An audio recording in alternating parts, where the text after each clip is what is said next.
Going around. Yes. Hello, everybody.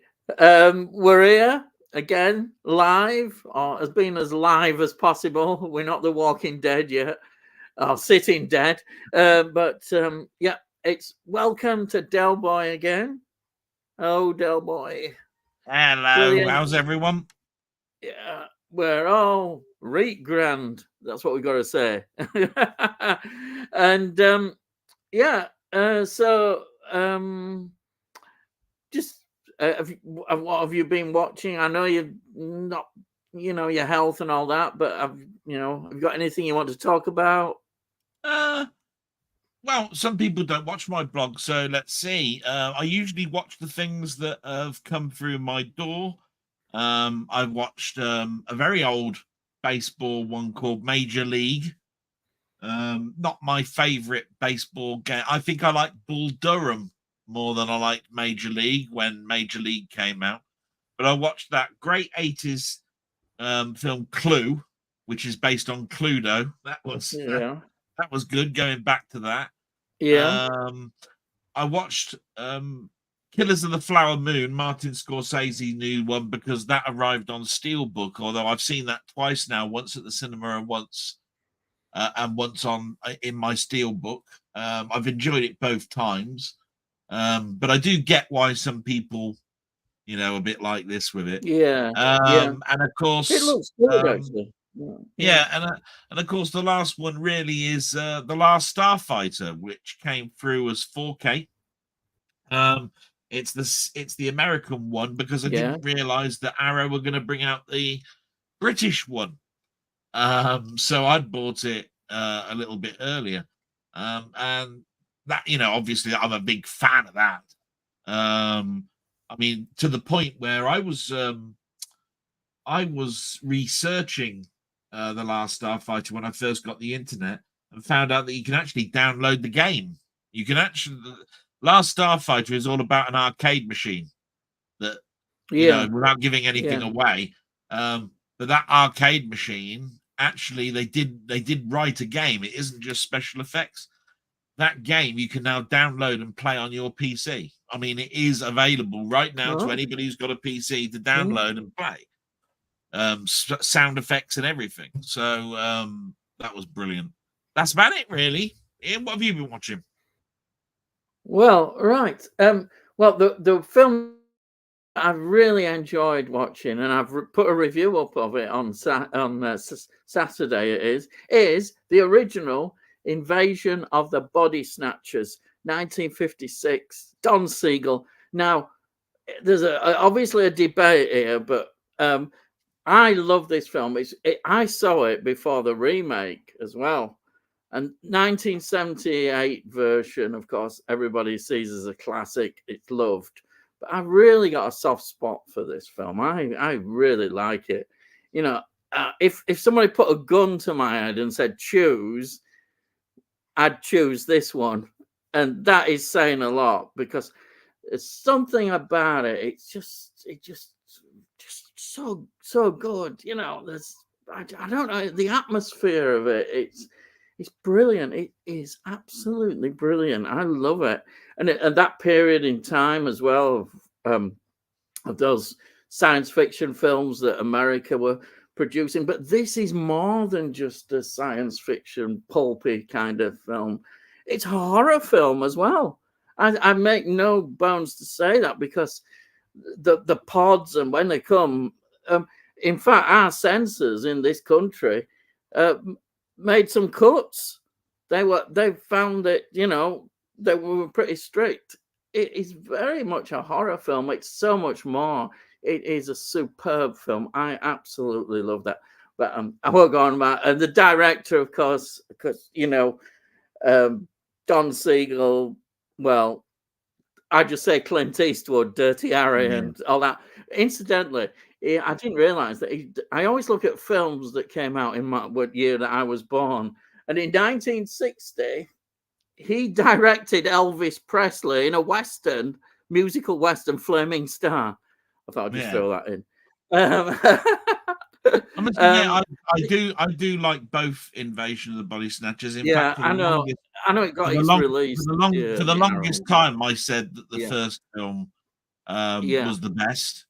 yeah, I have then in later years flipped that and said, actually, you know, if pushed, I'd yeah. say the It's second one very is better. difficult. And then I keep Yeah, going back and going, no, do you know what? I'm going to stick to my guns and say the first yeah, one is. I think the second one, I think what it's got going for it is it's a bit slicker, it's a bit newer, and yeah, I think there's a bit more emphasis on paranoia. But that's yeah, about it. Nothing to yeah, take away from the first one. The yeah, first one works, and it yeah, works to a point where I thought that that was the best version for yeah, nearly 20 years. You know, yeah. before I started umming and ahhing. You know I what I think mean? it's for me. It's because I saw the original one first. A lot of people probably, well, younger people I probably saw the original one watch first as well. the second one first, but I've got more of an attachment, I think, on that because it was the first time, and I remember seeing it and just falling in love with it. So, and then when I saw the remake, I thought, wow, this is fantastic as well. But that's where it is. I think it comes down to. Um, so other things I watched sort of sometimes there's almost like a comfort thing when I don't want to use my brain too much. I saw my Friday the 13th box set, the little one on that Paramount did, and I thought, why not? So I watched it. I've been watching all at Friday the 13th, and I still maintain that the worst one is actually number 5, I think. Enjoyable, but the number 5 has got some funny bits in it that are enjoyable, but it's not quite as good. I think perhaps in many ways the most interesting Friday the 13th film is the last one. Is Jason Takes Manhattan, because it doesn't quite know what to do as a film. It starts off here, then it So becomes this, you do and then count that one. it does You that. do And I you think do that was to count do with production, wasn't it? Money and also you do count that one as the last one then. no, because I do enjoy. Again, I probably get shot by a lot of people, but I really enjoy number 10, Jason X. I don't think it's as terrible as people make out. People really diss it and say it's awful and awful, but I wouldn't say it's awful. I thought you said that And is the one I like is the last one, and Jason Takes yeah, but Manhattan. I sorry, thought that's that's in not this the box last one. set. Yeah, it's in the box set because The the last other one in the two box I've set, got separate. which is the Number 9, which yeah. is the least. I ought to watch number 9 again and see if I've got a better opinion of that. I think it's 8 in the box set because that's the Yeah, it is. It Paramount is. box set, Yeah, isn't it? it is. That's the one I watched, but I've got the other two. I bought them separate, Yeah. which you can do. But yeah, that was interesting. It's just something that you just watch, turn your brain off, and enjoy it, and that's what I did.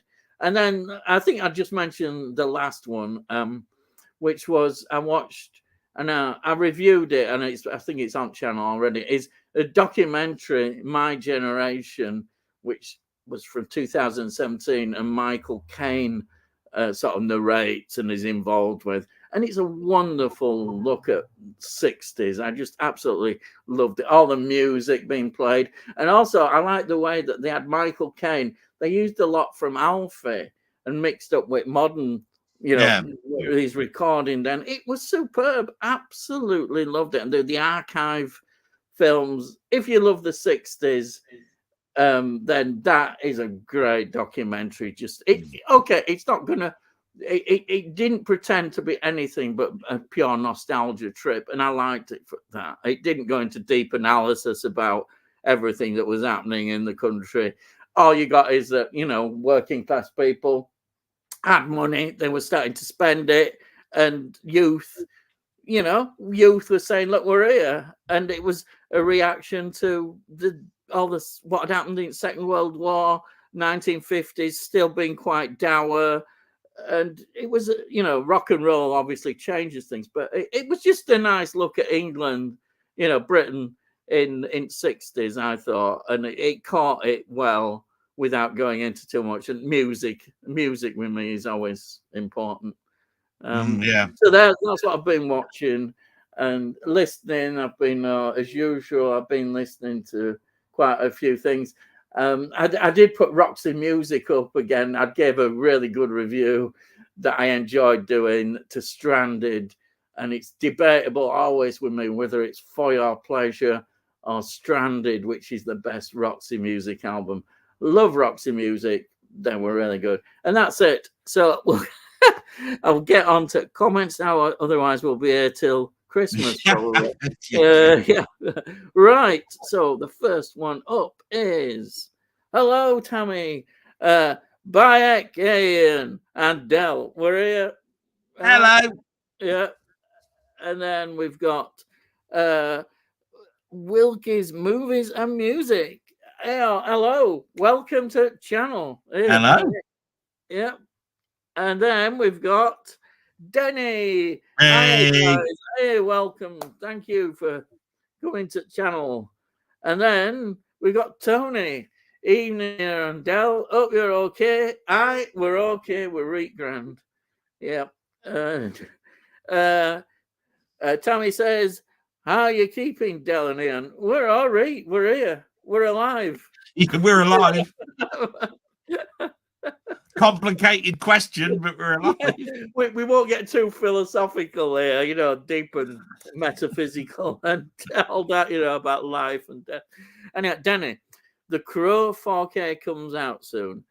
I have it pre-ordered. No doubt Del knows it's out on Steelbook. Yeah, I imagine he does. There you are. I've got both Steelbooks, the HMV one and the regular Amazon one, but the HMV one came damaged, so I'm waiting for a replacement.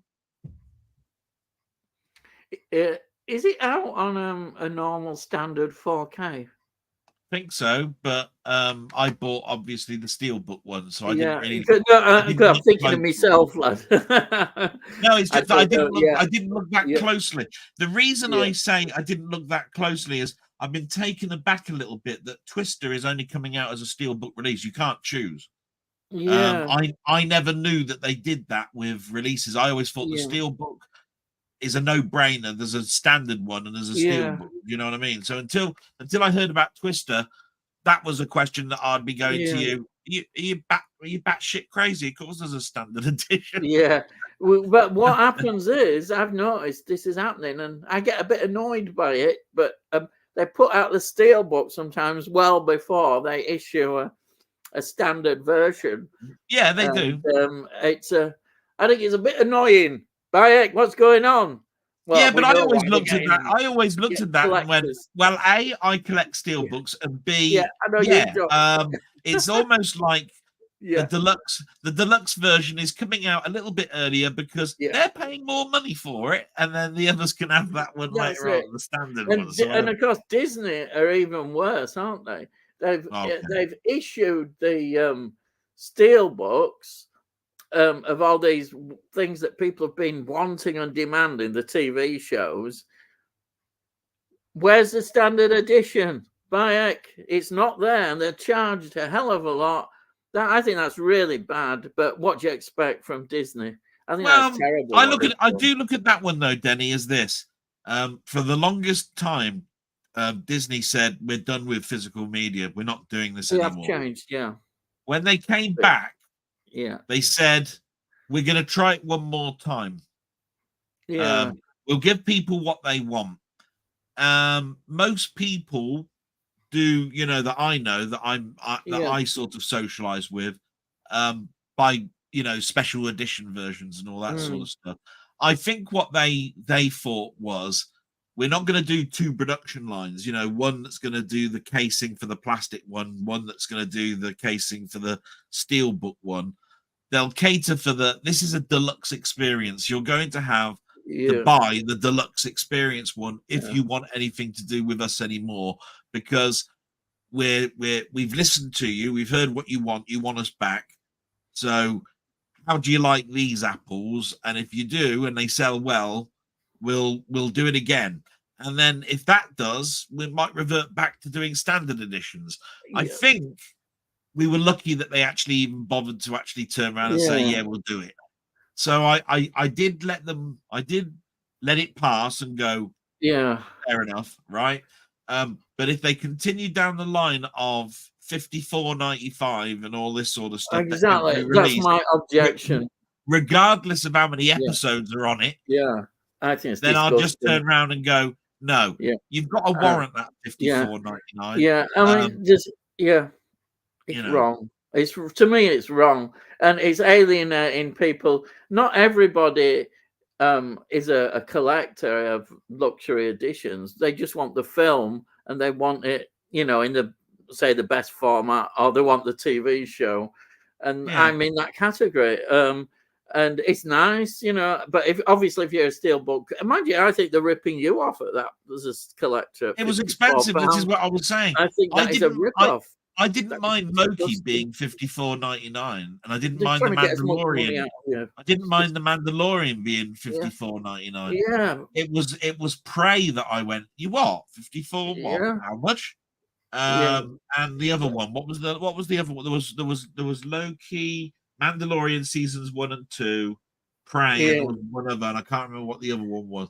But whatever it was, I went, yeah, but there's less episode. Oh, WandaVision. oh Yeah, yeah, was yeah. in That's it. WandaVision. See, And I thought to myself, I looked at it and it's got less extras than the Loki one. again, And I thought to myself, so why am I paying the same money yeah, for Loki as I am WandaVision? yeah, Or the other way around. Why am I paying as yeah, much for WandaVision as I am Loki? yeah, Because at the end of the day, I am a big Marvel, so I would have bought it anyway. yeah, But I have to say, some people like you, would yeah, turn around and go, look, Loki's my show. yeah, WandaVision's part of the Marvel thing. yeah, I might buy the Loki on Steelbook. I yeah, might buy the Wonder one because I watched it on the standard, but you had no choice. So that's why I yeah. get it. It's a bit of a pisser, really. I mean, like the Mandalorian is extremely popular. That's probably been one of the most popular out there. And I don't blame people who bought the bootleg, and a lot of people bought the bootleg version and you'll stick with it because you think, well, they've just released this steelbook.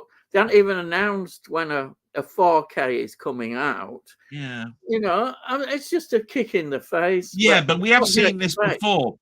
I mean, a What do you long time expect? ago, I bought an Elton John box set. It was called To Be Continued, right? Yeah, It was four CDs in this big box with a book, yeah, right? They were reissues of albums, right?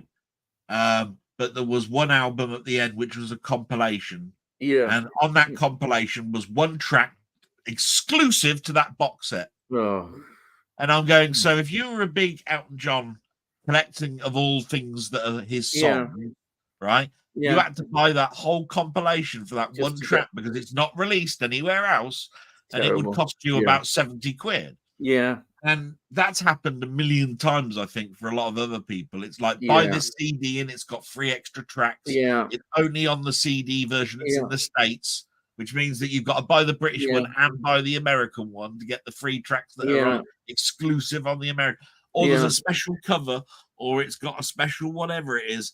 And at the end of the day, you're treating the fans really badly because they're having to yeah, spend global money now. You're having to yeah. get on the internet and exclusively order something from Best Buy when they don't ship to Britain, and it's a big It's nightmare. So, terrible. I so think I the whole can't, thing is I can't blame Disney for doing something that's been going on in the record industry for years. yeah, but they piss off a lot of people, and people are just people like me are just thinking, well, hey, I'm not going to bother well, I wouldn't stream to them anyhow because I don't believe in streaming, but they're ruining people who enjoy physical media, and that's why the bootleg market's gone up. You can Yeah, go on eBay and you can find loads of bootlegs of all these that haven't been released, and you can't blame people for saying, "All right, I'll go and buy that." Why not? yeah. I mean, I think my I don't flowers. want to be said to be encouraging bootleg buying, but I totally understand bootleg I buying. think Yeah, my Killers Under the Flower Moon is bootleg. I'm yeah, not I sure. totally understand it. Yeah, I'm not sure. I think yeah, that's bootleg, and the reason I say that is I had to get it from Italy. The yeah, only place I could get it from. It's an Apple exclusive. yeah, Now there might be something about Italy where that international law, doesn't mean yeah, anything, right? yeah, It was still a $29.99 purchase. yeah, It yeah, was a steel book. yeah, The film quality is good. You know, yeah, I can't yeah. complain about it, but I do know that Apple said it's on our on our network for this many Uh, years, and we yeah, have control over when we release it. Now, yeah, um, what do you do as a physical media fan that hasn't got Apple TV? exactly. Um, Yeah, you're forcing me to go to Italy to buy it. yeah, yeah, yeah, So I understand the bootleg side of things. yeah, But I will say this: I'd rather they brought it out than they didn't bring it out, and I'd rather yeah, them continue to bring it out, because if yeah, it does fail, then I'll buy it on the black market when it's reduced in price. yeah, yeah, You know, Zavi will always have a sale, and it'll be in their sale at 20% off, yeah, 30% off, and yeah, you can get a brand new one because people will will answer with their money. If they yeah, if they can get away with it, great. If they yeah, won't get away with it, then Zavi will have it in stock for I don't know how many months, yeah. and you'll be able to buy it for £9.99 in Yeah, about which 6 is months' great. time. It sounds good to me. Yeah. You know, Why not? so at the end of the Yeah. day, you will win, Yeah. but Yeah. it's just that when it does It's, go down to £9.99 and it yeah. proves that it didn't sell, Yeah. then I think we've all lost because they won't bring it out again. Yeah. What can you do? It means it didn't. It means But it it didn't really sell, does. and that's the death knell. Yeah. You see what I It's mean? just me. I think it's unfair to. It's like aiming. I can see why at one lot of the market, but there's another big side of the market as well, which is people like me. And but that's only anyhow. Sorry, Denny. To answer your question, yeah, I think Delboy's answered it, and yeah, The Crow's a great film, which I haven't actually got even a DVD copy, but A lot of, I so mean, therefore it becomes even more.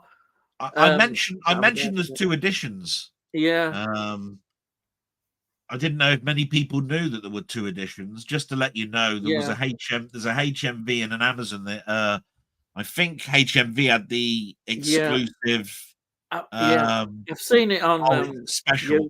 What it YouTube. is all it is that Yeah, it's a totally different metal case and has a different slip cover. yeah, The film inside is exactly the same. The Crow, the original Crow, believe it or not, I'm not a huge fan of. I bought yeah, both.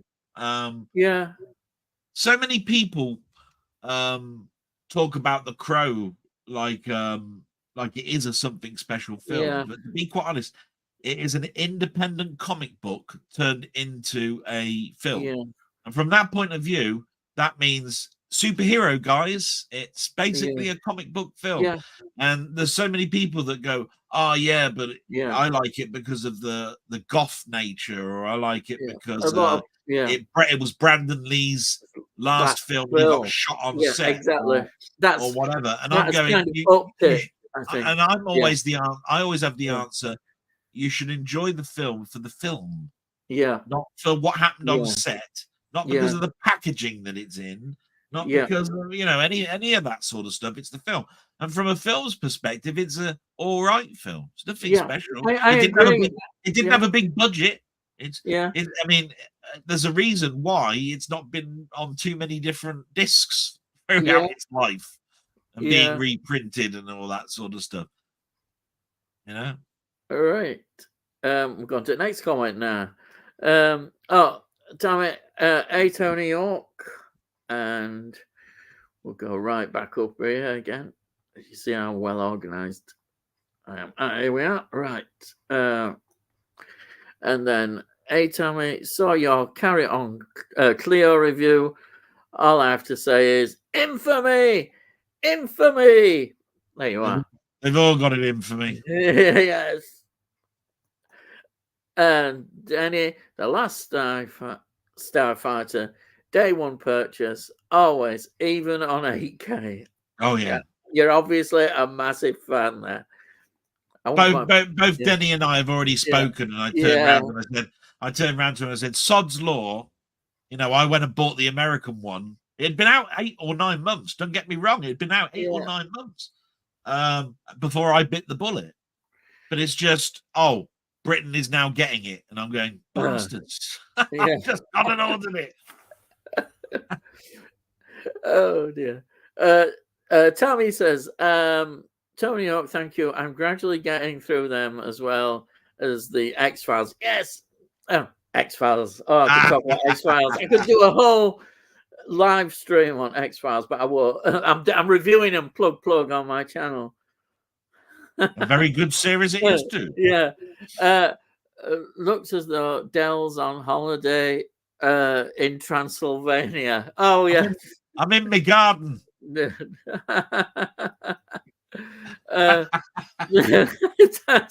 Ian, what was your favorite season or episode of the X-Files? Oh, that is such a hard question. I don't think I can just pick one episode, really. I mean, that is cruel. I can tell you which seasons I thought were lackluster. Nearer the end, I think. That's obviously. it. Nearer the end. But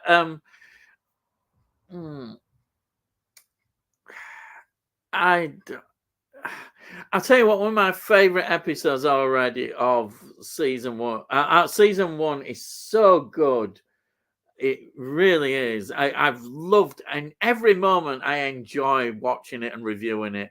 It gets me excited. I mean, it's not a chore or anything. It's absolutely wonderful going through it. I feel really excited. And an episode that excited me was Beyond the Sea. Beyond the Sea is just so cleverly written. It's got Scully, loss of her father, and she's in sort of quite a state. And then you've got the serial killer, who's brilliantly played by what's his name? It's just his name. He does Chucky's voice. He does all sorts of things.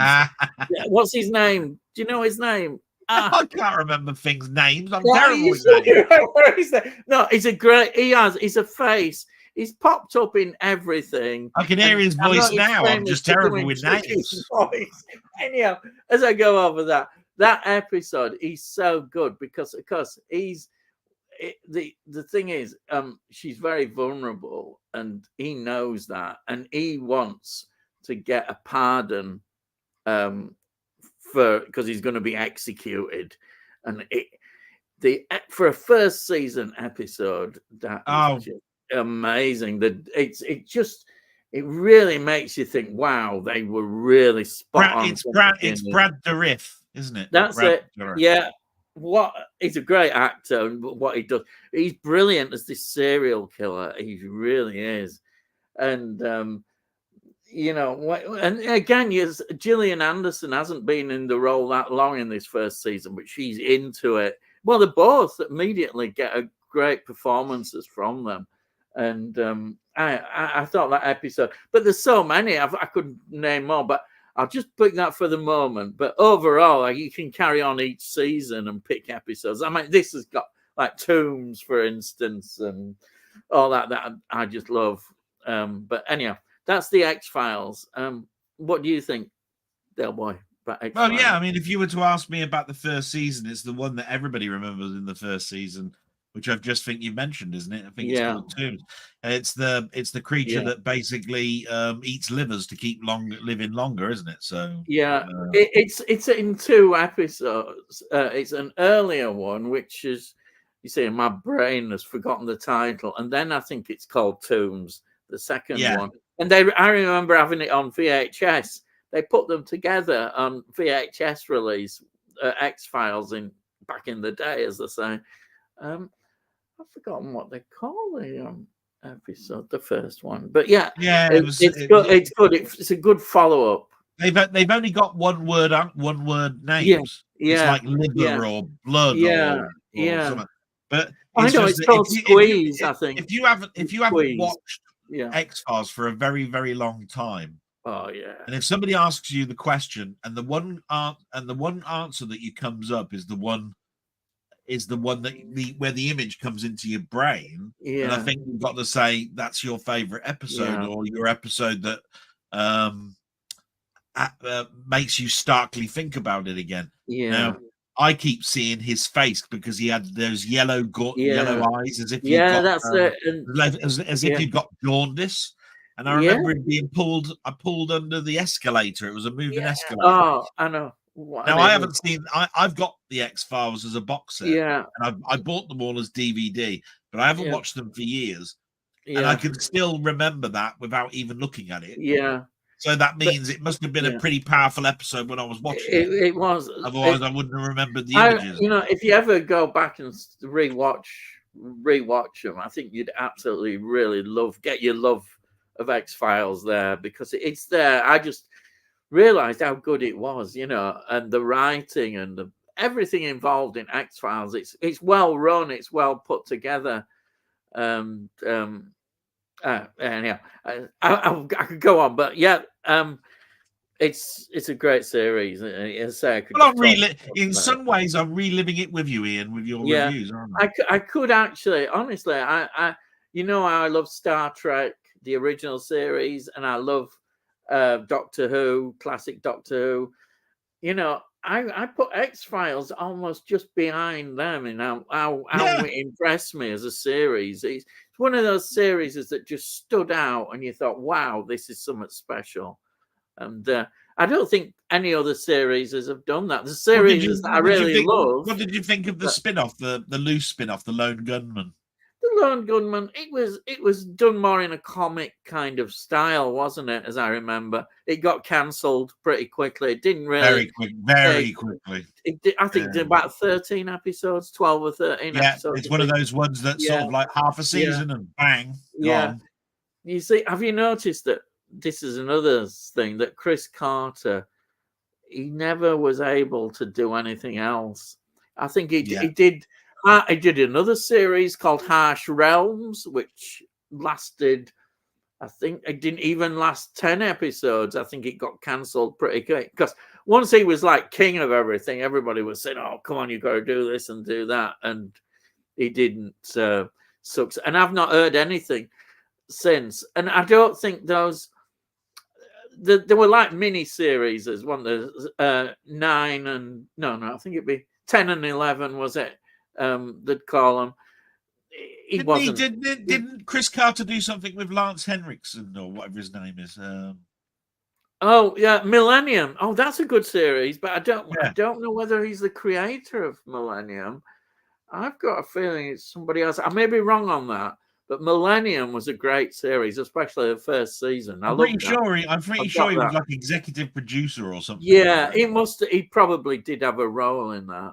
And you get I don't think it was created by Chris Carter. I think it was a heavily influenced and executive producer. I'm trying to think. But I do remember that you can tell Chris Carter's involved in it. Yeah, even by the titles. Yeah, it's a great series, but they started to get interference on it again. 4 seasons was there of that? 3 seasons. 3 seasons. It's something that have you got it? I've got it on DVD. It's not going to I've got it on DVD. Blu-ray. It's never going to get a Blu-ray release, which is a shame. But I remember buying that on DVD. Yeah, I've got it on. But when Buffy and Angel was being released on DVD. Yeah. And those Buffys and Angels were all being produced with exclusive covers. You know what I mean? They had a special cover for the first one, which was like a cross. Yeah. And the second one was in a snapcase, sort of like leather bound. Yeah. I think Millennium was in a special one for a while. I don't think it lasted all the way through 3 seasons of it. I think it was probably just season 1, but I do remember it came in a specialist case. Yeah. What happened was with Millennium was I'm sure there's Megan. Oh, what was it? I remember her name, Megan somebody. Oh, she was the actress, and she went to do another series. So she did a couple of episodes in the second season and then disappeared. I think they may even have killed her off. Yeah, I think they Yeah. did. I think they killed her off. I'm sure because he had to bring up a child then on his own. Yeah. Put that, but I'm sure one of producers left as well. I'm not 100% sure because there was another series. I seem to remember Space Above and Beyond, which was at the Oh similar yeah, time as yeah. well.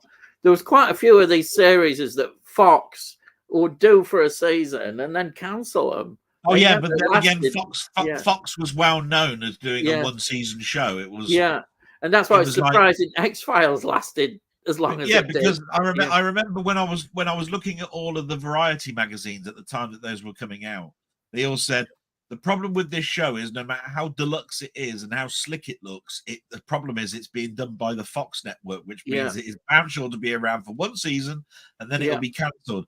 And then they announced that there was a TV show called Being Human. I Oh, think yeah, called Being Human. yeah. It starred the bloke who played Judge Dredd, Judge Dredd, and McCoy in the Star Trek films. I've forgotten his name. Oh, yeah. Oh, yeah. I know what you mean. Yeah, he's a good actor. He's a very good Right, actor. and it was all Yeah, about a robot in yeah, sci-fi land. You know, yeah, you know, and it was all good. 8 or 9 episodes in, cancelled. I went, yeah. bloody hell. And you know what You know, else? because I really got into that and thought, oh, Yeah, this is really, really good. He was partnered up with a person that was sort of like a robot, and this robot was coloured, you know, yeah, black in yeah, yeah, nature. So of course yeah, there was racism involved in this. There was him not wanting a partner because of what was yeah, going on in his life. He'd lost his wife or something, and he was yeah, going off the rails and all of this sort of stuff. Set in the future where it was a dystopian future. yeah, And at the end of the day, I was going, I really want to know more. yeah, And then they pulled the plug. yeah, I'm going, stuff you. yeah. That was typical. But what they do is, which was unforgivable, they'd move a show at a certain time and it'd be up against, say, a sports channel or something, sports game, Yeah. and they deliberately kill the show because it didn't get the ratings. Where if They they'd have never moved it to learned another anything. slot, which was crazy. You put money into a show, and it's like trying to kill it. You know, it's absolutely crazy, but that's what it was. Actually, you've just reminded me of a show which came from a film. Do you remember Alien Nation? Yeah. Well, when that I was a saw that great show.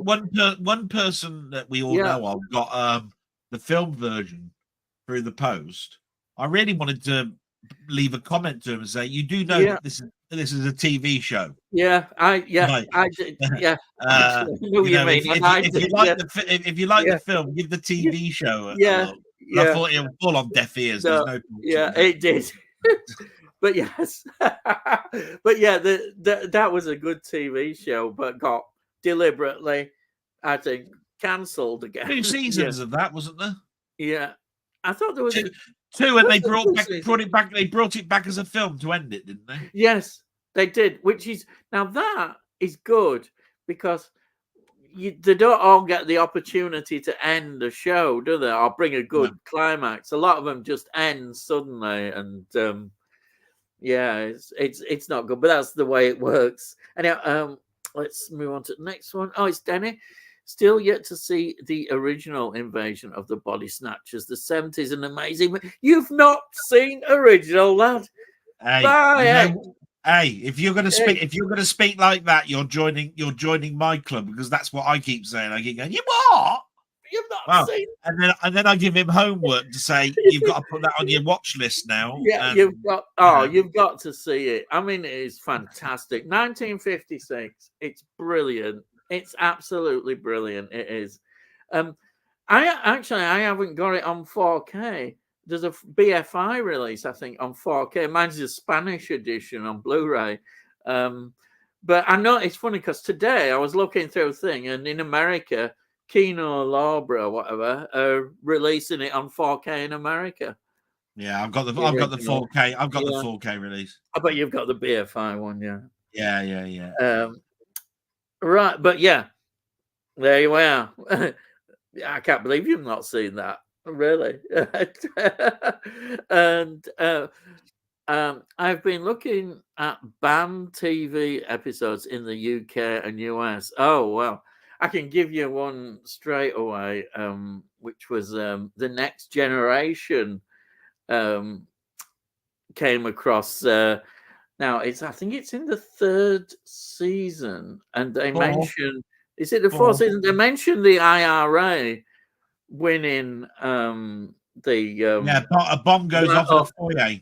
Yeah, it was a story on Next Generation and BBC Two quickly banned it. And the other episode they didn't ban that I remember, but they interfered with in Star Trek was the conspiracy episode at the end of but that was because of gore. Yeah, they said it was too gory. It was the gore and the time slot. Yeah, because it was on BBC Two, wasn't it? About 6 o'clock they'd show it. Because I used to be rushing home from work to see. So that was more being cut than banned. Yeah, I remember that. Obviously, the banned episode is the Kirk kiss, interracial kiss. Yeah. I presume in America. But you see, that's a banned episode that isn't banned when I got round to watching it. Yeah, I bet it wasn't here though. I bet we just probably would have shown it. Yeah, there is a couple of other Star Trek episodes that didn't get shown. I think I can't remember. This is my research. I need to do a bit more research into that. But there are. I'm sure for third season, there's a couple of episodes for whatever reason didn't get shown. Do you know the ones? Which ones? Go on then. No. I'm trying to think. Oh, you don't know? Oh, I thought you did. Yeah. The reason, the thing that took me back what you said was, how did you know? How do you preempt a good question like that? Because if you do, great. Because I want to do a topic, right? Yeah. Banned episodes that were in the UK and US because I know them at the time that I'm watching them, and then I forget about them. Yeah. We're blessed with being able to watch them because we've got our physical discs of them. Yeah. But then when somebody asks you a question 15 years later, that's right. I'm watching these, and somebody asks you, what can you remember? What ones that you watched? I think it was called Higher Ground. It's Dr. Crusher. It's quite a Dr. Crusher episode. It's where they go down and there's explosions going on. It's about a terrorist. It's a terrorist thing. That's why it was banned. And it was when Data made the comment, which they thought was totally unacceptable because it was too close to the IRA for comfort. That's right. But he wasn't allowed to say that. I wonder if it has been subsequently shown. It has. It's been shown as like a special with a warning before it. So it still has been shown on mainstream TV. Yeah. It was never a thing. I don't think it was ever a thing in America. Yeah. It would be. They wouldn't have even flinched. It was only over here that it was a thing. Yeah. But I know there is another couple of episodes. Anyhow, I will be finding out. I'll make an announcement now. I'm ending some series that I do are ending, and I've been thinking about what I'd like to do, and I've enjoyed the X-Files so much. I thought, right, I'm going to do it because I've wanted to do it for a while. I'm now going to start reviewing probably in a couple of weeks' time. Season 1 of the original Star Trek series. I'm going to go from the first pilot. I won't do the other pilot one, the Cage. I'll start with Where No One Has Gone Before. And I'm really looking forward to that. And that's the kind of thing I'm reviewing them. I'll learn about, banned episodes and that. So I'm looking forward to that. It's something I've wanted to do, and I want to do that because it's the sort of thing. It's a good opportunity doing that, like it has been with X-Files, and will continue because I'm going to continue with X-Files after season 1. it gets you, realizing why you love the series so much originally. And I've seen them a few times, and there's certain episodes that I may have missed in the past, and sort of now appreciate them even more. So I'm really looking forward to doing that. But that's coming Are up. you gonna watch? Are you gonna watch them in the original way, or are you gonna watch them? I watch them on my Blu-ray copies. See them in the best way. Yeah, but yeah, I will watch them.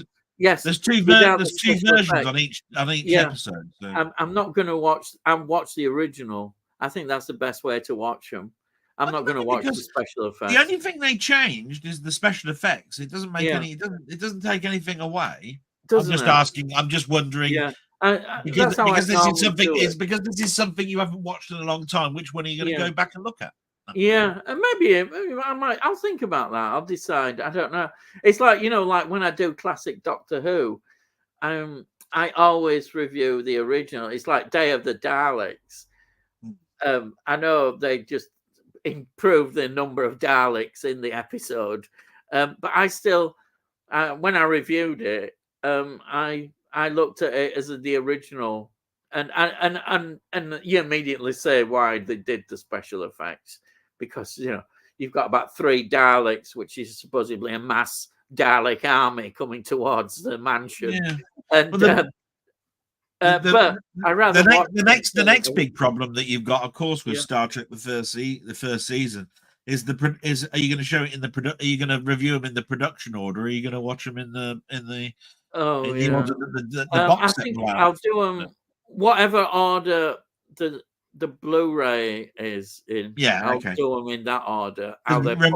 Just remember there are two running orders.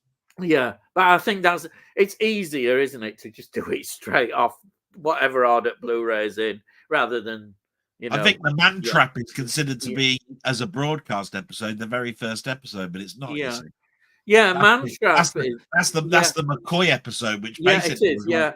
I think it was like the 5th episode they filmed or something stupid. I presume. I don't know whether you see. I can't remember whether on the Blu-ray the original pilot. The pilot episode is, because it's the second pilot episode. Is it in the extras, or do they put it in the order on there? I'll be interested to see. I'll check that out. And it's on there. We'll know when I review it, because if it is that way, I'll do the pilot episode. I won't do the cage. I'll do that as another time, but I would definitely do the second pilot. The reason most people don't do the cage is because it's already a 2-parter. It's a 2-parter later on. So exactly. Very little on, so that's how I'll do it, I think. Yeah, I'll see you when I get to that. Right. So next comment. Let's see.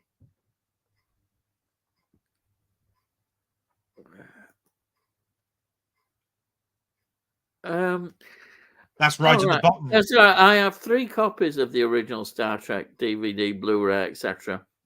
But none of the episodes are in order as they're released. As them in order. Oh. Well, that's maybe arcing back to what you were saying. Yeah, that's what I'm saying.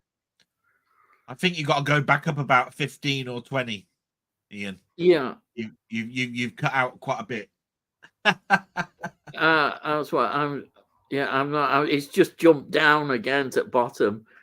I thought so, because we've got to the top here. Yeah. Yeah, you're right. I've got them getting back up now. I've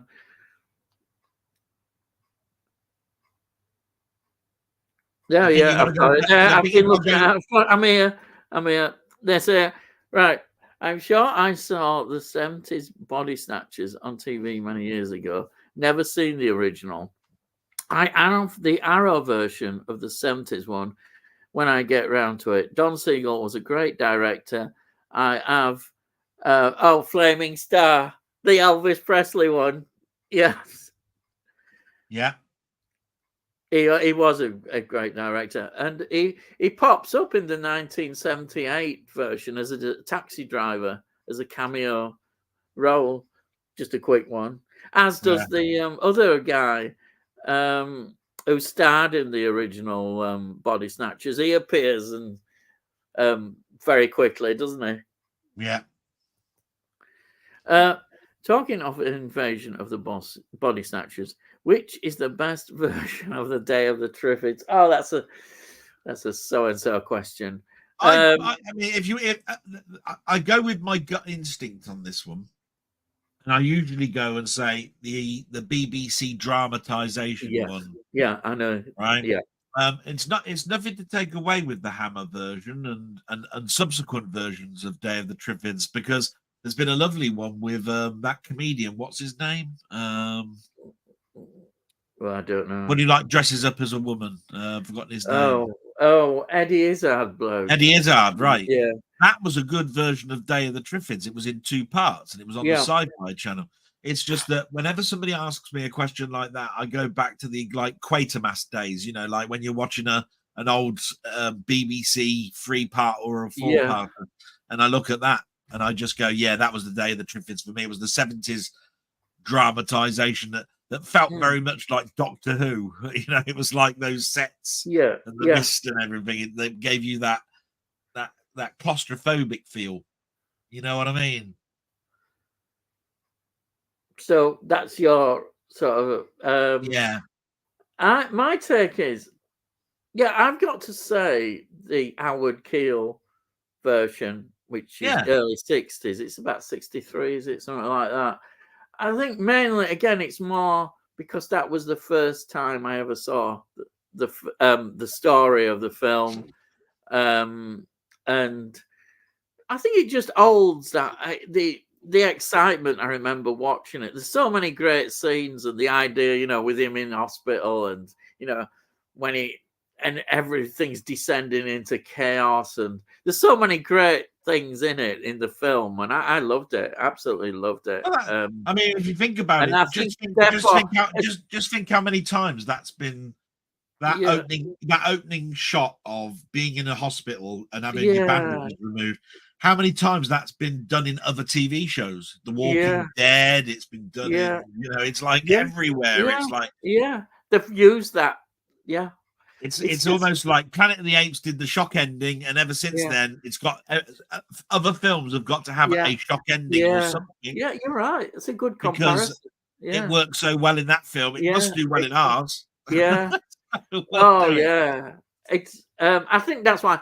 Though as I say, I do love that that other version that everybody's talking about and would probably be rated, but I think it's because it's the first time I saw it. Like I say, with the Invasion of the Body Snatchers, it's more nostalgic thing, I think, basis of that. And who would expect? I didn't realize I knew Howard Keel from Seven Brides for Seven Brothers, which my mum used to love talking about, and she liked all these musicals. So I mean, that was a bit of a shock that he was in that kind of film as well. So there we are. Did you think he was going to burst out in the Well, song? yeah, I did. Well, first time I was a little boy, I'm thinking, oh God, he's going to burn. And I didn't like that. I thought, oh, I don't want him singing. Thank God he did sing. That would have spoilt it, wouldn't it? Oh, dear. Yeah, Flaming Star with Elvis, not a bad Western. Really? Yeah, I'm sure I have seen it. Oh, because BBC at one time, I remember, just used to show Elvis Presley films all the time, and that was one I definitely see because my granddad, it was a Western, and my granddad would have been, hey, by heck, it's a Western. He'd be wanting to watch it. Oh yeah, incidentally, Don Siegel directed John Wayne's last film. I didn't know that. Found out. Shootist, 1976. Shooters, where Yeah, he was dying of cancer. yeah, yeah. He did Got that a one. young what's his name? From Happy Days, isn't it? No, not from Happy Days. Yeah, I don't. No, it's got Ron Howard Oh, as the young lad, isn't it? oh, Isn't that right? yeah. I haven't seen it for years. I have seen that, but I must admit, yeah, Remember, he's dying of cancer. He's doing his last big kill. He yeah. stays at a boarding house. I'm pretty sure Ron Howard is the one that recognizes him, and he teaches him a little bit about gunslinging. But you know, he was going to be in an unmarked grave, I think, at the end, and it was, Oh, if I remember rightly, oh, because that's what happens with gunslingers, basically. yeah. If I remember rightly, that's the story. Does he deliberately get? Does he deliberately get killed? I think on the climax of the film. Does he get? Yeah, I don't know. I think he I'm does. pretty, I must like you. It's been a long time. I'm just remembering bits and bobs, Yeah, and I'm pretty yeah. sure Ron. It's one of those It's the films that sort I of thing remember that because they Ron would Howard do. was in it. The sort of making him a hero, dying like that, in his Well, last gunfight that's or an old whatever. Spencer Tracy end, isn't it? With Yeah. the angels Oh, with going dirty back to that faces, isn't it? Shane. Do you remember in Shane where the little boy worships the gunfighter? Doesn't he In go to the the electric chair and go, don't kill me, and all this? yeah, When he would have just gone to the electric chair and just said, yeah, kill me off. yeah, But he did it specially so that the kids don't do this yeah, anymore. And all that's that, right. Oh, that's the same. Yeah, with what's his name? That's Spencer Tracy. Oh, is it? I thought it's Angels with James dirty faces, I Cagney. think it is. I thought it was Cagney who did that. Who was told that he had to do that Oh, to it stop might be actually, yeah. the kids Yeah, doing. Cagney. Yeah, Yeah, Cagney. it's James Yeah, you're Cagney. right.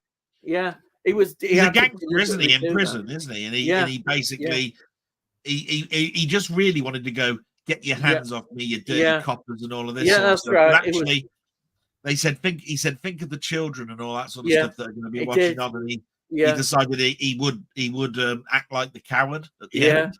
yeah. That's right. I remember that. It's quite a powerful scene. It's That's actually a a powerful very scene. powerful scene. Yeah, yeah. James Cagney's an interesting James Cagney, character, yeah. but we won't get on about him because we start talking a lot about him as well. Yeah. David GPS. Good evening, Ian. Good evening, and thank you for joining What's us. wrong with getting into James Cagney? I'll tell you Yeah, what, well, I've got loads of comments. You see, I love the Yankee Doodle Dandy. It was very, very. It's interesting because it's an actor who made a name in musicals as well. Yeah. So that's why I say it's an interesting point, to look at. Cohen. I mean, he's obviously remembered, isn't he? For Cohen, isn't he? Yeah, yeah. And I was just on about Howard Keel, but he probably is not mentioned quite the same as James Cagney. But there we are. Right. Hello. Did anyone else see Star Wars at the cinema? Yeah, I saw it at the big screen, but I'm an old. I was 8 years old and I saw it 12 times during the summer of 78 or 77. Yeah.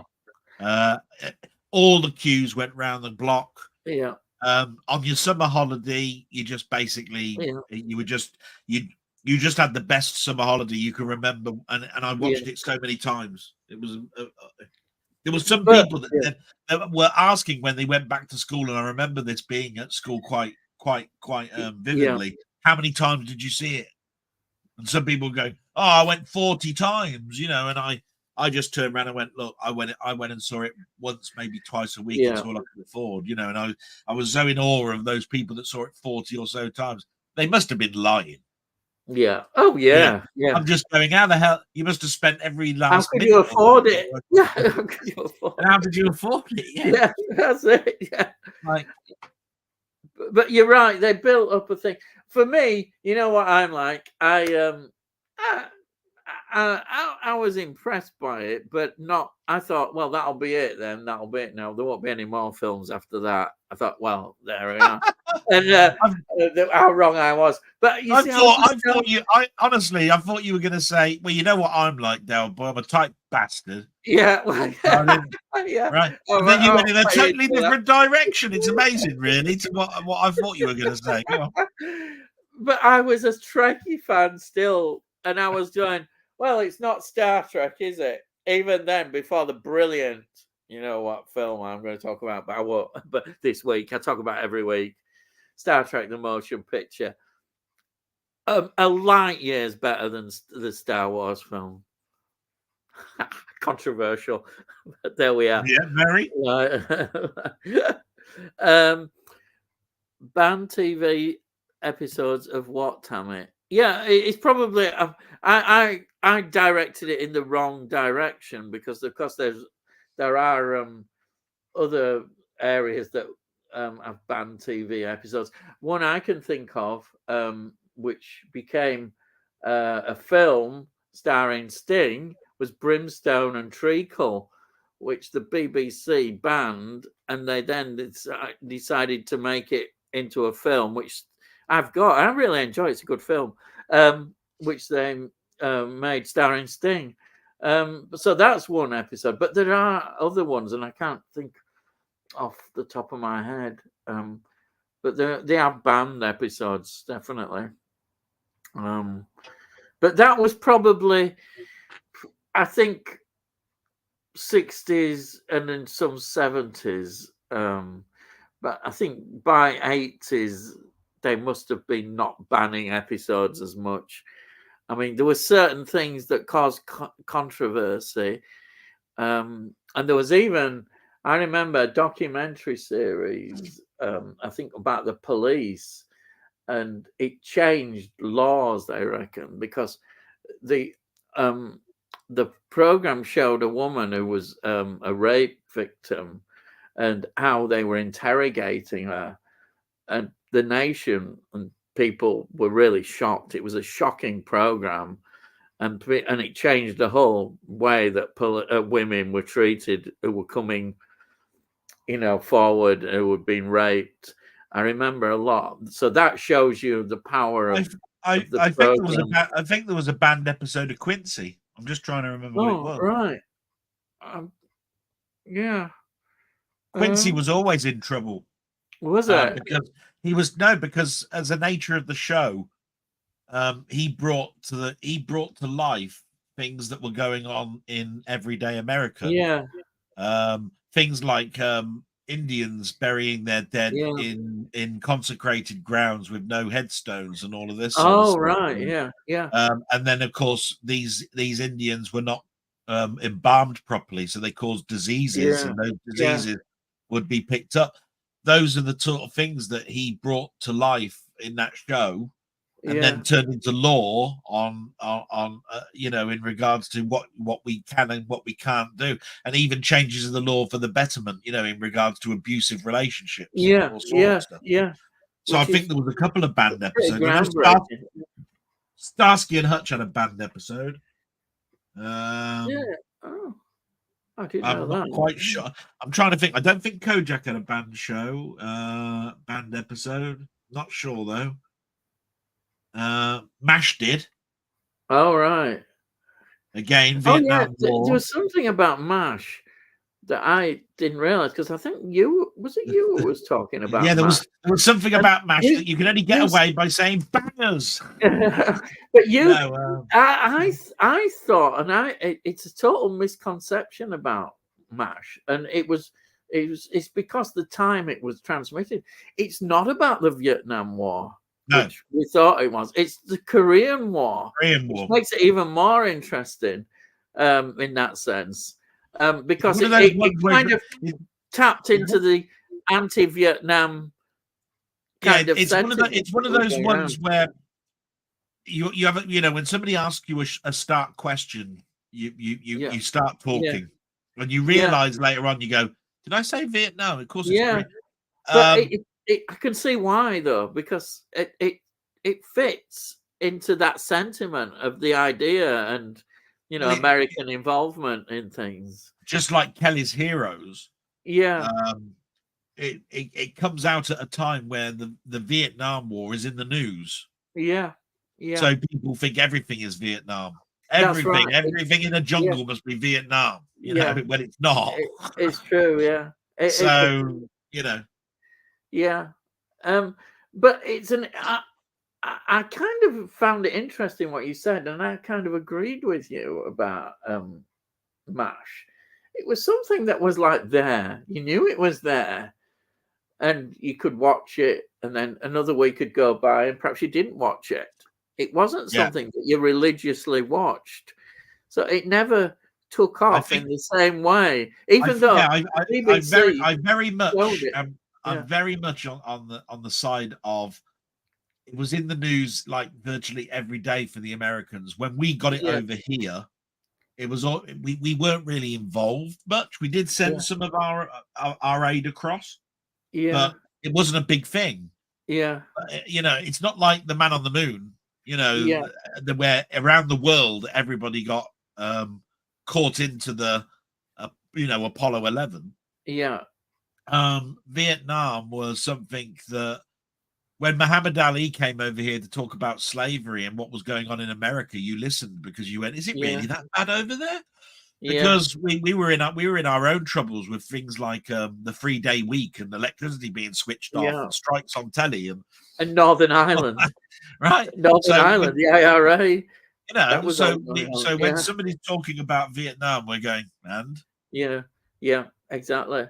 Um, it wasn't like the Vietnam, Cuban. It wasn't like the. In other words, it wasn't like the Cuban Missile Crisis, which is a yeah. world thing.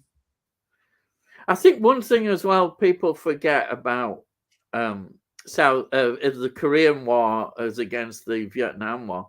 Is the Korean War had more international involvement? Obviously, it wasn't just Yeah, the Americans, the British, and is it the French? I think probably, and there were other nations there which there wasn't in the Vietnam War. And as I remember in MASH, there was one character who was English. I yeah. think he was called Winchester, somebody like that. Charles One of the. Winchester. One of He was those one of the things where surgeons. you see that I remember watching.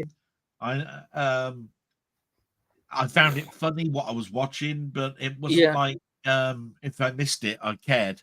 yeah, that's right. It wasn't a must see kind of thing. You were kind of reassured. Oh, MASH is there. That's good. But it kind of it wasn't a must see thing. I was more interested in and we are going back a few years now, so you'll Yeah, have to excuse me, but because when I mention some of these shows, people go, "Really? yeah, You like that yeah. show?" I was more into things like Taxi, Oh, yeah, that Rhoda, was popular. Rhoda. Yeah, I that remember was Rhoda Channel very 4 well. stuff. See, I'm thinking Mary before Tyler Channel. Moore Show, Yeah, yeah, um, Bob Newhart Show. yeah, Now, I remember Rhoda very well, and I don't, and it's things like this that I don't understand what it was, but it was Rhoda is a very women orientated show. But the thing that I liked about it, and the reason I watched it every week, was the doorman called Carton. right. So Carton, the door, she lived in an apartment block, and they had a doorman that let people in, and he had this voice, and it was very much like Andy Kaufman type voice. You Hmm. know, it was like, this is Carton, your doorman. There's a Yeah. Oh, bloke down. yeah, There's a bloke down here that wants to come in yeah, and see you. Oh, well, let him in, Carton. Oh, all right. And he looks like a right deadbeat. And yeah, and every week I was listening in just for his two yeah, lines. It was yeah, like, Carton the doorman's my fave. yeah, And yet, if I was to mention him now, half these people that we're talking to at the moment, Ian, are probably switched off going, who the hell's Carton the doorman? yeah. That was a Carlton. thing to me. They probably say South Park. Oh, yeah, yeah, yeah. Carlton. um, it's interesting because American comedy versus British comedy, I'm thinking at the time, and you obviously watched a lot more American comedy than I did. Probably maybe my age as well, because I wasn't watching television as much. I was out doing whatever you do. Um, so my comedy tended to be, if there was something American, I probably wouldn't have watched it. I was all BBC tended to be, I was watching all the classic BBC of the 70s, Dad's Army, Porridge, Two Ronnies, all this kind of stuff that the BBC churned out. And I would be watching Now, that, I will and answer. also perhaps some ITV stuff. I will Where answer the question. I will answer the question though, Ian, and yeah, that is, it may seem like I was watching an awful lot of American, right? yeah, But you got to remember that the reason why I was watching something, and that is, I was into an awful lot of soundtracks, ah, yeah, right? Now, I would be blessed with living in a family and going around people like the American Air Force that lived next door to us, because yeah, we had the American Air Force base yeah, living in the council houses that overflowed from the Air Force bases yeah, that were around where we lived, and they subcontracted to the council, right? And I would therefore listen to main theme tunes to stuff that wasn't even over here. And my father was very big on Western musics like Ennio mm, Morricone and all of the big, yeah, like that sort of yeah, stuff. Now, I therefore was listening to the main themes of all these TV shows, and they were all done by the big composers that you listen to these days, like Henry Mancini. He did the Bob Newhart show. yeah, And you're talking about Henry Mancini, the Pink Man. You're telling me that he did a TV stuff? Yes. mm, The very first season of Starsky and Hutch is Lalo Schifrin. mm-hmm. So I was watching those shows based on the backs that I knew what the tune sounded like. Ah, right, yeah, So it wasn't like I wasn't watching ITV and BBC yeah, because that was my mainstay. yeah, It's just that I knew what was going on the other side of the pond by the theme tunes. yeah. Because I know you have mentioned stuff like uh, Man About the House, Yeah, yeah, Bless yeah. This House, all that ITV stuff, which I remember watching because it was something that we just sat down as a family. My mum would, and my dad, we'd all just sit there watching them. Some I like more than others. But yeah, I suppose in a way, some of those shows, it's the nostalgic value of watching them with your family at the time, as I remember in the 70s. Um, and it was just watching something on TV. Yeah. Um, and that's how I see them. Therefore, mind you, this is before Channel 4. And of course, Channel 4 probably did a good job in opening up a lot of these American Yeah, because you got to remember, you've comedy. also got to Because remember at the BBC Two time. did it? Well, this is The what I was book, trying to get at. The yeah, BBC had a charter. They had a charter that yeah, said that they could only import so much. yeah, It was something like 80-20 split, where yeah. 80%, because your money goes to pay the BBC's programming. Ah, right, They yeah, the charter stated 80% of your content has to come out of your own yeah, studios, and yeah, therefore 20% is an import. That where yeah, you can spend money on import. The ITV wouldn't have that restriction because they would be paid by the advertisement. yeah, So yeah, at the end of the day, you were lucky to see certain American shows, which is why you usually got the cream of the crop, the ones that people remember, which is things like Taxi and stuff like that, because yeah, those were yeah, shows that yeah, were already hits over in the States. There was no chance that it wasn't going to be a hit yeah, over yeah, here, and they yeah, put it on in a slot like Starsky and Hutch. yeah, The ITV network took bigger risks by showing stuff that usually got cancelled after one season yeah, because they yeah, had no idea, but they can't spend the money on shows like yeah. BBC. Didn't Didn't have the ITV cash. like buy packages so they'd get lots of different shows and they could just shove them on anytime they want, sort of like filling up slots, really. Yeah, It was a good way of, sticking them on late at night, just fills up the slot, doesn't it? that's Put a right. comedy series on. Yeah. I was And thinking, for me, the American comedy was just one person, and we loved it as a family. And of course, it was Phil Silver's all Bilko, right. but it was always Bilko. We loved Bilko. It was like a treat, even though there was so many episodes. It kept repeating it. We'd see him again. We'd love it, and that's my sort of for BBC in terms of American comedy. But I think you're right. The BBC just didn't show much See, American comedy. the Phil Silver show when it was first Yeah. shown over here would be before I was born. Yeah. Oh, I remember it in '60s, even as a child. I remember BBC Yeah, Two re-showing yeah. the whole. I remember the BBC re-showing the whole lot later on in BBC life Two in the showed 80s a and lot 90s. and repeated it. Well, they repeated it in '70s. They showed it in '80s. I don't know when they stopped showing it, but it was always on. It was a great show to watch. We just loved it. Anyhow, let's do some more things. This is Denny. Seen Star Wars with my old man. I was 10. Oh, what an age! What an age! And I have the Friday the 13th box set on Blu-ray. And love the franchise. Yeah, it's just a good fun franchise, really. It says about a serial killer going around. Well, he's not human, is he? He can't be. He's a monster. It's a great series. Absolutely, just love it.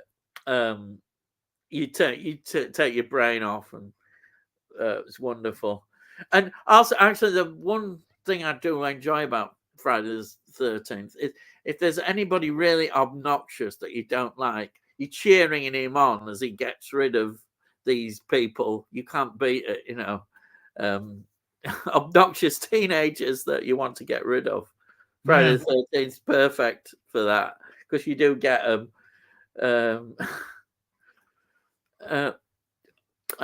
This is, let's see, Tommy says, Tony Hawk in Us the Simpsons had an episode banned as why season 3 was out of print. Oh, I've never watched The Simpsons. I don't know much about The Simpsons at all. I believe there was, wasn't there? There was some hoo-ha over who shot whatever it was. I remember that being in the news. That's where Smithers or somebody killed off one of the characters, and it was framed on the baby or something for a long time or something. I don't know. But I think Family Guy falls into the same trap. It had an episode that was banned. Fox that wouldn't surprise me. Fox cancelled it, brought it back, cancelled it again, brought it back. Yeah. Over here, the running order is totally different because we put seasons 1 and 2 together and made it just a season 1, which means all our seasons are out of sync and all sorts. Didn't they stop releasing it on DVD as well? I think. So, like I said, I'm sure it's been Simpsons. I don't know how many seasons there is, but I'm sure they stopped. Oh, Christ, they're into the 30 something now, I think. Oh God, they certainly. You wouldn't be able to get hold of them. I tell you this, I stopped buying the DVDs at season 14 and never went back. It went to 14 then in sales of DVDs. Oh, you can still get them. They're still producing them now. I'm just saying myself. I stopped at 14. I was moving more into collecting films and stuff, and it was like, when's this ever going to end? They keep putting these deluxe box sets together. There was glossy holographic covers, all sorts of stuff, and I was going, oh, okay. And I'm paying, I thought, like 30 quid for something that is a cartoon. Doesn't matter. It had this many episodes on the box set. It was getting samey. And I just went, do you know what? I think it's past its prime now. Yeah. But how wrong can I be? Because it continued to be a TV show and has been on every year. And it's still going, isn't it? Yeah. I've never seen it. It's just something I've not done. I've not seen. So let's have a look. Never. Oh, Tony, same. Never got into The Simpsons, to be honest. If I disappear just for a minute, I'm only stepping back just because my phone's going ballistic and I need to turn the sound off. Okay. No, it's all right. I'm just doing that. Just to get the phone, just to turn the sound off. Right. I'm just trying to. I've done it. It's jumped up again. It just. We'll get that. Sorry about this, but Daft M. Yeah, here we are. I think we're here. Yeah, we're here. I'm here now. Right. Physical Media Life. Wow, Danny, they released it again. Not sure how long Star Wars is staying. I don't know. And then Tommy says, Tony Hawk, there's a few more banned episodes from others. Yeah. David GPS says, Ian, there is a Friday the 13th 80s TV series, about an antique shop, similar to Peter Cushing movie From Beyond the Grave. Now that sounds really interesting. Is that available on a DVD or anything? I would be interested, especially I like the idea of an antique shop, and I know what you're thinking of, Peter Cushing. Yeah, exactly. Yeah, that sounds really interesting. I don't know about that. I'll have to check it out. So I like Yeah, those sort of anthology. there was a Friday the 13th 80s Yeah. TV show, like there was a Nightmare on Elm Street TV series. Is it available on DVD? That initially, I'll have to have a look. It'll be out of print now. Yeah. So it sounds. I like anthology series, so that sounds. I haven't got it. I something I'd think enjoy. Nigel's got it. Yeah. Oh, he probably would. Yeah, I can imagine he would. It's one of those ones where I'm not even sure if it was released over here, but it would have been in the States and it would have been out of print. You see what I mean? And then I'm sure it's really hard to get hold of. I bet it is. Yeah. Denny says Starsky and Hutch had a banned episode about a drugged up Hutch. There you go. There's the backup there of you what are. I'm saying. Starsky and Hutch had a banned episode. Yes, it did. Yeah. Because at one time drugs were very much frowned upon, weren't they? In terms of sense, in showing and displaying use, because even the censors, of course, in terms of films shown at the cinema, there were certain things you could not show. I don't think people injecting themselves and all that kind of stuff. So obviously for TV would have been really well. They wouldn't be wanting that now. Right. And then Tony says it's strange. Some of the things different countries find they think should be banned. Well, yeah, I can imagine for various reasons. I think it's just it's the media at the times. Yeah.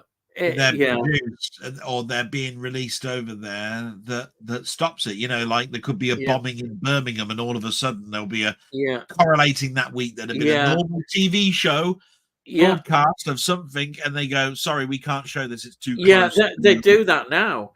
If, for instance, the BBC would say there was another 9/11 kind of attack, and there was a film that had something similar on that they were showing, they would take that off.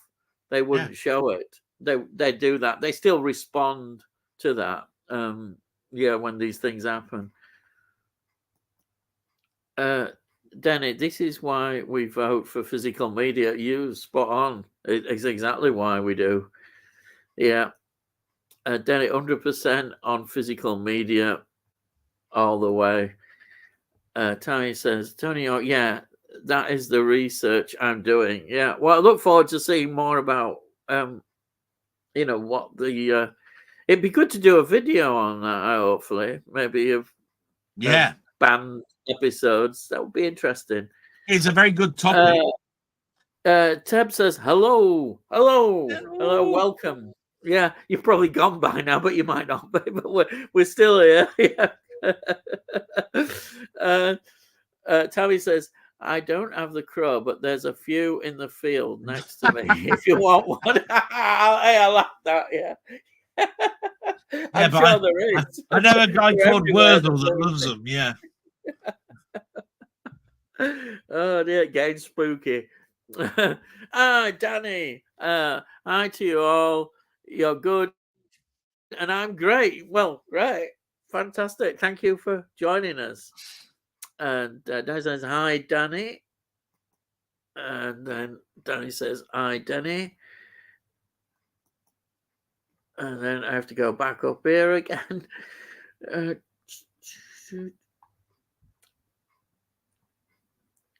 There we are. Now, Del, what's the most expensive steelbook you bought and your favorite one?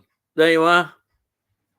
Bloody hell. That's like saying which one of your children is your favorite. What's the most expensive then? Go on.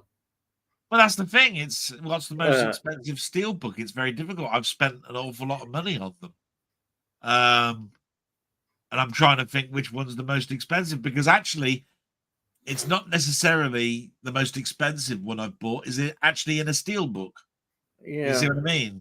Yeah, So, I get you. It's you know, a set, collector's set. I bought on Laserdisc the Star Wars trilogy, and it was £199. Yeah. I bought Jaws on Laserdisc, and that was £120 odd. Yeah. Actually, nowadays, that's somewhat prices are more than that, aren't they, on these special collector's sets that they issue. And then it's very difficult. I mean, when it comes to what's the best packaging I've got, so not necessarily is it like a steelbook picture or design. Yeah, I think the Star Trek the motion picture one that I've got is brilliant. It looks lovely. But there's my Spider-Man DVD from America, which was called the gift set edition, which is gorgeous. But it's, again, not the most expensive.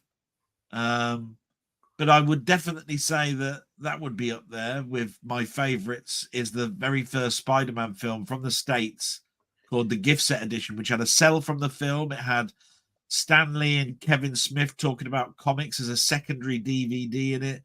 It had a facsimile of the very first Spider-Man comic in it. It had an art print by John Romita Sr., my favorite artist, in it, all in a gift set.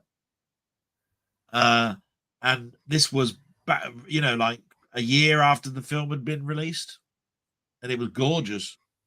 But it's been superseded now by all sorts of deluxe sets that are out there now. You know, that Wicker Man that came out last year was gorgeous. What a box set that was. You opened it up and there was a standy cardboard thing that opened up like a music box would have done with the dancing fairy. You know, it's a gorgeous box set. So I'm going to have to say to you, I've got so many. That's a really, really difficult one. But to give you an answer, I'll just give you, it's not a steel book, but my favorite box set I think that I've bought will probably be the Spider-Man Collector's Gift Set Edition on DVD back in the day when it came out. Yeah. That was brilliant. Okay. Sorry, sometimes you were breaking up a little bit then. Oh, be all right. Am I okay now? Did you notice anything? Yeah, at the moment you're all right. Yeah, it just sort of started to go a bit, but it's okay.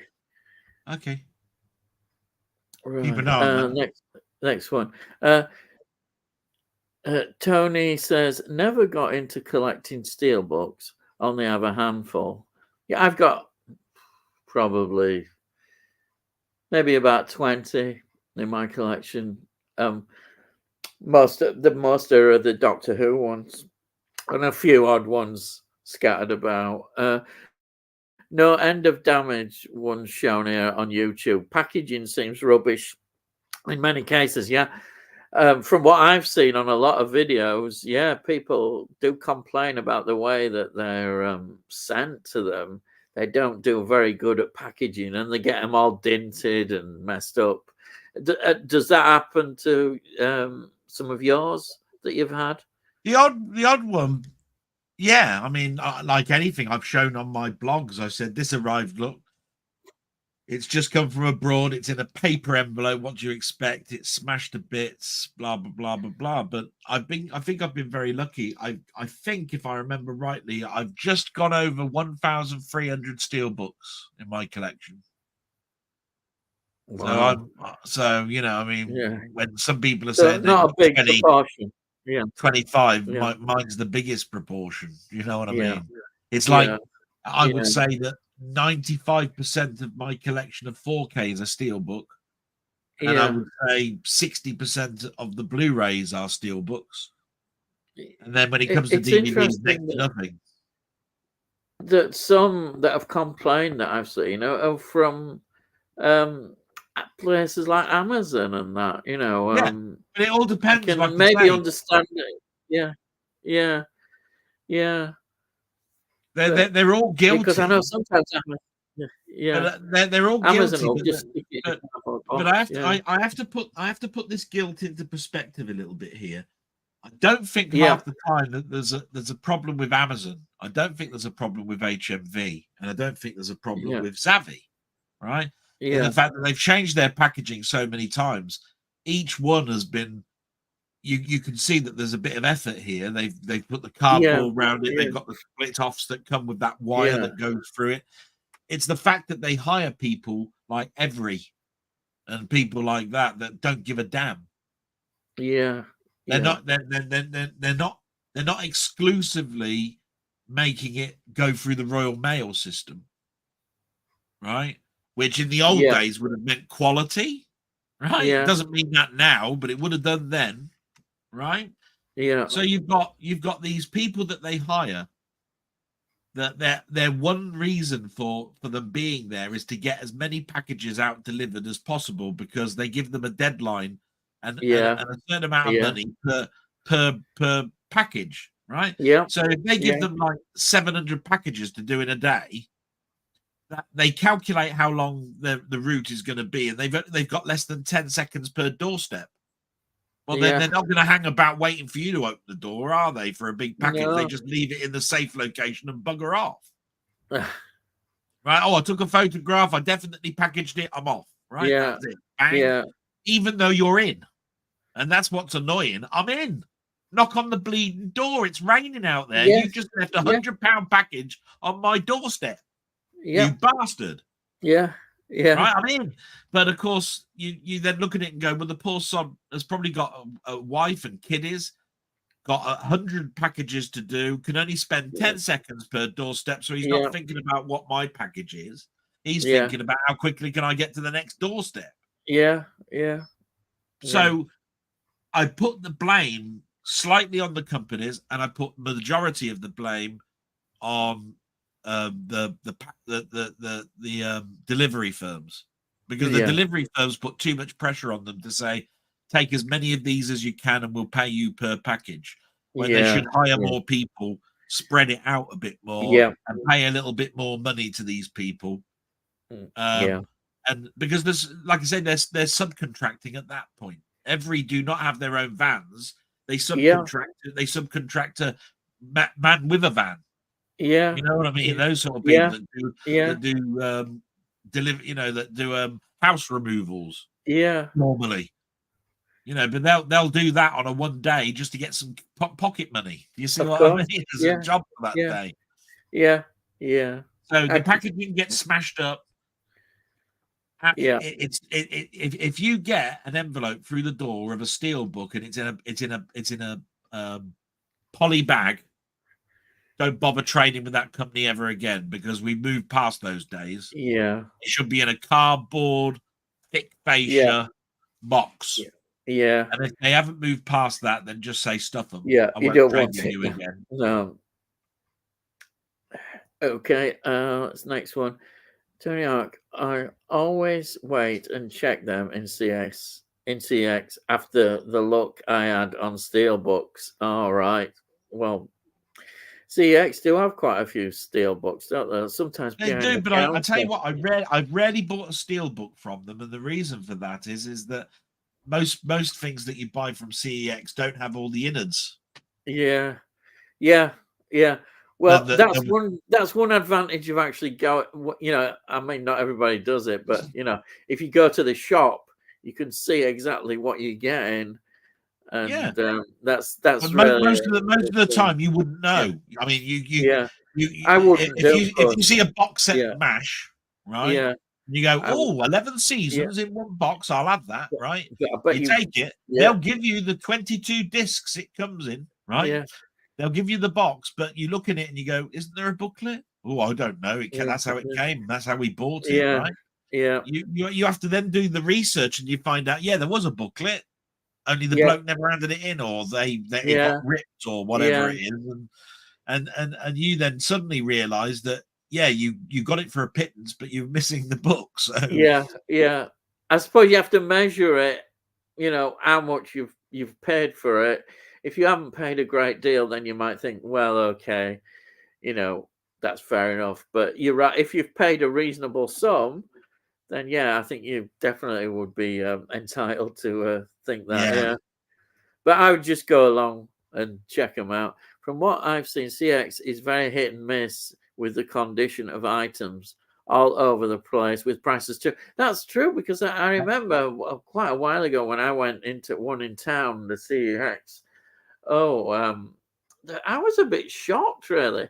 The 4K prices I thought were not really that much different from getting an offer at HMV. When they have sort of two for, I don't know, 30 quid. It's gone up now, but some of the prices were not as cheap as I think people thought.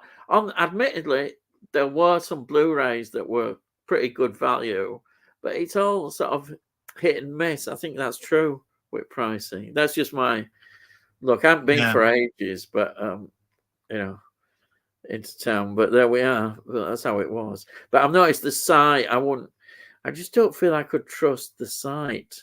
What they put up. I don't know if Tammy buys from the site. I've got a feeling you actually go in and into the CEX, which is the best. That's the best way to check. Always check, definitely. Right, and Tony, the stories I could tell you, there you are, about steelbooks in CEX. I picked up before, and the J cards aren't great. No. And I've heard they reprint covers too for some reason. That's another thing they do. They do that. Yeah, which I don't know. What can you say? Danny, bootlegs. I want Slow Horses on Apple TV. Only available in China. So what do? Get this or wait? Well, will it come out? Is there any hope of it coming out?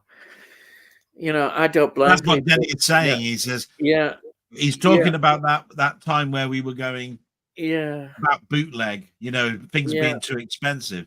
Yeah. Now, when it comes to bootlegs, when you know that there's a show on TV, and then when you look, you only find out that there is a version that you can get in another country. Yeah. You have to ask yourself, what's the likelihood that Apple are actually going to produce this and bring it out?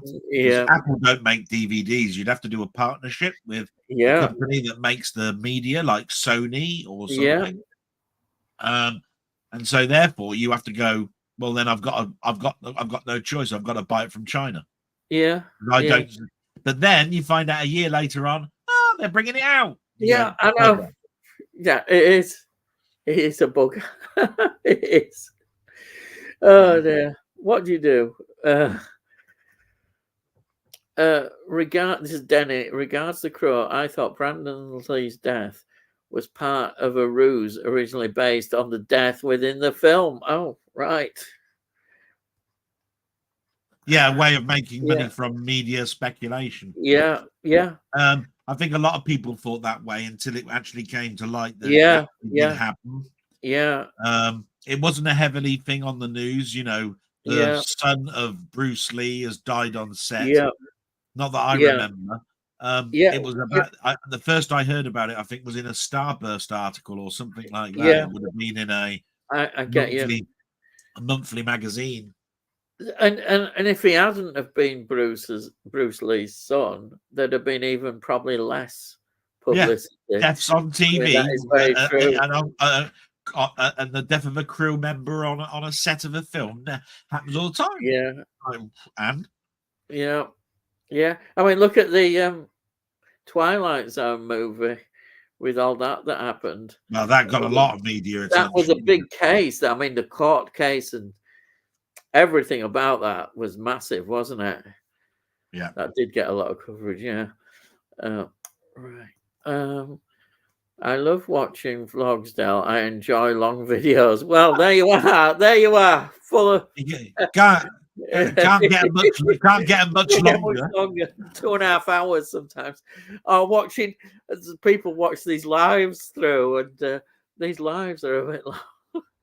No, because you can't get much longer, can you? I mean, my God. Last week we had over 4 hours. I think 4.5 hours. So there we are. I'm sure you watched all that. People do watch it all, again. I like the season 1 X-Files episodes with the guy who can squeeze through. Yeah, that's the one that I think everybody remembers. Tombs, and I think it is called Squeeze. Squeeze. Yeah, because that's the first one that we see, and then Tombs. I haven't reviewed it yet because I know it's coming up. So I'm doing. It's where he's given a name. Yeah. The pilot blew me away of the X-Files. Yeah, especially the ending. I love the episodes where they were trapped in the iceberg with the worms making everyone nuts. Yeah. I mean, it's the X-Files is just so full of great, wonderful stories. I absolutely love it. It did surprise me how long it took for it to be made into a film. Yeah. When the film came out, it wasn't as bad as what the film. I think the first film is really good, and but it didn't get. But it got a rollicking by the critics when it came out. But I think now. But I liked it. The critics have reassessed it and have actually looked back, probably because the second one was so bad. Yeah, the second one realised that it was a good film. Yeah, but we'd rather not pretend the second one didn't happen. But there we are. What's strange is that, it's strange, is that Billy Connolly is in that second film as well. But he's a comedian who does a bit of acting. Billy Connolly is in a Columbo episode. Yeah, well, that's what I mean. He does. He's a conductor. If I remember rightly, he's a conductor of a movie score in one of the later episodes of Columbo. I was going, what the hell's he doing in this? Actually, there's a subject there I was just thinking of. It just crossed my mind. It might come in future. Is artists and singers who do acting and comedians who do acting, and there's quite a few who you could come across. You got Toya Wilcox was in Tales of the Unexpected as Marigold or something. She was the Marigold perfume lady or something. Do you remember she was also in that children's TV show? Because I remember watching it with my son, and I've forgotten what it was. It was a car. It was some car, and she voiced the car. I bet Denny knows it. It was a car. I mean, I remember. It would have been probably late 80s, but my son was born after 1990. So it would have been shown in 1990s. Maybe it was made in 1990s. I mean, Susie Quattro was in Happy Days, weren't she? What was it called? I can't think, but I'm sure somebody might know. It was a car. It was a quite annoying car, but she was the voice on this car. I don't remember. Yeah. I said, Susie Quattro was in Happy Days. I remember that. Yeah. You had a couple of singers that were in. I'll tell you, it was a good one to think. Meatloaf had appeared in quite a few things. Oh yeah, that's it. Susie Quattro was in Minder. She was in Minder. Yeah. That's right. Yeah, definitely. Anyhow, I've gone off target again. Here we are.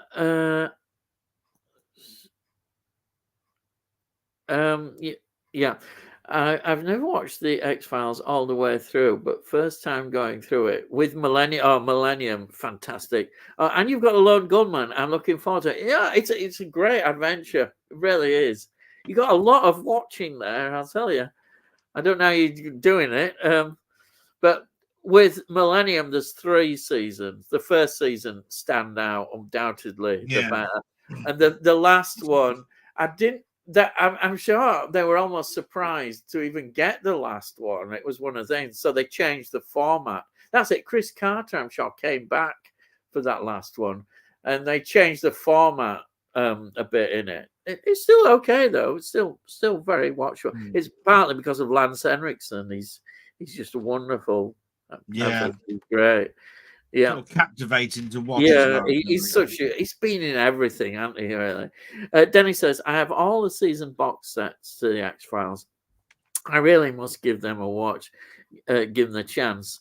Seem to remember a story of worms, and here's the worms again, the artistic scientific base.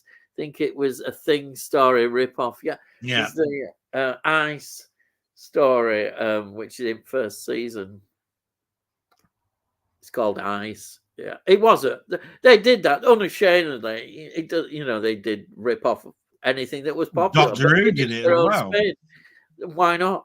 It worked. Yeah, I got all the spin-offs of the X-Files. What's your favorite spin-off? Well, I'd have to say Millennium. Yeah, I have to say Millennium. Unfortunately, the Lone Gunman just didn't quite work. I can see why it's not. Well, the reason I say Millennium is the Lone Gunman didn't have enough time to establish itself for me to like it or hate it. It was that a problem? Because it was on. Yeah, that's a very thing that happens all the time, doesn't it? They never get a chance, to develop, or you get that's it. It's just gone. How can I be bothered about a group of about 4 or 5 people? Yeah. Getting their show cancelled when there was only so many episodes of it before it was cancelled, and it was cancelled at the time that the BBC bought it. So it was just But Harsh Realms was even worse. I don't know. That hardly got any, and he put a lot of faith in that, and it got scrapped pretty quickly, I think, which was a shame. And there was that actor who I really like. He was in Lost. He was in The Stepfather. Terry Quinn, is it Terry Quinn? Ooh. I think he was in that one. I think he may well have been in Harsh Realms. He pops up in Millennium as well, Terry Quinn. But I saw him as John Locke in Lost, which is I enjoyed Lost. But in the Stepfather films, wow, they need a Blu-ray release. Stepfather films. Yeah, I've got them on DVD. I don't know how many times I've watched them over years. It's such a clever story, and he's so good at it. And what I like is about that. It's not really a spoiler, but at the end of the second film, they kill him off. So that I think that's good, because it means they didn't. But I think they did.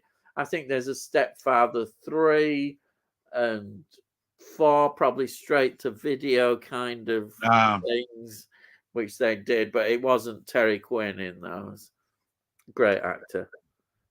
Wonderful. Danny. Alien Nation series. This is a must release on Blu-ray with the films that followed. Criminal. It was cancelled after 1 season, so it was on 1 season. But then they made little movies. I know that they they completed it with a little straight to video movie. Yeah. Yeah, it was a great series, that. But there we are. What's the Invasion of the Body Snatchers? Never heard of it. Well, it's a great film from 1956. I highly recommend it. Plug. It's a fantastic film. But the 1978 one is very, very good as well. That stars Donald Sutherland in it. And he's great. And the ending, a lot of people talk about the ending of the 1978 version. It's got an iconic ending. Probably to me, that's probably why people may even put it ahead of the 1956 version. But the 1956 version, apparently the studio imposed the ending he wanted a bleaker ending. You get a bit of hope in the way it ends, but apparently Don Siegel wasn't keen on the ending, but the studio said they had to have this ending and offer it up. Well, maybe they should offer up. I don't know, but I think that's why the '78 version is really well thought of. That ending, people love an iconic ending, and that has it. Do you agree on that? Perhaps you are. Of course I do. Yeah, I just see. Yeah. Well, I was actually just looking then because Yeah. I couldn't remember if Rod Serling was involved in the '70s version of Invasion of the Body Snatchers. Yeah. And the reason that made me think along those lines is again going back to Planet of the Apes. It's the ending. Yeah. Yeah. The ending where Yeah. you go, I'm never going to forget that ending. Yeah. Bloody It's hell. true. It's bloody Right. true. Yeah. But he wasn't involved. Yeah. Yeah. But but it was. It's just. But I still stand by what I said. I just have so much love for that original one. Yeah. Watch the network release of Eyewitness 1970, an enjoyable thriller set on Malta with Lionel Jeffries. Interesting. Susan George, oh, lovely. Susan George, fantastic, isn't she? And of course, Peter Vaughan, the ever Peter Vaughan, who pops up in so many things. People might know him mainly in Porridge, but he was, if you look at British films, he was in. Well, if you just look at British roles. films around that time, 1970, you'll see that these are character actors. These are character actors that were just about everywhere. It was fantastic, absolutely fantastic. There he is. He pops up, and Susan George. I love Susan George. Who couldn't love Susan George? And that sort of period again. She's in lots of things. Just amazing, absolutely amazing. And then Tony Hawk says, "Look forward to your original." Yeah, I'm looking forward to doing it. I can't wait. But that'll be a couple of weeks, but it's going to come because I've just today I've recorded my last Hitchcock film review, which was Young and Innocent, which was a network release. That was my last Hitchcock. I've done 39 Steps, which came out I think on Channel today. And then I've just done that. I could do more Hitchcock films, but I haven't got any more in collection. But I've decided, I want to do some other series. So that's it. Is that original soundtrack OST? Sorry? Well, it says look forward to your OST. Original Star Trek. I think that's what he's saying. Right. I was going to go. That could be original. That could be original Star Trek. That could be soundtrack. Yeah. It's I know it's original. It's like me. You can't beat the original. Absolutely love the original. I'd say Next Generation. I put only just below, but there's something about the original series. But I do love. For me, Star Trek is always Star Trek, the original series, and Star Trek: The Next Generation. I do enjoy. A lot of people do like Deep Space Nine. I think that's a good series, and so is Voyager and Enterprise. But those two I always put as my favorite Star Trek, and they're the original series. To me, it will always be the original. It will always be the original. Yeah, the original series is just. It's because Next Generation doesn't even come close in my opinion. Yeah, but I bought them all. Yeah, and I love them all. Yeah. I'm just saying that. Yeah, I was brought up in that classic mode of Hollywood and the classic mode of TV. Yeah. When I watch now the original series of Star Trek, I can't help but listening to audio cues that are used in every episode that they just repeated. Yeah. They'll put the same music cue for Spock's brain as they would have done in A Mock Time, and I'm going, they're two worlds apart. Yeah. They're using the same. They're using the same music cue. So for me, I'm a very big on the music setting the tone. Yeah. So I mean, I can hear now, I can see now the Starship Enterprise coming on, and the fanfare would be da, da, da, da, da, da, da, Yeah. da, and then it'll be the Kirk walking onto the bridge. Something will come on the screen, and it'll go da da, and then the music will start. And then I mean, to me, it's repetition of Yeah. score. That Yeah. make me hum them. Yeah. Right. See, It's why I've it's never. why everybody can remember the main Yeah. theme of something, but not Yeah. necessarily the music that went in the incidental thing of it. But the trouble with the good thing about Star Trek is I remember all the incidental music in it. Like Yeah. I remember all the incidental music in Spider-Man the cartoon series from the 60s. Yeah. That is Right. They kept using same audio cues over and over and over again yeah. for budgetary reasons, but that meant that I kept listening to them and listening to them. And it's almost like I'm listening to them as many times as I would have done as making a record go to number one that week. It'd be on your record player and you'd hear it 20 times that week because you'd bought the single Yeah. that week and Yeah. you'd have put it on. So, of course, the next generation, I never looked at the music like that same way. So I never looked at the TV series the same way. Yeah. That's just me, maybe. That's that's your sort of interest. You see, for me, I've never even, to be honest, music in TV or films, I've never really had the ears or even thought about the soundtracks as much, apart from the theme tune, or if there was a song that would come up, I would obviously notice a song in soundtracks. It's only maybe fairly recently that I've started to listen a bit more, maybe because I've heard people talk about it like you. But I haven't really had that interest in watching things, and never noticed how, even though I would have watched something, and music obviously, from what I'm gathering, is seen as contributing to the atmosphere in terms of emotion often, and what is happening in the story. I'd never seen it like that, so that I find interesting. Well, like I said, I think it's probably Yeah. more an American thing than it is a British thing. But Yeah.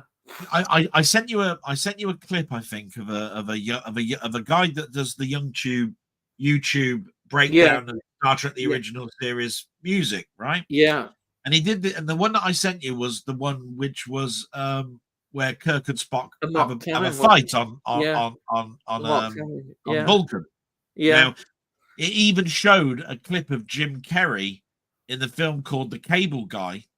Yeah. Right? Where they're at medieval world facing off against each other. And Jim Carrey's there humming the theme tune. Yeah, come on, we're going to have a fight like Star Trek, right? Yeah. Now, he actually hummed the tune, and you instantly, when you listen to it, you went, I can hear this tune in my head. I know what he's talking about. Now, why is that if you've only watched it twice? There must be something about that tune, therefore, that has fitted into your psyche somehow. Yeah. And I think, I really, really do think that in the 60s, they thought more highly of their crew behind the sets and the actors than they do now. They don't care whether this scene has got a good piece of music in it or not. No. Don't give a shit. It's just as long as it fits, makes it sound nice and all that. Yeah. Fair enough. Yeah. Not whether it's got a hook or whether you're going to want to buy that because of that track. It doesn't come into it anymore. Yeah. You see, if you just said this before to me about music in films, I would have thought, oh, right, where did music play a major part in the film? See, I'm thinking that. And the only thing I would probably think is, oh, yeah, Close Encounters of the Third Kind, where the music is such an important part of the film. That would have been my take on it. So therefore, for me, it's quite interesting discovering, that music can be part of the actual film itself in terms of not just something there as background music, if you see what I mean. Well, you'd often think, like certainly in some horror films, I would say you got music is just signifying a basic thing that something is going to happen or somebody's been chased or that, and it's all very basic, but you don't see it in any other ways. Oh, it's interesting because I talked about Friday the 13th, and you see, for the first time last night when I was I'm watching the last ones or so, I actually started to say, oh yeah, you've got that particular Friday the 13th theme that is always pops up when Jason's around. But then I started to see variations and extensions and all sorts, and there's quite a lot involved in some of the scores in that, and that was the first time I've really noticed that. Yeah. But I still it's where yeah, it's where the composer has said, I need to do a theme for the main character, so I need to do a Jason theme, right, or whatever. And this is where I'm saying we don't have composers that write like that much anymore. In Star Trek the Motion Picture that when they said it needs to be a romantic theme, Jerry Goldsmith famously said, well, I've already given you a love theme. It's Ilea's theme. Yeah. Right. That's the romance part. And he said, but Bob Wise actually turned around and said, yeah, but you've got another romance in this. You've got the Enterprise. And he goes, oh, yeah, so I need to do a theme for the Enterprise, don't I? That's where you get the main theme from. Yeah. Because he went back and did a theme for the Enterprise. There you are. That's the suddenly gold occurs. That as far as I'm concerned. Yeah.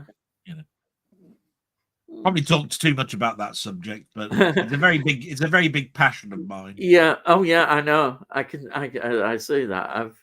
It's just an interesting way I've never thought about it.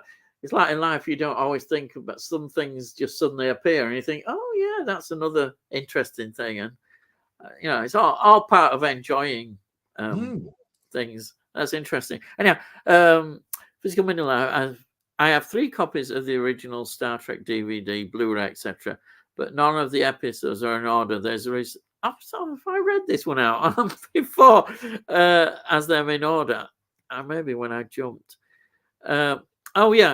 It's Danny now. I believe Star Trek The Next Generation now has episode 2 of season 1 banned on TV, stating it would be reviewed as stereotype tropes and racism. It was a story about a vaccine. Really?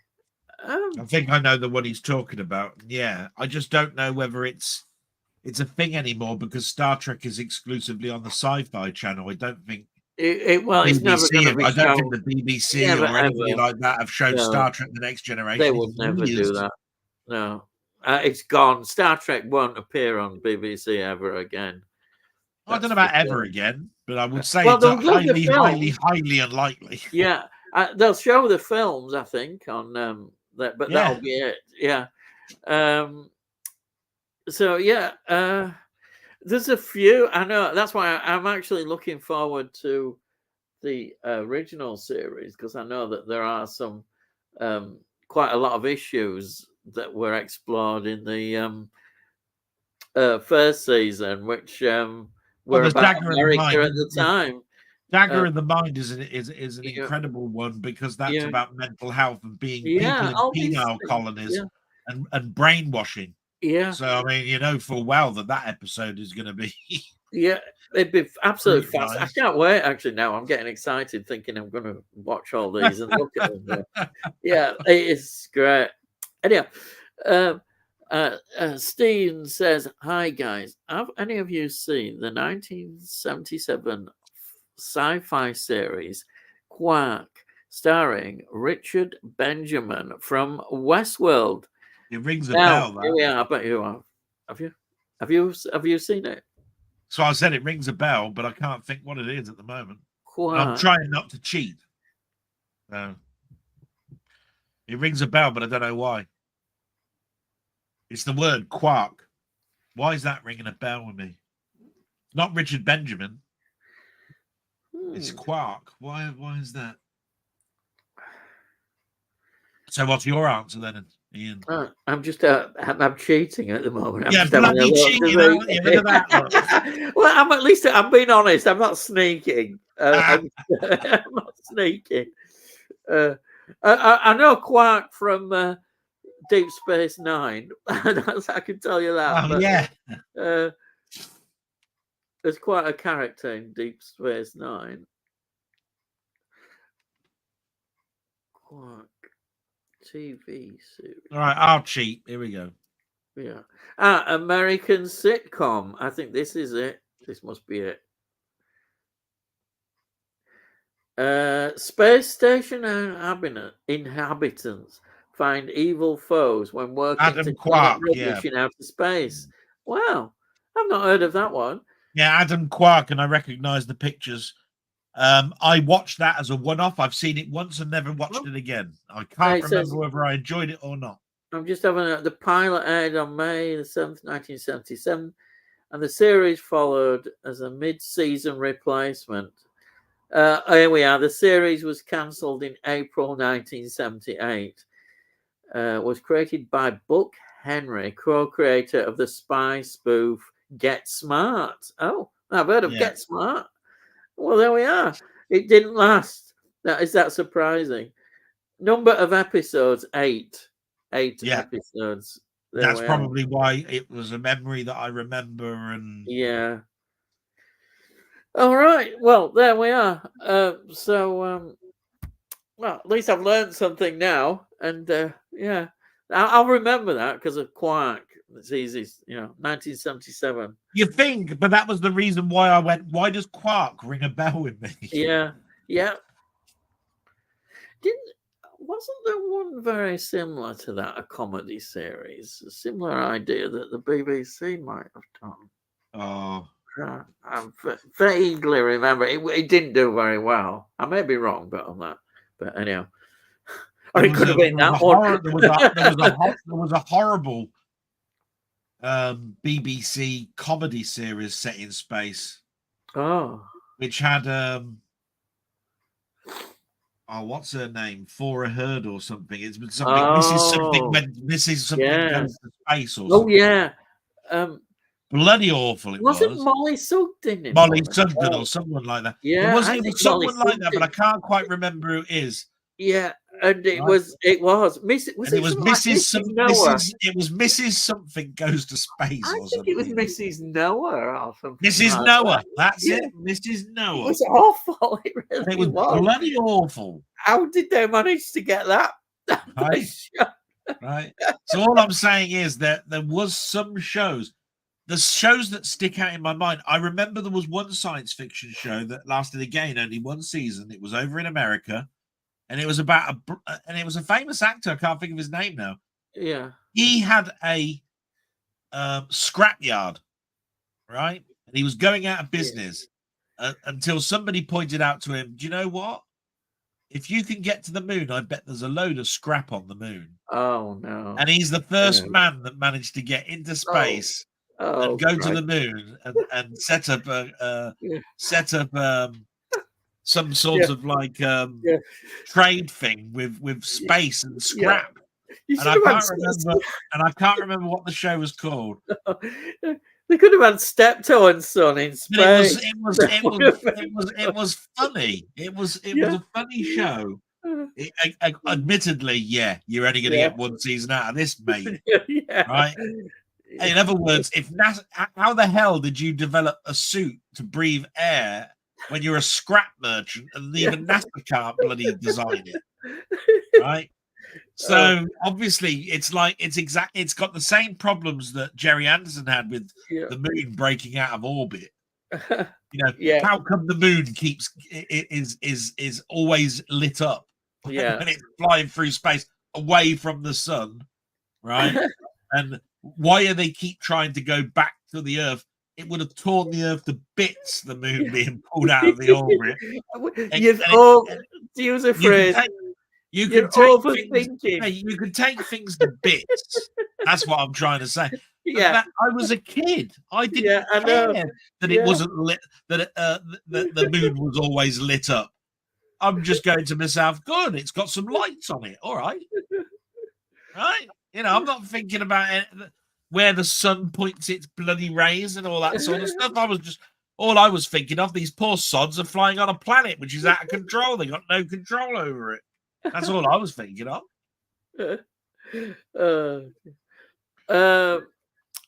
Right, next one is Denny. Tasha Yar, yeah, fighting their lady warrior, played by a black woman. Seriously, these left-wing idiots need to piss off. I'm fed up with people telling us to be offended about nothing. Is that a very early episode? I think it is in the Well, next yeah, because generation. Tasha Very Yar early on. died halfway through the first season. Well, I think you've said it all. Really. I don't need to add any more to that. I think that it's great. The world is mad, but She came back as a Romulan around about yeah. season. Oh yeah, 4. that was good. Yeah, yeah, I remember that. Well, she came back in a season 3 episode called Yesterday's Yeah, Enterprise, which is my favorite Next which is a Generation time travel episode. story, and then she turned Brilliant. up as the daughter of Tasha Yar Yeah. because she went back in time, if I remember. I was absolutely no. Honestly, that episode I've done. It's my most watched Next Generation episode. I can watch it and watch it with Captain Garrett from Enterprise C. Oh, it's a brilliant story. Absolutely love But it. you've even got Frasier in Star Trek, haven't you? Because Yeah, you have. you've got another Enterprise story where it just kept blowing up and blowing up and blowing That's up. right. Yeah. And then you find out that it was out. because an old ship from the Yeah. 23rd century came through a rift, and basically they did manage to avoid hitting it. And you find out that the captain is Frasier. Yeah, I think I'll have to. Yeah, maybe in about a few years' time when I finish the original Star Trek, we might get onto Next Generation. But that's as far as I'd go. Though there's 7 seasons to do, isn't there? At least with original, mind you, there's a lot of episodes to do in 3. But 79. Anyway, yeah. Tony, like I say, they're on every day at 5 o'clock on Freeview.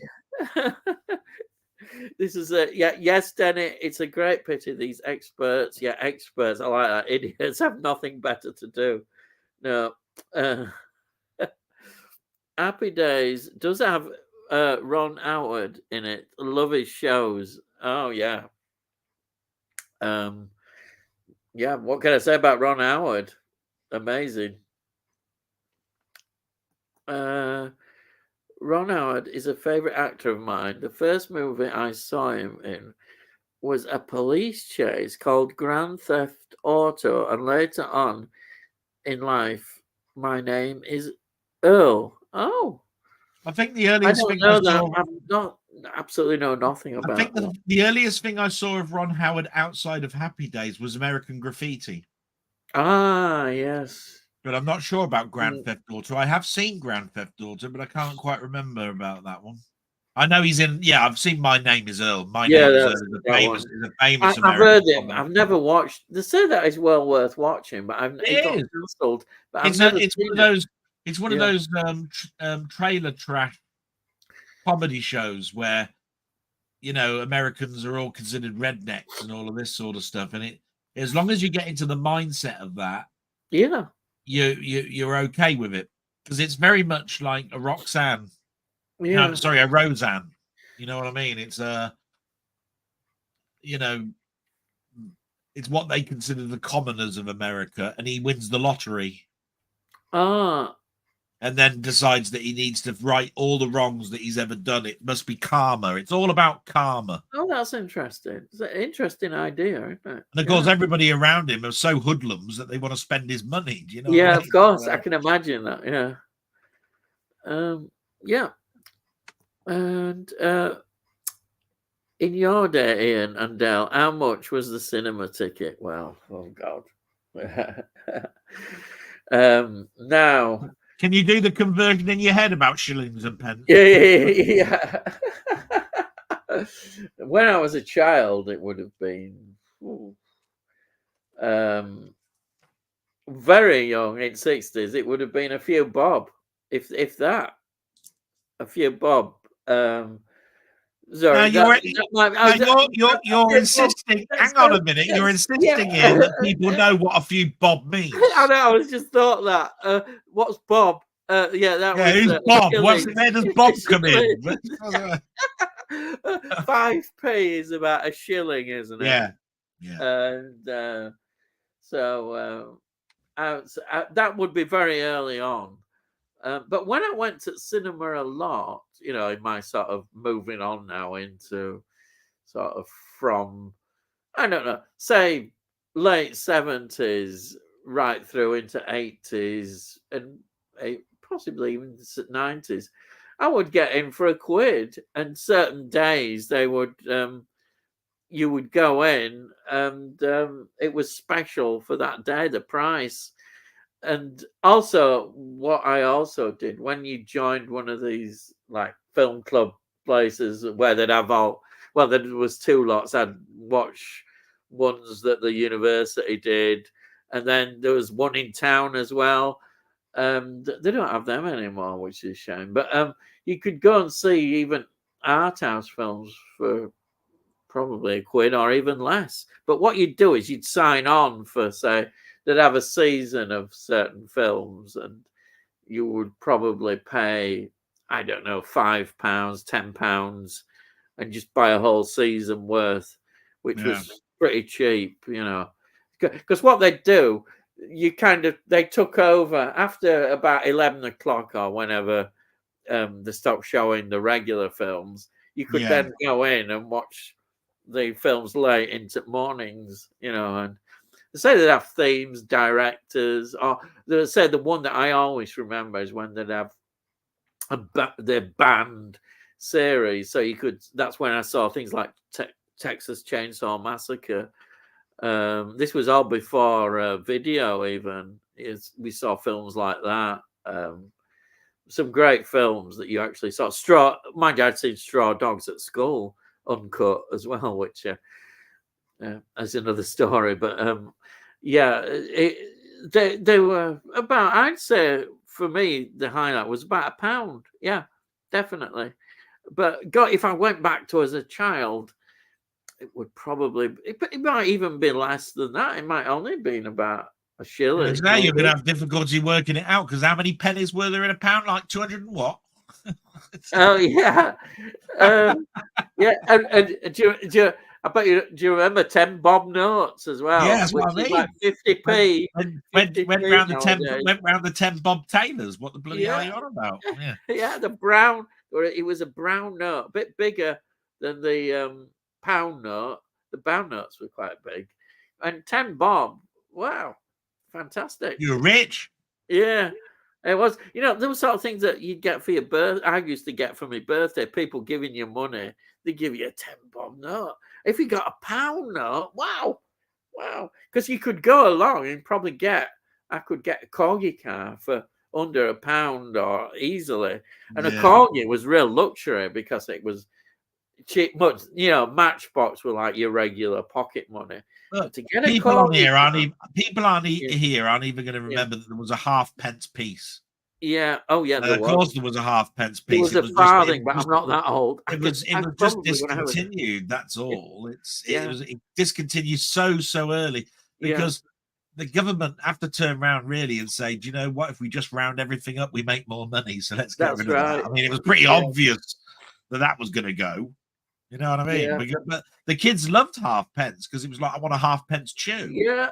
Right? You knew what you were getting. It's like two chews for a penny. And your mum gave you halfpence and you went, oh, I'm going to get a halfpence chews. Brilliant. That went out the window. Yeah. You know what I mean? When they discontinued. There were other things that they abolished. There was what they called a threepenny bit, which was like a brown thing, and it was diagonal. That turned into rhyming slang for something totally different. Threepenny bit. Threepenny bits. The little bits. You know what that rhymes with, don't you? Yeah. Oh God. Yeah. There was farthing, but I probably can hardly remember that. But it probably went into 60s. I'm not sure what year the farthing was abolished. Oh, there's half a sixpence, which is a film as well, isn't it? Really, half a sixpence. Yeah. But when you had your penny tray, oh, heaven, you could get loads for a penny. Here, I remember. I sound like Monty Python. But you could get these penny trays and that. Wow. It was great. Anyway. Going up to the sweet counter and seeing blackjacks and rhubarb and custard and all sorts of stuff. Yeah. was a thing. You know, it's like, oh, I've got a penny, and you go, Yeah, bloody hell, you can have you could have 5 of loads them, 3 for a of them, penny. 2 of Yeah, them. yeah, Right, okay, all right. penny tray. And they gave you Fantastic. the bag, and you didn't have to pay 10 pence for it. You know, I mean, Yeah, bloody hell. it was great. And The then bag wasn't extra. You actually got it as part of the package of having the sweets. You know what I mean? and they had actual sweet shops. That's all they sold. And the smell when you went in was beautiful. And you look around, there was all these jars and all these trays, different Can you imagine a shop just being full of sweets? Wow. Fantastic. I know I'm an old codger, right? Yeah. I know I'm an old codger, Yeah. but it really does annoy me that they expect you to go around Sainsbury's and Morrison's and Tesco and all that sort of stuff, Yeah. and that you're using their shelves to buy their product. But what's not included in the price of the shopping thing is the bloody box or the bag that you're going to take it home with. Yeah. What am I supposed to? What am I supposed to do? Have it run through my fingers? Am I supposed to, I mean, the car is outside. I've got to get it from here to over there. And you're saying I have to buy a bag for life. What's all this about? Yeah. Now, I do know that we're living in a world where, plastics and all that sort of stuff, and it's protecting the planet and how much and all this sort of stuff. Yeah. You're taking the real royal piss when you say 30 pence for a bag, right? You're going to get your mother an emergency loaf. You don't. You're instantly going, I've got to go round there before you shut. I need to get a loaf, right? I'm not thinking, oh, by the way, where's my plastic bag that's somewhere in the house before I can go out? Yeah. So they're taking the piss when I'm buying a loaf at inflated prices, and I have to give them 30 pence for a bag to put it in because I had to rush out to get it. And they go, well, you should have thought about it, sir. And I'm going, you don't think about things when it's an emergency. Yeah. It's an emergency for a reason. And the emergency is you're about to shut, and we're down to one piece of bread for tomorrow. That's an emergency. Do you understand? Yeah. So really, you should be giving me that bag because I've actually told you it's an emergency. Right? Yeah. They don't listen. No. They just laugh at you, and you go, of course. I have to say, when was the last time you went to Sainsbury's and they had a box bay at the end where you actually picked up the boxes that were actually at the bottom, and you took them to the counter to put your groceries in to get them out the door? They used to have all of the old boxes that they put on the shelves, and they gave them to the customers for you to carry home, right? Big box bag. Don't do that anymore. No. The question I would ask is, when did I last go to a supermarket to do my shopping? It's all online. Yeah, sorry. And we've got a local shop here. So if I do go shopping, I manage to get out, just go to the local shop. And it's not bad. All through pandemic, he was great, our local shopkeeper. I mean, all I'm trying to get at with the analogy is that for years and years and years, when we bought penny sweets, they gave you a little, they gave you a little paper bag to put them in. There was none. The shop counter over the other side wasn't turning around and saying, "Oh, by the way, you owe me a penny for the bag." Exactly. Right. Yeah. Your mums would be looking at it and going, "You tight bastard." You're going to charge my child a penny to put the bloody sweets that he just bought off of you for a penny for, you tight git. And you wouldn't see him for that. Yeah. But in Sainsbury's, there's no question that you got to give them 30 pence for a plastic bag because you've got to bring a bag with you. Yeah. Actually, to be fair, on delivery, they charge. Yeah. You've got no choice. Yeah, you've just paid for the groceries to be delivered to you, but you've got to pay for the bags as well for them to put it in to take it to your door. Yeah, and I'm going, talk about double tax, and we're saying how much we pay for the fuel that we're taxed 3 times before we get it. You've just charged me for putting the stuff in a bag and then having the bloke delivering it and then paying for him to drop it off at my door. That's 3 times. There we are. Exactly. And you're saying that delivering your shopping to your door is cheaper than going around the supermarket myself? Is it buggery? At the end of the day, I'd rather pay the car tax for the whole of the year. Exactly. Yeah. Oh dear. Okay. Anyhow, Stephen says MCQ was No, a good McHugh. McHugh. McHugh. MC. Oh, McHugh. Yes. Yeah. That's been mentioned quite a bit. Yeah. It's a detective, isn't he, in that one, John Wayne? Yeah. Um, I thought it ain't half. Oh, ain't half Hotman TV series had a lot of controversy episode at the time. It didn't, but they Yeah. wouldn't show it now. It was just the very nature of having actors blacked up and stuff. They Yeah. wouldn't dare show it, but it was very. It's something again that we just sat down and watched and laughed at, and that was it. We didn't really think much anything Yeah, but about it. here's the thing. It was talking about the war Yeah, and music production during the war, yeah, and that sort of thing went on.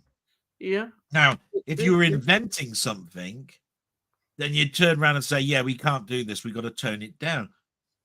But this was actually happening. Yes, of course. You're asking us to rewrite history. Yeah. For the sake of somebody being offended.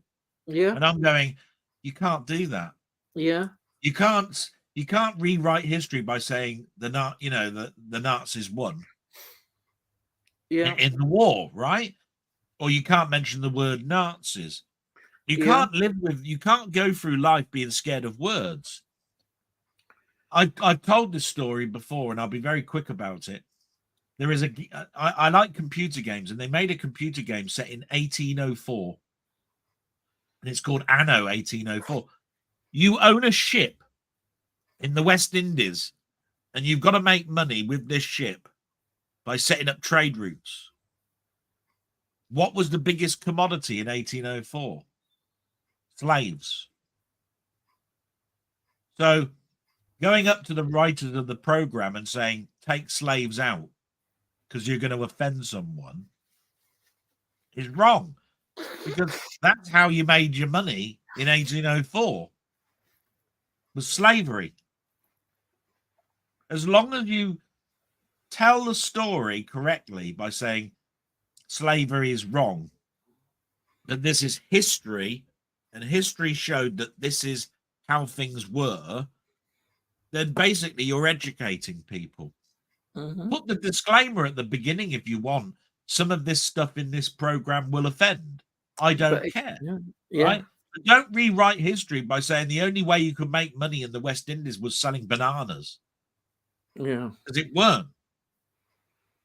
Yeah. Slavery was a thing, and people that had boats used slavery for the crew of the ship and as a commodity to make money. They made more money by shipping people around to give rich people, slaves to look after themselves than any other thing that you could hold on in your ship's hold.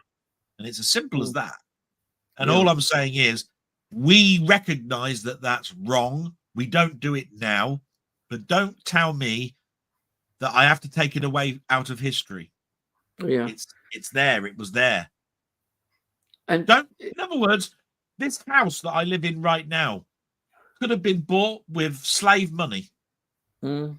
Now, am I to blame for living in this house, that I live in a house that was bought with slave money? No, I don't. I bought it in 1977. As far as I'm concerned, the person that you've got an argument with is long dead.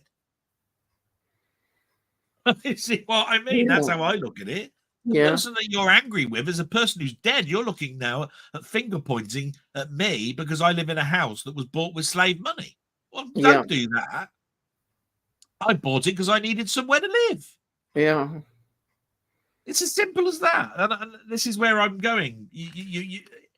People try to finger point and put the blame on something because they know they can't put the blame on the person anymore because they're dead. Yeah. It's also somebody's got to be accountable now, so it'll be the monarchy. Oh, the monarchy.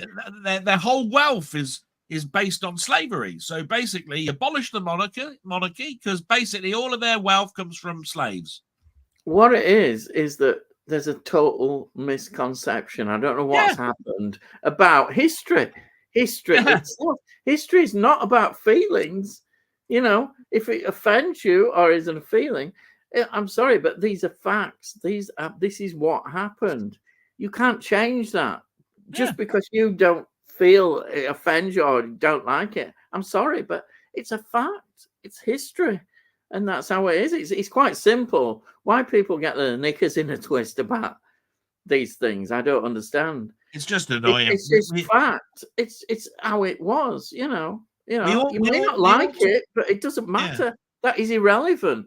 It is totally irrelevant. Your feelings. We will move on because I Yeah, didn't mean to bring this yeah. in, but I just want to end on something else. Somebody went up to me and said, "You are what's the word they get? You are White privilege. white privilege." That's it. Yeah, Yeah, I right. know there's You that. are I've heard white that. privileged, right? I turned around and said, "I went to school where there was a boy, right, and he was white, and he had holes in his trousers." Yeah, His soles were coming off of his shoes. He smelt because he couldn't, yeah. because his That's how they family did. had Yeah, no money and yeah, couldn't afford running water, and yeah, who deserved an education and got his education and is now perfectly okay. But I'm yeah, telling you this: food banks are not synonymous to just people of color. There are yeah, white people that go there, and that is because yeah. there is no such thing as white supremacy. Yeah. Right? And Poverty is poverty, whichever way you look at it it. doesn't matter. I don't choose. It's poverty. It's Exactly. So poverty. don't turn around and say white supremacy, because I'm telling you now, I wanted to Bullshit. be a manager for 30 years, and all through my years, I've been managed by a woman. Yeah, Out of 6 managers, 5 of them have been women. yeah, So if you're talking about male supremacy in like women don't have managers roles, I've never known anything but a woman be yeah, a manager above me, yeah, and I've never been able to be a manager. So does that mean that they favored women to yeah. be Exactly. promoted? Yeah, Could that actually be happening in the office place? Of course it bloody well did.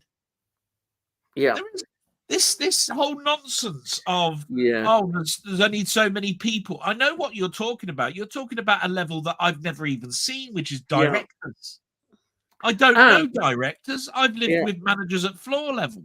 quotas is bullshit because everything should be on somebody's ability. If somebody is incompetent and totally rubbish at what they do, and yet you say, "Oh, we've got to put them in this position because, well, they represent this box that I've got to tick."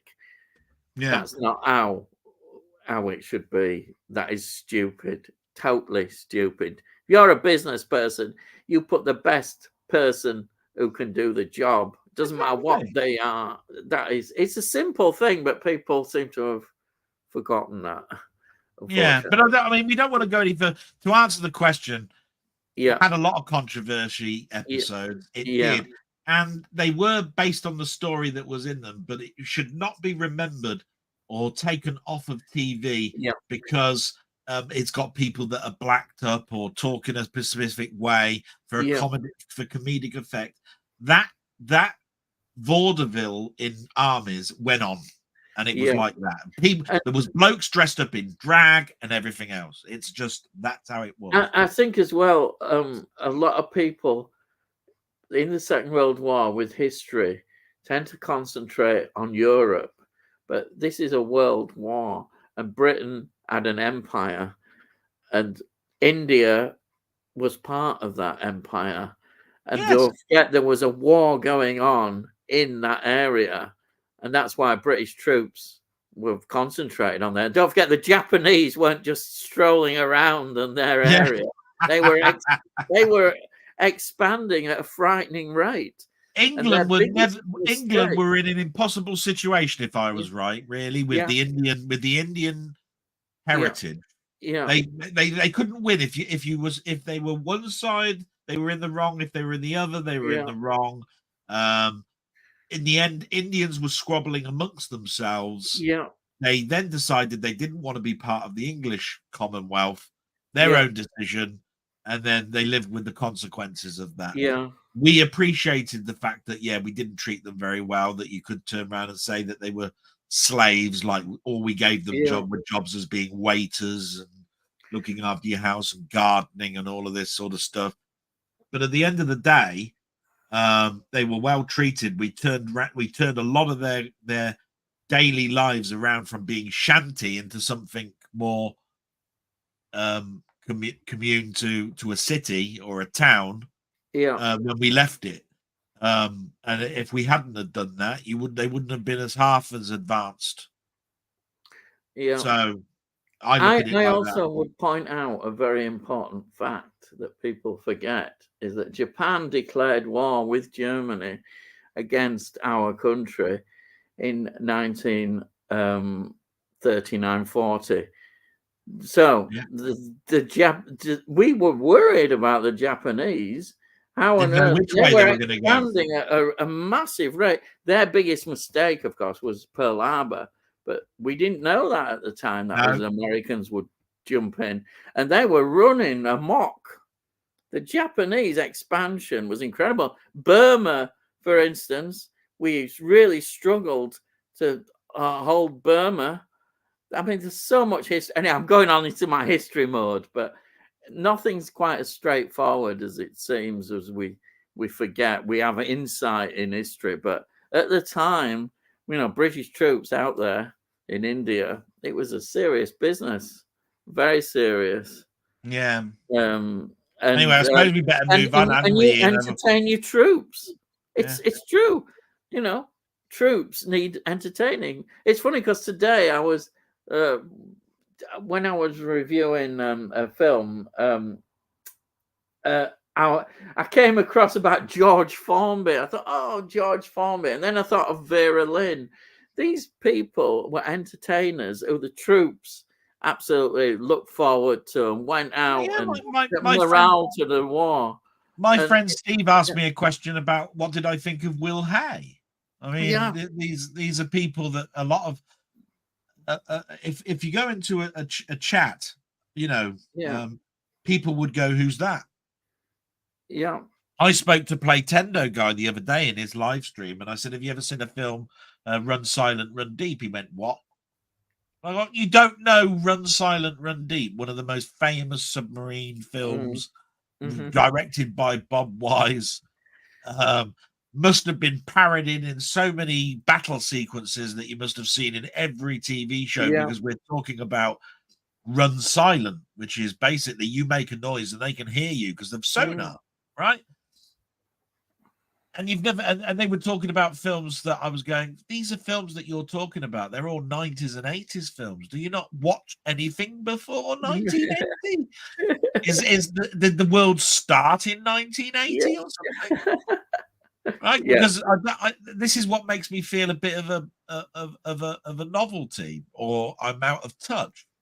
I'm not out of touch, I don't think. It's just that I still recognize the importance of whether a film was well made or not. And Run Silent, Run Deep would run rings around some of the films that were out that they mentioned in the 80s. And so I bring them up and say, I'm sorry, but that film, it sucks compared to this one. Yeah. You've just got to give it a chance. Yeah. Well, I swear on YouTube, a lot of reviewers don't think that films existed before the 1980s. Sometimes our 70s, there's a whole rich history. I mean, that's not true. I'm exaggerating a bit, but the general is you get more channels who are looking at modern films than you do older films. That's how it is. It's because they look opposite their interests. One of the other topics, Ian, that was on that show that I had to answer, and they said, what did they think of the film The Fall Guy? And they were turning around and going, "Oh, I remember The Fall Guy. Had Lee Majors in it. It was a good TV show. Right. They should never have made it into a film." I'm turning around and saying, they should never have made the film The Fall Guy. It should be called Hooper 2. And they were going, "What the hell are you talking about?" Yeah. And I said, "Well, don't you know your history? That Glenn A. Larson was the biggest rip-off king in America. And that all he ever did was take an American film and turn it into a TV show and rebrand it. And that Hooper was a Burt Reynolds 1978 film about a stuntman in Hollywood Yeah. and that the Fall Guy is about a stuntman in Hollywood doing Bounty. It is a rip-off of Yeah. Hooper. So Yeah. what they should never have done is turn the TV show The Fall Guy into a film. They should have made Hooper 2, because that's where it all comes from. Yeah. But Hooper's forgotten. What the hell's Hooper? What Yeah. are you talking Nobody about? would know it. Yeah. And I'm Yeah. going, what do you mean? What am I talking about? Yeah. Do your history. Glenn A. People Larson, my good don't. God. Yeah. But he ripped off everything. yeah. It's like I don't want to Automan is Tron. Yeah, I It's don't want to Tron. mention any names, but there's people who do reviews of films and music, and what gets on my week is when they've done the review and I've learned absolutely nothing about film. All I've learned is, oh yeah, I like this. It's a solid film. Solid this, solid that, solid this, and that's all I hear. I don't hear anything. I have no idea what they're on about. I think it's a different language. You don't even give the director of a film who's produced a record or talking about the context of what album is in their history, then I mean, how can you talk about the Beatles without the ability to tell you who the fifth Beatle is? Who is considered to be the fifth Beatle? Now, if you can't answer who is considered to be the fifth Beatle, don't talk about the Beatles. Yeah. Right? Because you know nothing then about the background of the Beatles, is what I'm trying to get at. But if you don't know your history, it doesn't go well, because everything is, people don't just suddenly decide to do a work of art or whatever. There's always something behind it, what they were influenced by, why they're doing it, and what goes into that work of art. And I say music to me and films are works of art. You don't just suddenly think, oh, I'll make a film about a shark swimming in the sea. Oh, I know what, let's do that. There's a bit more behind it than that, But I think we ought to move on, don't you think, Ian? Because, I mean, there must be about a million questions after that. Yeah, there is, but it's interesting, isn't it? Yeah. It is, yeah. But was the man on the moon real conspiracy? Oh, don't get on to conspiracy. See what I mean? We could be on that subject for about 10 hours. Yeah. Michael's Movie Corner. How's it going, lads? Hope you're having a nice night. We're all doing all right. Thank you for joining us. I don't know Michael's Movie Corner, so I need to wave and say hello. Yeah, you're probably gone by now, but thank you for joining us and saying hello. Thank you. I haven't got into Doctor Who too much. He likes his Doctor Who and Star Trek as well. Stephen says 2 great films of you haven't seen them. Capricorn 1, I've seen Capricorn 1. I think it's a great conspiracy theory film. And Saturn 3, yes, that's the one with Kirk Douglas and Farrah Fawcett Major in. That's right. Great film. Who else? Come on. Who's the other famous one in Saturn 3? Go on. Tell me. They're just. It's not the robot, but it's the person who designed the robot, isn't it? Which is who? Is it Dennis Hopper? Is it? I don't know. Is it? Go on. I think you'll find it's Dennis Hopper. Yeah. It's funny. If you ask me really what I remember Sam 3, it's Farrah Fawcett Majors. I thought, wow, a proper feature film. After Charlie's Angels, it was good to see. It's Harvey Keitel. Is it? Oh, wow. So the reason it comes to mind is because it's a very early film of Harvey Keitel. Oh, right. Wow. He didn't do many space. No, The reason I liked it as well was I thought it was a bit creepy that Kirk Douglas was going out with Farrah Fawcett. Yeah. Oh, yeah. Right. The robot creeped me out because it actually did look like a bloody robot, and it looked a dangerous one at that. Capricorn it went around killing dogs and stuff. It wasn't a nice thing whatsoever. This bloke was a psycho, Harvey Keitel. He's hardly in it at all, but his presence Well, basically, all he had to do was be in the first 5 minutes, and you'd be talking about him for the whole of the film. Because without Harvey Keitel, the film's nothing. Mm. So that's why I've only seen it Satan Free once. to me is a very important film, to be quite honest. I've not. You sound like you've seen it a few times. I've only seen it once. Well, I've seen Capricorn 1 a million times. Capricorn 1, of course, is the conspiracy film to all end all conspiracy film. Yeah, exactly. The moon was filmed on a set. You know, everything else. And then you can hear them all saying, "Oh yeah, it proves that what Kubrick did and all that nonsense." I can hear that, but I won't go into all that. Yeah. And Tommy says, "Hey, Michael, did you sort out your room out in the end?" Well, we'll find out if he's still around. Danny says, "Hi, Michael. Physical Media Life. America failed to do Red Dwarf, yet they did one. Did they do one or even maybe two? I don't know, attempts at Red Dwarf, and they were a disaster." It could have been 2 attempts. Sometimes they've done that. I don't know. Wee Bob Art. Hello, gents. Hello. And I recognize that name from your my blog. channel, yeah. Yeah. And yes. I wouldn't be surprised if that drawing wasn't done by him, because he's a graphic artist. He does. Oh wow. He does his drawings and teaches you how to use like, you know, pens on your computer for drawing, for doing digital drawing. Yeah. Brilliant. I tell you what, if you ever want to learn about drawing and about how techniques with Photoshop and Rebella and all sorts of stuff, please sub Wee Bob Art. Right, there you are. Basically, I've just learned so much about how light is used. Yeah. You know, it's as hypnotic. Do you remember the days back in the 70s when you had that bloke with a paintbrush, and he taught you how to paint on canvas, and he said, "So you get this green." Yeah, really. Yeah, I remember. And he said, "You dab this like this," and you go, "Bloody hell, that looks like a hedge." And you go, look, and you can do what you want. When you came away, he'd done a canvas painting of a house, a haunted house on a hill with bloody hills and flowers, and you're going, "How did he do that in half an hour?"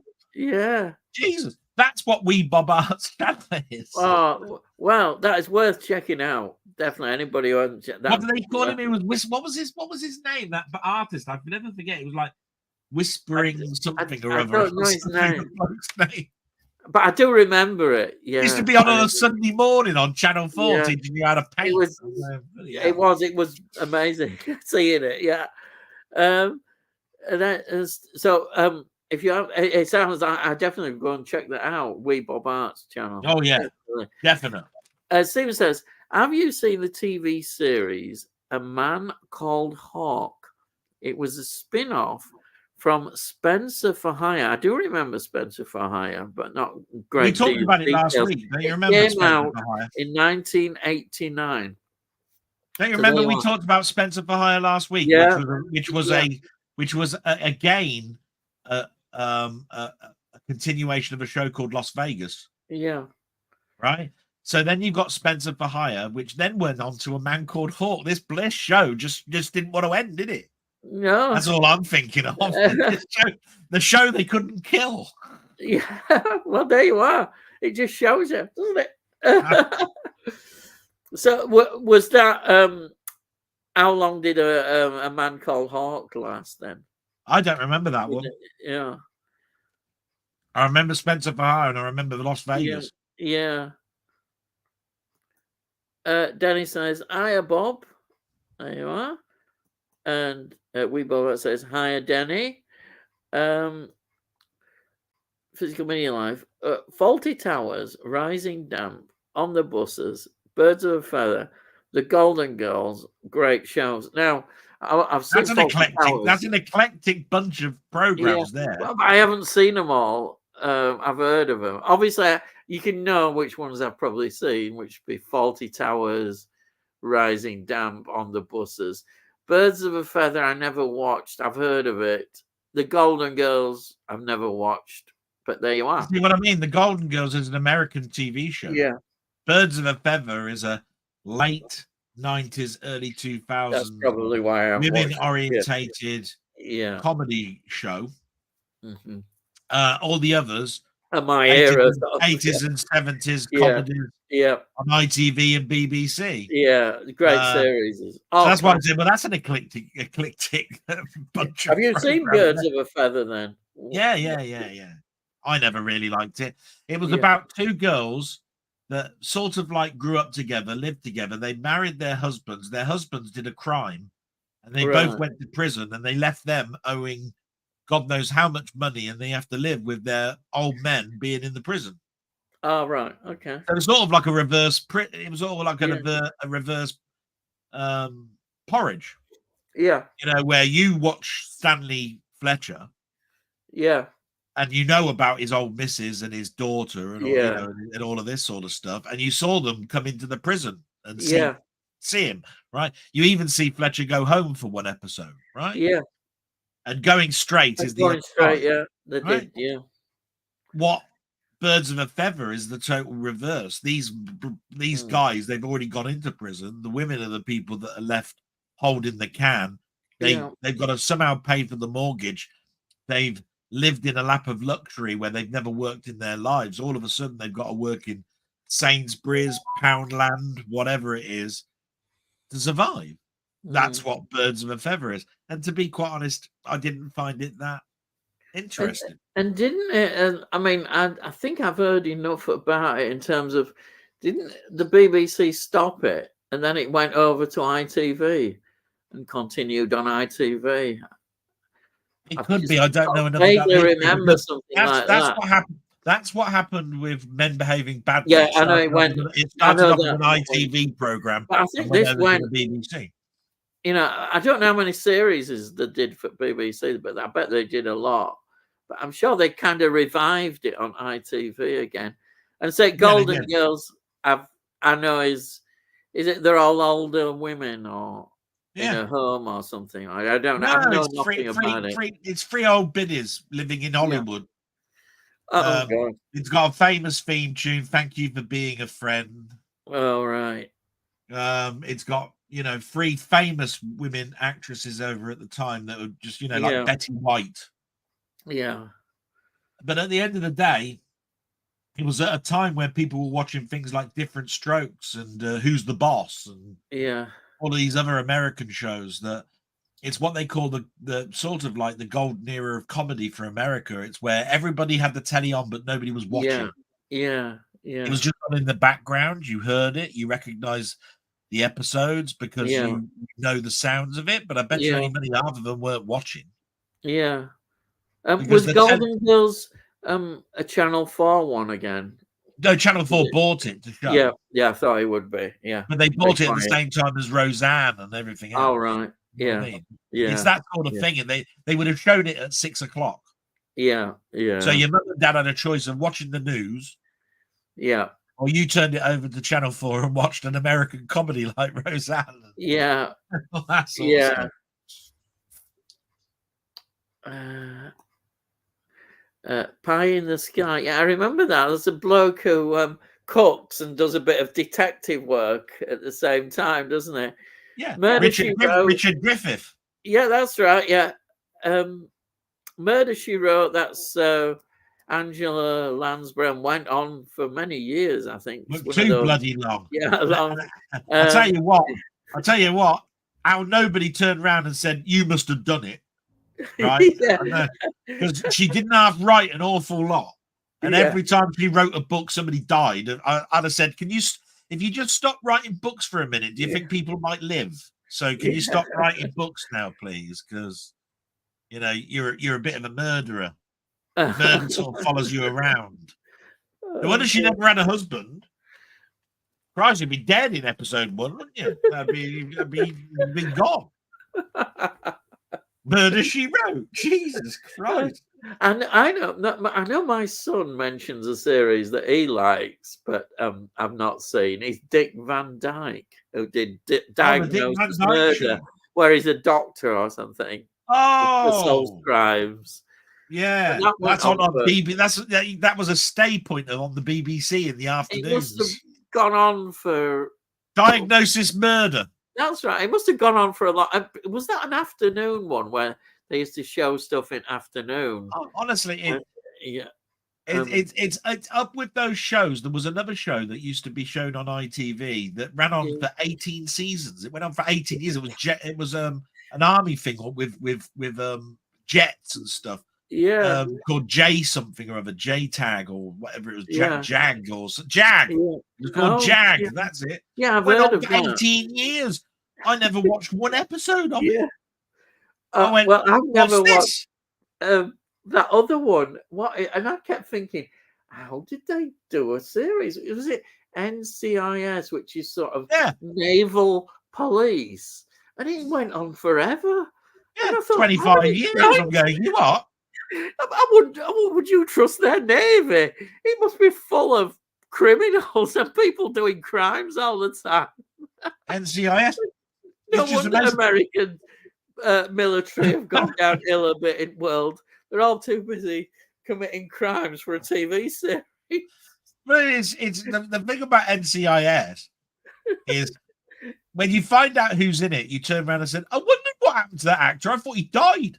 Is it David McCullough? No, well, he was in it. He was a doctor in it, right? What I'm trying to say is there's an actor that was in it, and I've forgotten his name now, right? Yeah. He used to be in a number of really quite good films, right? I remember there was a baseball film he was in. I can see it now, right? But the thing is, you look at the show and you go, I thought that actor died. I didn't know he spent 25 years making this other TV show that I know nothing about. And then I've done spin-offs because he stopped being in films. I thought he died. I can't believe that they've done a spin-off to that series. I mean, what even more? Is it? Surely it can't be the Navy again. It must be something else. I've got to look at the person's name now. It's really pissing me off.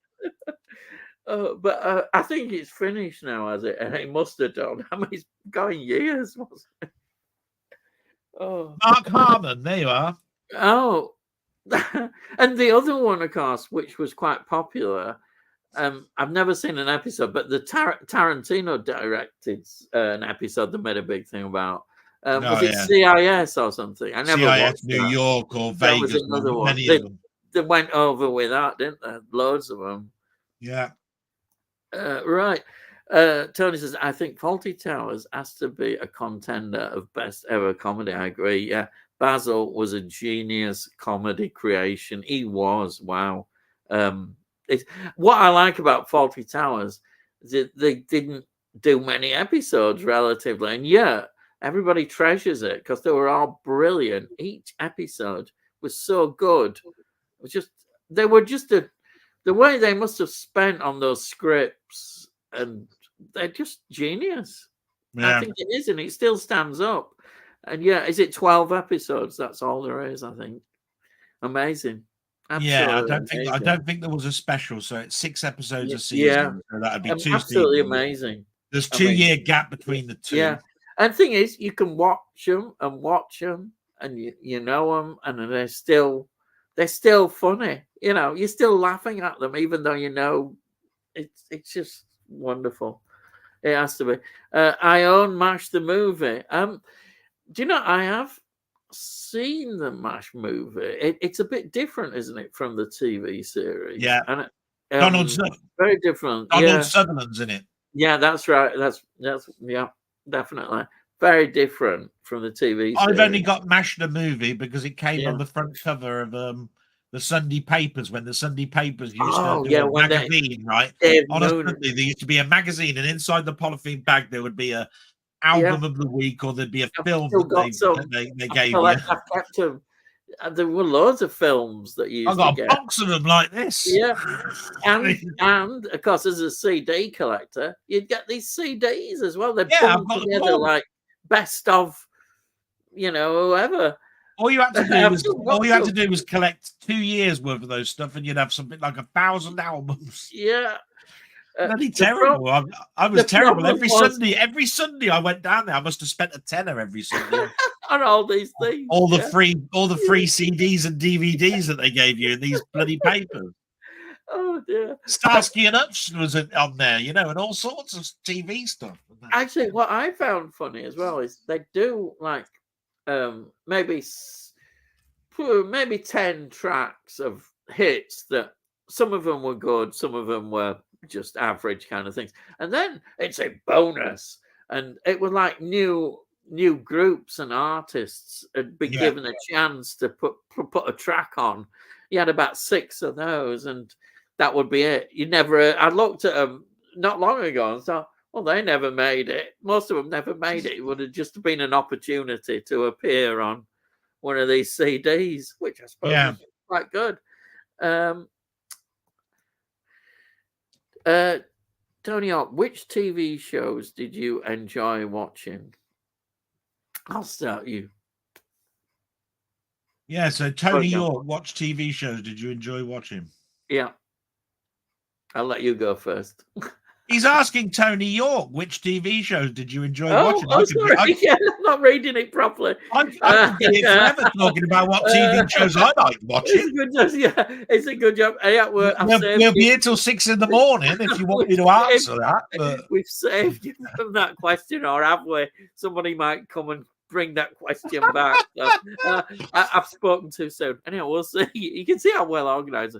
I really liked the episode when Basil attempted to catch a young guy with a lady friend like that in his room, and instead could only find the guy's mother. Oh yeah, that was great. And of course, there was the psychiatrist as well at the same time, going to some conference. I think Jeffrey Palmer was possibly one of the psychiatrists and his wife. Yeah, you had, in everything. The hotel inspector with Bernard Cribbins. You had Basil the Rat. There's so many great episodes. The deaf woman.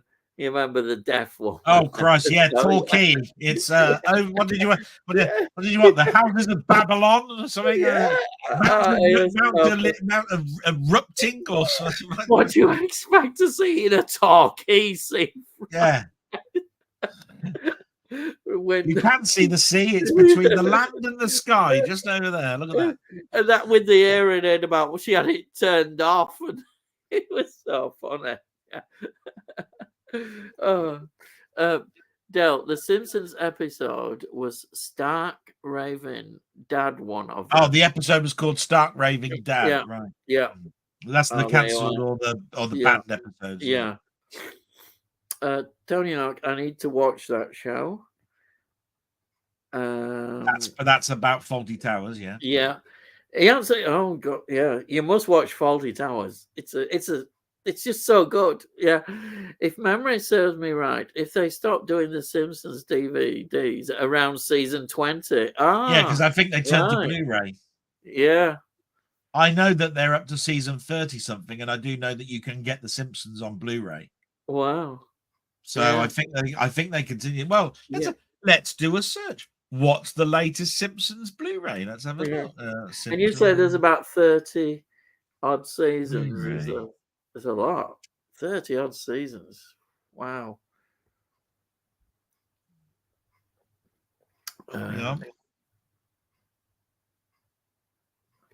Simpsons TV series Blu-ray.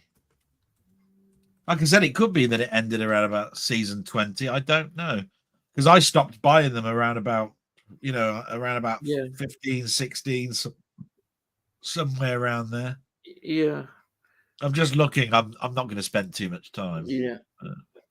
Does the I suppose the quality, does it go down then really badly if you're a fan of the series? Well, it's just that at some point the Simpsons turned into widescreen. You know, it basically had to go to high definition. Yeah. When it goes to high definition, where do you go when it comes to buying them? Yeah. No, I'm on about also the shows themselves and the quality. You hear people say, I think that they're not as good as they used to be. I don't know. Yeah. I've never seen it. But it looks very much like that might be the last one. Simpsons season 20. I put in Simpsons season 21, and he shows season 20. So I think it is the last one. Yeah. All right. Yeah. It probably Simpsons season 20 DVD import Yeah, it's a DVD. I bet It's they even an weren't. import. It's even an import. I bet they weren't selling them. They weren't selling enough, probably. Possibly. Because by then, I bet the early ones probably sold well, but yeah. I used to like watching A Wiedersehen Pet. Oh yeah, that's a classic. I must admit, it's one I dipped in and out of. I wasn't a constant watcher of that. Oh, I loved it. But it was a very good series. I know that. That's Jimmy Nail and all that. Who had a pop career, didn't he? He started singing. Well, out of that show, yeah. I mean, it started off as a Central production. Yeah. So ATV ceased to be. What year was that? 1981, around there. That's probably why. That explains. It might be a bit later. What I'm trying to say is that the whole of Britain was for the ITV network was separated into regions. There was Television South, Central, TV, all of it, right? Yorkshire TV, lad. Anglia, all that sort of stuff. Right? And I remember Anglia because it was a knight on a horse going around, and I wanted to know who had that sculpture because I wanted to have that when this channel dies. I thought, I want that horse and knight. Yeah. It's gorgeous. Anyway, ATV lost the license, and so they had to turn up with a new one, and it was called Central. Yeah, that's my it. network. That is the Midlands network, Central. That's right. Yeah. And Our Wiedersehen Pet was one of the first shows out of the new central symbol, because the central symbol was a world. It was It was a circle with a half color. Yeah. Around the side. So I thought that the central logo was gorgeous. Yeah. But it was a lovely symbol. But then again, I love the ATV 3 bells. I remember now, Anglia was the one with Sale of the Century with Nicholas from Norwich. That's how I remember it. Yeah, because it's Anglia, you see, Norwich. You understood that Anglia is therefore Norwich, that side of the country. Yeah, that's right. I learned about counties based on the TV network names. Yeah. Television South, TVS, right? Yeah, okay. There was a Tyne Tees one, wasn't there, as well? Tyne Tees, which is I know they were Yorkshire. Obviously, they had to be a Yorkshire, and Granada were Lancashire one. Northeast, you see, Tyne Tees. Yeah, Granada. STV, Scottish Television, so that was their biggest network up there. Yeah, and there's even a YouTube channel, a very good guy. He does a Doctor Who thing mostly. Yeah, where he does company logos, and he talks about the ITV network brand and all of the logos through the years and how they changed. How the black and white turned into color, and then the color were turned into Central, and Central then turned into the ITV One network brand, and so forth and so forth. Very interesting. 20, 30 years of test cards and symbols. I know. Who can forget the Thames Television? Was basically that bridge that came up, that split out of a mirror image. Yeah, I know. That was a brilliant one. That years and years and years. Yeah, I saw that happen. Yeah, I know. That's amazing. Because London only controlled what we watched for certain parts of the week. Saturday and Sunday was totally Thames TV. Yeah, the rest, that's right. You were hit and miss on whether you watched something that Thames actually did, because your local station might not have bought it. Yeah, that's true. So Tony says 70s and 80s shows, Tommy. The Perry and Croft comedies, such as Dad's Army, IDI, etc. And police series as like Sweeney, Professionals, Juliet Bravo, I remember Juliet Bravo, Softly, Barlow and Watts. Who've got their own series as well, Barlow and Watts. And do you know, I always remember Barlow and Watts, they did a special looking at the evidence about Jack the Ripper. Who was Jack the Ripper? I remember that. And they did it all. It was brilliant the way they did it. Absolutely. because they Well, were I really know there good. was a show that, amongst all of those, there was a show that my mum really, really liked, and that was The Gentle Touch. Oh, right. I'm just sorry. There's one other show that I can't believe I missed out. Z Cars. Z Well, Cars is the Z-Cars is very famous, isn't it? early one from about 1963, probably. Yeah. And that went on right into probably late 70s. Z Cars did. No, not late 70s, You early think so? 70s. Oh, maybe, well, early 70s then. But I remember Z Cars, it did transform itself. Well, Yeah, Z-Cars was one of those shows that was on before Doctor Who, carried on during Doctor Who, but didn't really go much into colour. So you've got yeah, to think that it went to about 1972. yeah, There was only a couple of seasons, I think, where it was in actual color. It's yeah, one of those ones that transposes the 50s and actually continued, and it went on for yeah, it's well known for being one of probably the greatest British cop shows yeah. Because I because of the length remember of time it went for. in Like English Dixon of literature. Dock Green, Dixon of Dock Oh Green's yeah, hardly Dixon Dog mentioned Green, of anymore. course, from the film Blue Lamp is Yeah, where the character came from. Yeah, but I remember Z Cars. It was really well thought of because in English literature, I remember had some scripts, Z Cars scripts, and we actually looked at them and did them, and which was really interesting to think how they yeah, were then thinking because people forget that. In the 60s and 50s as well, series were considered quite high. They weren't all sort of popularist kind of series. Um, and when you had like the BBC, they had things like obviously Play for Today, and they were very much into sort of yeah. drama like that. So you had kind of a sort of I don't know how to put it, but it wasn't, they weren't writing down at you. It wasn't just sort of just stuff slapped on the screen. It had quite a lot of merit and thought put into it. It wasn't like treated like, I know, it wasn't treated like a soap kind of thing. Mm. These were considered proper dramas, weren't they? And had Yeah. something about them. Whereas nowadays, you know, people might look at the series and it becomes kind of soapy, doesn't it? And And it's these like were dealing with real kind of issues, and it's like anything. The reason that we don't know too much about them anymore is because the BBC junked them. yeah, they wiped them all. Yeah, Black and yeah, white. Nobody wants to buy this crap yeah. anymore. Bin it. And now, yeah, Now I we'd mean, all love the it. plays and We'd love the them back, please. yeah, yeah. Bring more to us. We want them. All you've You got think, is yeah, the home fan that recorded the audio of it so that you could listen to it like a radio play. yeah. That's it. That's That's all you've got. But you think of all the plays and things that BBC put on, and the amount of brilliant actors that were involved because Yeah, they wanted to Christ. make money, and all those plays are gone. They've just totally disappeared. There are, I asked my yeah, dad, Patrick Troughton, before Doctor Who, what did he do? He said he was in loads of things. I said, he what? Because was, I don't know anything about it. yeah, He was in Robin Hood for a time. I went, was he? yeah, You know, I mean, this guy, as far as I'm concerned, was born in 1965, 66, yeah, which is when I first saw him on telly.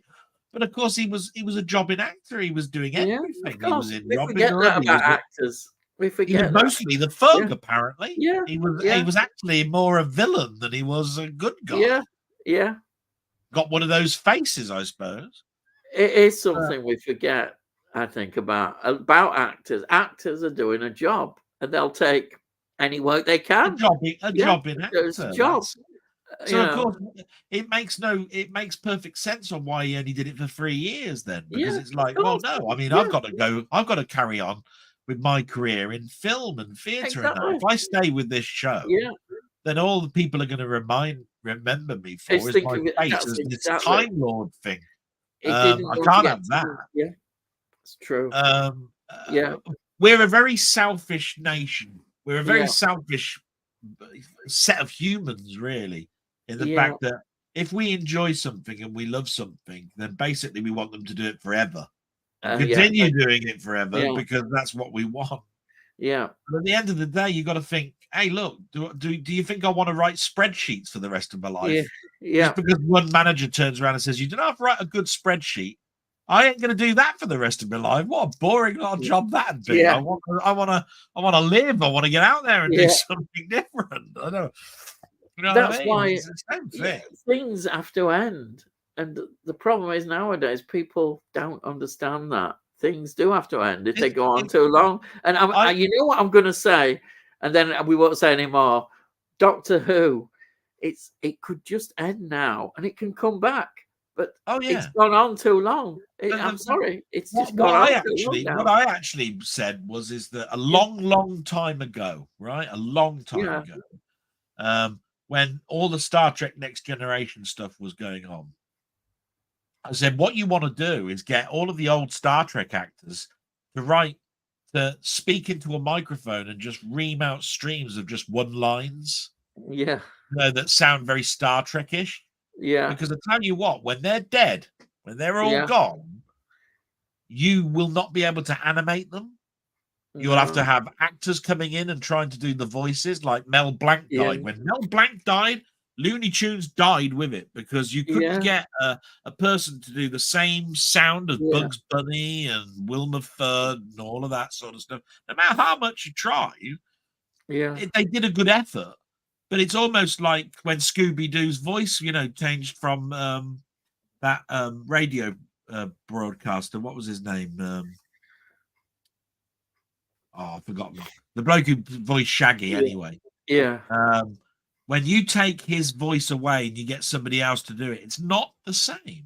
Yeah. So if you want Star Trek to continue as the original series in new stories, then you need William Shatner to be alive, and he ain't going to be alive much longer. He's in his 90s. Exactly. Right? There's only 3 of them left. If you'd have just got him to write random lines that said "beam me up" or something like this, or "we're on SETI Alpha 5, what are we going to do?" Anything random like this, right?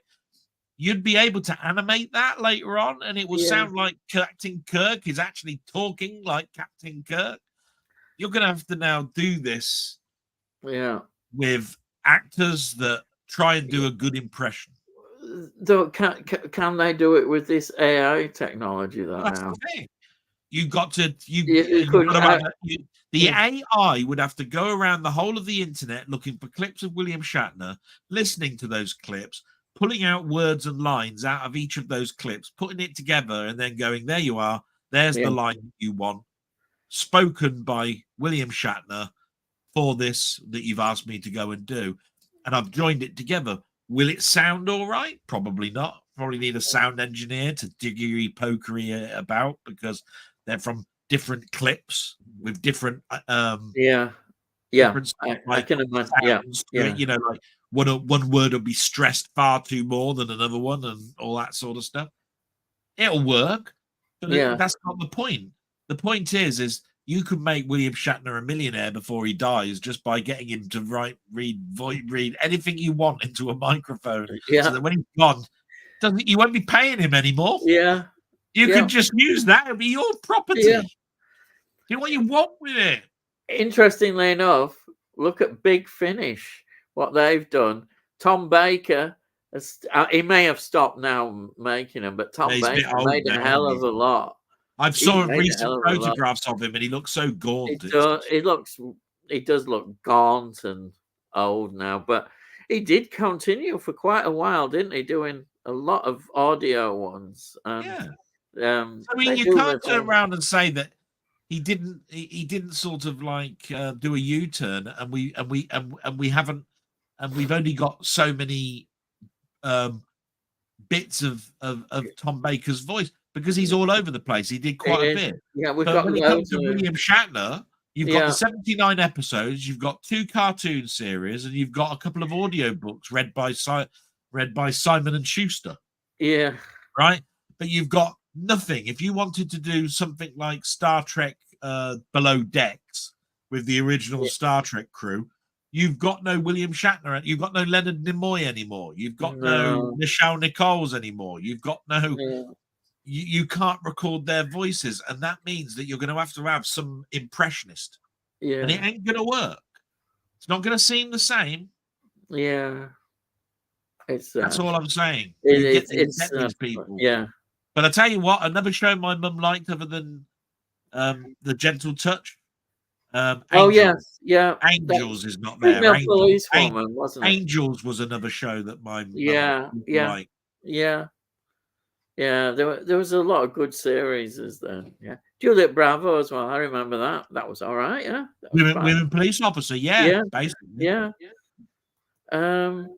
And Brookside. Channel 4 launch program. Oh right, yeah, yeah. Which they cancelled, didn't they? Eventually, I don't know, a few years ago. Wow. Yeah. 15 years into Channel 4, Yeah. Physical Media Life. Ian, I have 1 to 9 on DVD. They're airing season 36 soon. This is Simpsons, I think. Season 19 is out of print, but there's still no more releases out. I think that answers what you partly said about. Yeah, so basically there's 36 years of Simpsons for which you can see about 19 or 20 of them on physical media. Yeah. So they stopped. But just think, as a collector, you're going, right, I'm buying each season, right? You get into 19, you buy that, you buy the 20th one. And then suddenly on TV, season 21's on, season 22's on, season 23's on, and you're going, hang on a minute, I haven't bought anything since season 20. When are they going to bring these out in a big glut? And I ain't going to have enough money. So 24 comes along, 25 comes along. Then you suddenly realise, oh, so I'm never going to have the whole collection. That was really nice of you. Thanks very much, Fox. I've just spent 20. I bought 20 seasons of this, and you stopped. Have you stopped? Like the world ended. Yeah, I know. That's what happens. And Tony Hawk, Dad's Armor is my favorite. They recently released the lost episodes. Didn't they redo those lost episodes? They found a couple. And they got other actors to act them out, the ones that they couldn't find. I know they have. It's still one of those shows that occasionally there's a chance, and it has happened, that a lost show might just appear. You know, they're finding. Dad's Arm is I don't know, in Nigeria or somewhere.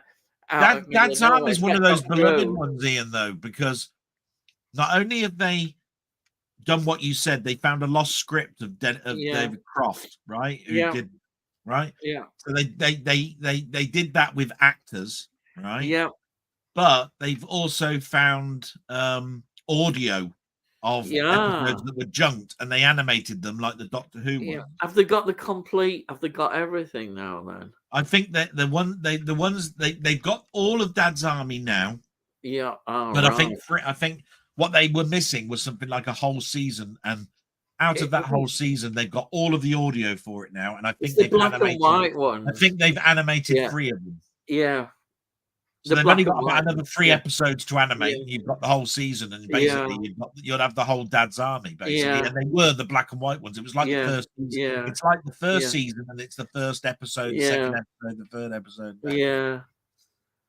You never know. These things could still happen, but it's becoming increasingly unlikely. It's like, you know, I always sit every day thinking, yes, there are some people who have Doctor Who episodes, and why can't they release the buggers? But they won't for various reasons. But there's a lot behind that story, and it's the same with that. And also, from a music point of view, I'd like to see early Top of the Pops episodes.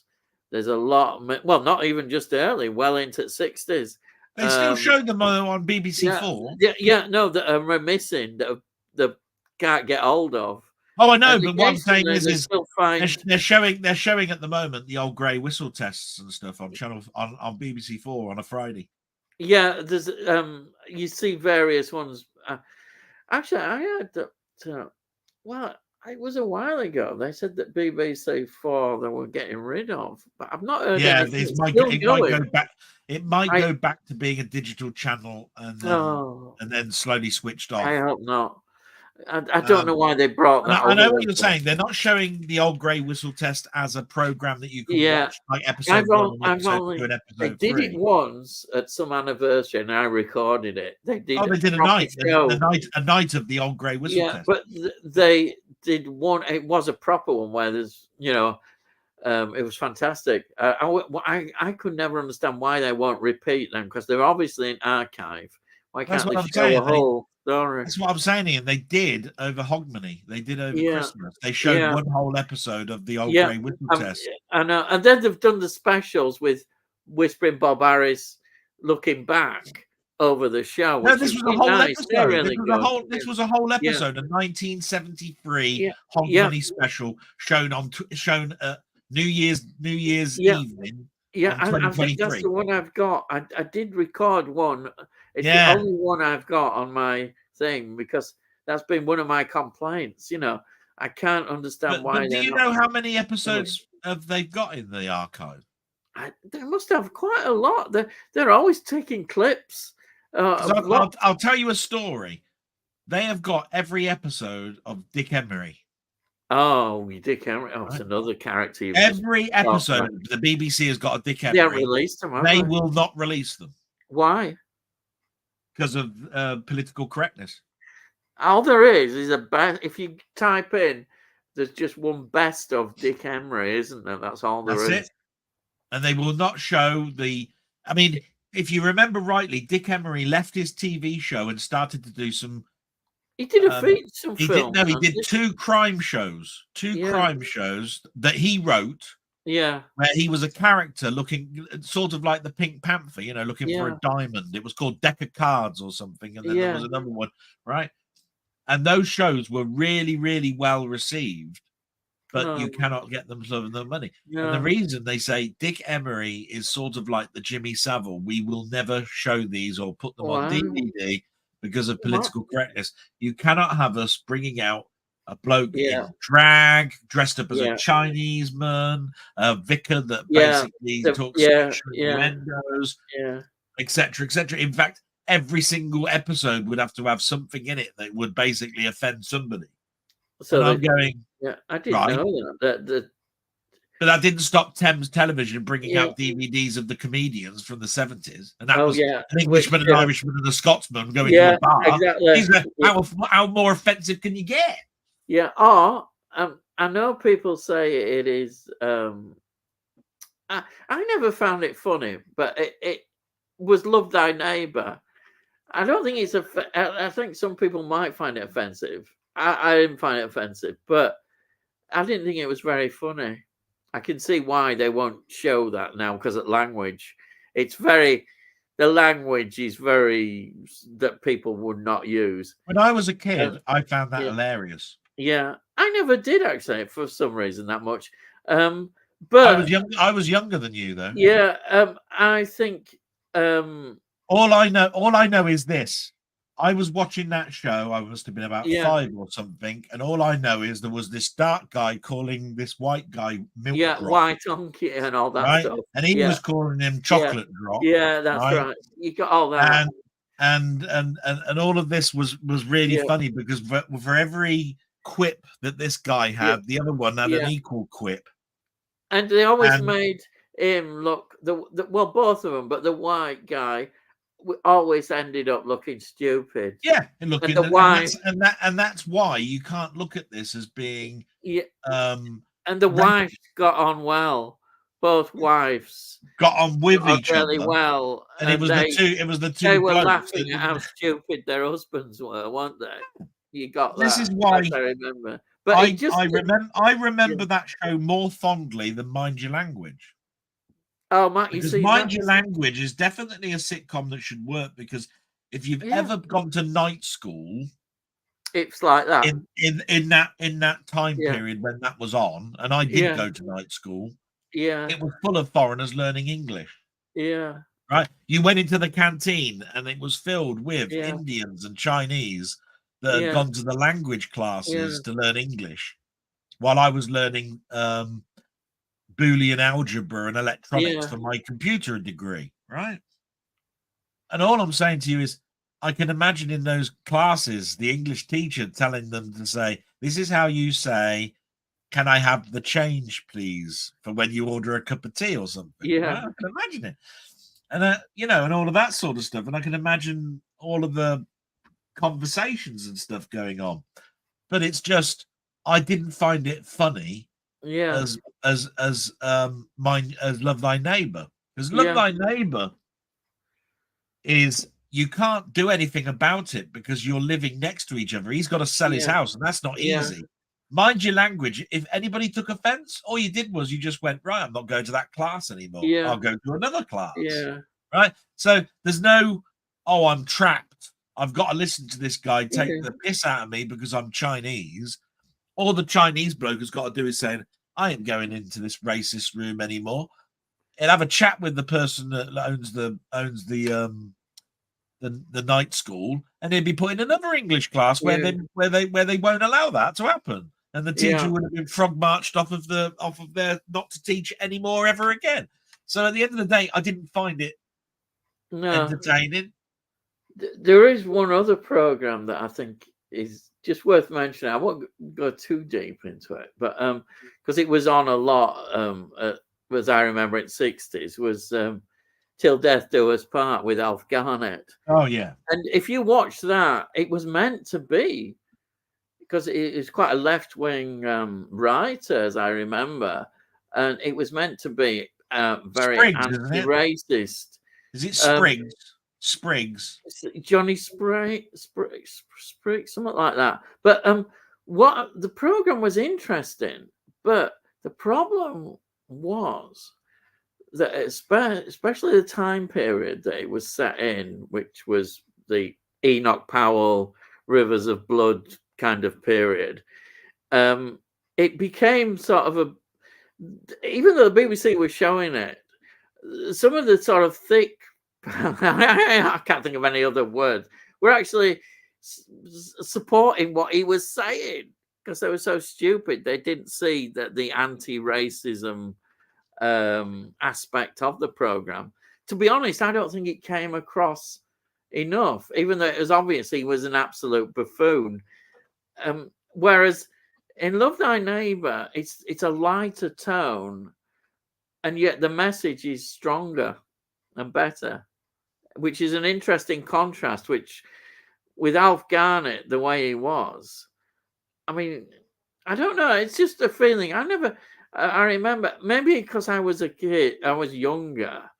And then I've just had a look at sort of episodes now when I see it. And it doesn't seem, it hasn't, I don't know. I don't think it can. I can see people it was a very misunderstood program at the time, and a lot of people, for wrong reasons, latched onto it. Because I remember people seriously going, "Oh, Alf Garnett's right," blah blah. And with Enoch, and even in the program, he'd say things like, "Oh, Enoch's right," and all that. Even though these people were saying, "Yeah, look." So I'm just putting that out there, but it's something that is interesting just looking at it. It's time. I know they softened it up because it became. They did another series follow up in his older age, didn't they? When it was in sickness and in health. Now, if you contrast the two, there is actually a bit of a difference in them, the way they're presented. Just anyway, I just throw that out as interesting thoughts. He's worse. Yeah. It's just, but he's now living with a gay black man. Yeah. Or Marigold. All the things, but I don't know. It's tone. It's so the way he is. It's so I don't know. Just you can see in a way how ridiculous it is, which is how the writer is obviously portraying him. I just felt that the earlier tone was very different. No, I'll tell you what I think it is. I'll tell you what I think it is. When you look at the older days, it was almost like a one-room documentary comedy drama talking about aspects of what's going on in the world at the moment, right? And then when people talked about it at work the next day, it was almost like a chat about, oh, he was talking about the 3-day week, and isn't he right about how all these foreigners are taking over our jobs and that we've got no money and all of that sort of stuff. When in sickness and in health comes along, it's taking the mick out of the times, but also in regards to old age and bigotry. So he's complaining of the fact that he gets half a pension now instead of having because his wife has died. Because he's on the shelf, you can't get a hip operation for love nor money because they consider yourself to be end of life. So what's the point in spending thousands on you? They're just waiting to take the room off of you so that you can go into a nursing home so they can turn your rundown flat that you've been living in for the last 50 years into a nice set of penthouse flats. And then you've got Alf's side of things where he's stuck in the past so much he thinks you can still go into the corner shop and call the Pakistani owner at the background Johnny. And a load of racist language and say, you'll do my bidding, I'll have anything off of you because I'm your superior. So actually it was actually worse than the 60s because it portrayed that. And that was proper England at the time, calling people packies and all sorts. It was right. Not right. It's very that was very much the language. How can you get away? I mean, I'm saying this now. I'm thinking twice about saying it. Walking around and saying, "You black pufter." You cannot do that. You could, it doesn't matter that the guy is gay, he's black, and he's run by the government to come in there and look after an old age pensioner. You cannot say those words, right? Yes, black. Yes, gay. Can't say that. Those two words together that I said, because that is offensive. You can't call. Here's another old word, and I don't want people to turn off of my channel. You cannot say nignog. Right? Gollywog. Right? Doesn't matter that there were dolls called that. Doesn't matter that Robinson's jam was an emblem. Like that, and it doesn't matter that there is a classical piece of music called the Gollywog Waltz, which teaches you black and white notes on the piano keyboard, right? It is just a matter of fact that it's the English language. That's what things were called back then. You can't help the fact that there was a black and white minstrel show. I know. Al Jolson made years and years of millions of money by blacking it up his face and singing songs about Swanee. It happened. Live with it. It doesn't get past the fact he had a beautiful voice because he did. Right? All I can say about it. What can you say? It's how it is, and there's nothing. It's how it was. Don't be scared of it. Don't be scared of it. It was writing. No, it's exactly. I think that's why you can't. People now, say ban this and ban that. You can't ban things, just because you think that it's not suitable. It's not right.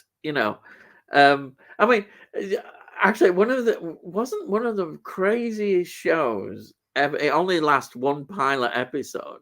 Was they did a program about Adolf Hitler coming home with his wife.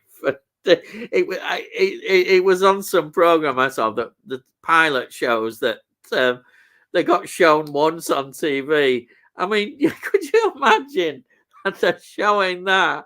I'll tell you what, though, Ian, we're never going to get to the end of these questions if we get caught back against it. Probably gets. Everybody's waiting for their question to be read out. I think they've died of old age by the time we get. One of my favourites, Boys from the Black Stuff. Rest in peace, Bernal. Here. That's true. Definitely. Well, great actor and a great series, and he did all sorts. He's all sorts. And one I enjoyed watching when it was on BBC One late at night in the 80s. It was one of those ones where I was going to school, didn't really understand it, had lots of catchphrases like "gives a job," all that sort of stuff. Yeah. And later on, you get to appreciate it. You go, "Wow, yeah, it really was like it that." was. I remember watching it. Just thought it was fantastic. So, It's brilliant the stuff. writing. Bernard Hill.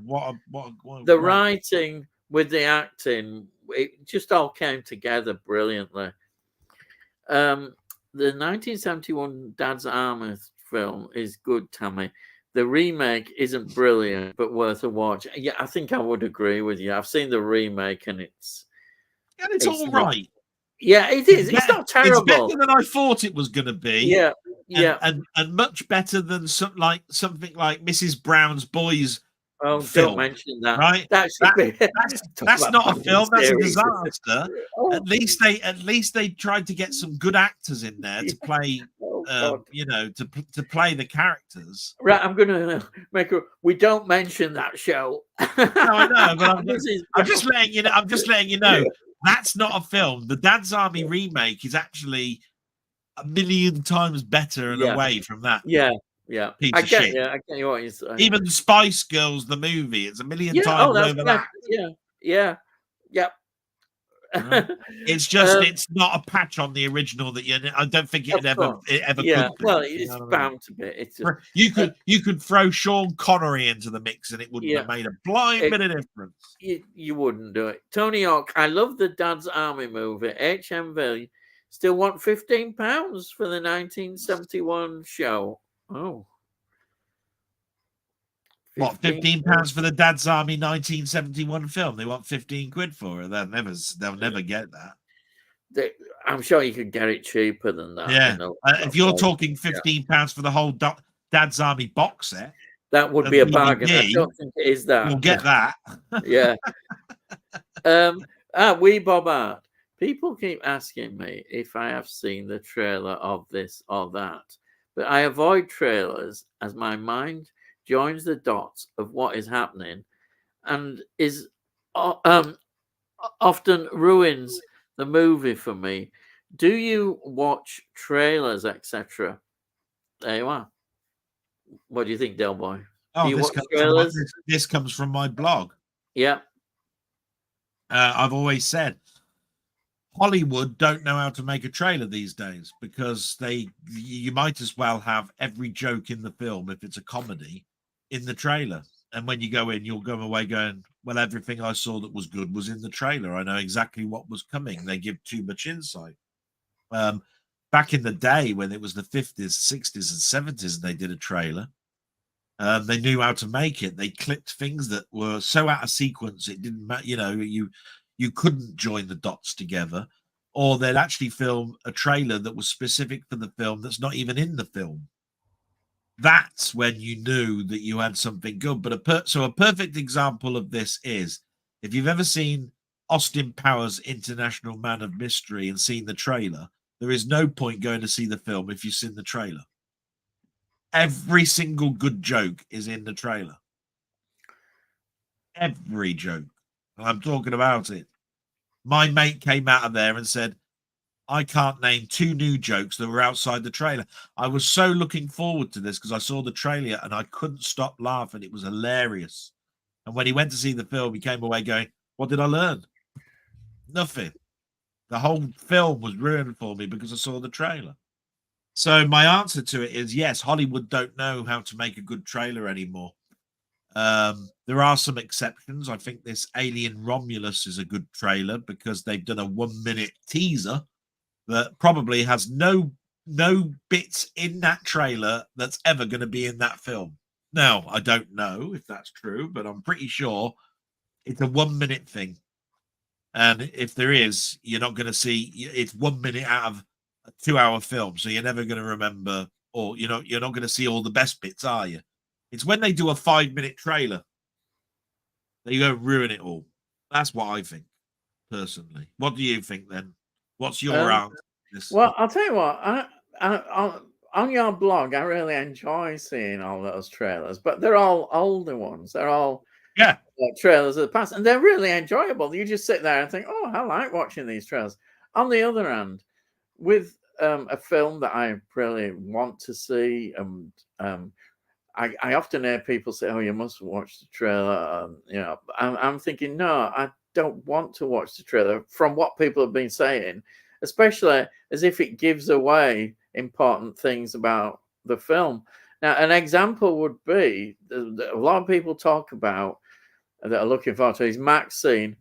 They are saying what a great trailer that Yeah, is, yeah, yeah. but I've not watched it deliberately because I'm looking forward to the film and I just want to Yeah. see the film. I haven't seen the Planet of the Apes new film trailer Yeah. either because I just want Kingdom. to enjoy it, when it comes out. So that I don't really, to be honest, I don't really watch trailers. I don't really Like I watch said, them apart from on Delboy's. Oh, give me a channel a plug here, lad. Apart from on his channel, every week he shows these old but I must admit, most retro of my trailers, most trailers. of the trailers I show and stuff that I've bought that week, and it's all old stuff. And it's great, and it's You I know what think I mean? it's not, honestly, it's enjoyable because you think, oh yeah, wow, yeah, like, and the trailers often tell you about when it was made, in terms of you can tell by the style of the trailer, Well, and there's all sorts of I things. look at the end of my blog, and thanks very much for mentioning it. I look at Yeah, the end of my blog as being yeah, an advert for what came out this week. yeah. I think Because it's great, honestly. I've bought every steel book and film that was actually released that week. But it is good. It's just, it reminds you, think, oh yeah, and if you haven't seen the film and it's an old film, you think, wow, yeah, I'll definitely want to watch that. Why have I missed that? Denny But you've called got me it. up. Denny called me up this week, and he said, "I'm so glad you showed the trailer to The Last Starfighter." Oh yeah, there you are. Right? You see, And I went, "Yeah, it's just come up. I've yeah, watched it, and I mentioned at the end how much I love the score to yeah. it." He said, "Yeah, after you actually talked about the score, I had a look. You can't buy that score for under £78 Mhm. on CD. Yeah, The Last Starfighter. Who would have thought? Yeah, every time you mention The Last Starfighter, I can hear the tune in my head. I uh, can hear the music now to that film. That's how memorable that main theme is. Absolutely gorgeous score. £78 though, if you want wow, if you that is a want to lot. buy it. Uh, Amazing. Right, I've still got quite. I've seen time. Oh, by the Yeah, way, the score I was done better by. get on with these. I must admit the score is done by someone called Craig Saffron, if I remember his Oh, name. So carry on. wee Bubba, I sometimes have to fast forward Dell's blogs if it's a trailer for a That's movie I understandable. haven't seen. Well, there you are. Yeah, I can understand that. Yeah. But let's be honest, most of them are not newish films, are They're they? not new. No, no. There's the odd new one. Obviously, I've done Yeah, things like yeah, Napoleon. yeah. If But I don't someone's go to just, the cinema that often. So basically, yeah, what I'm showing is a film that came out in the last 6 months.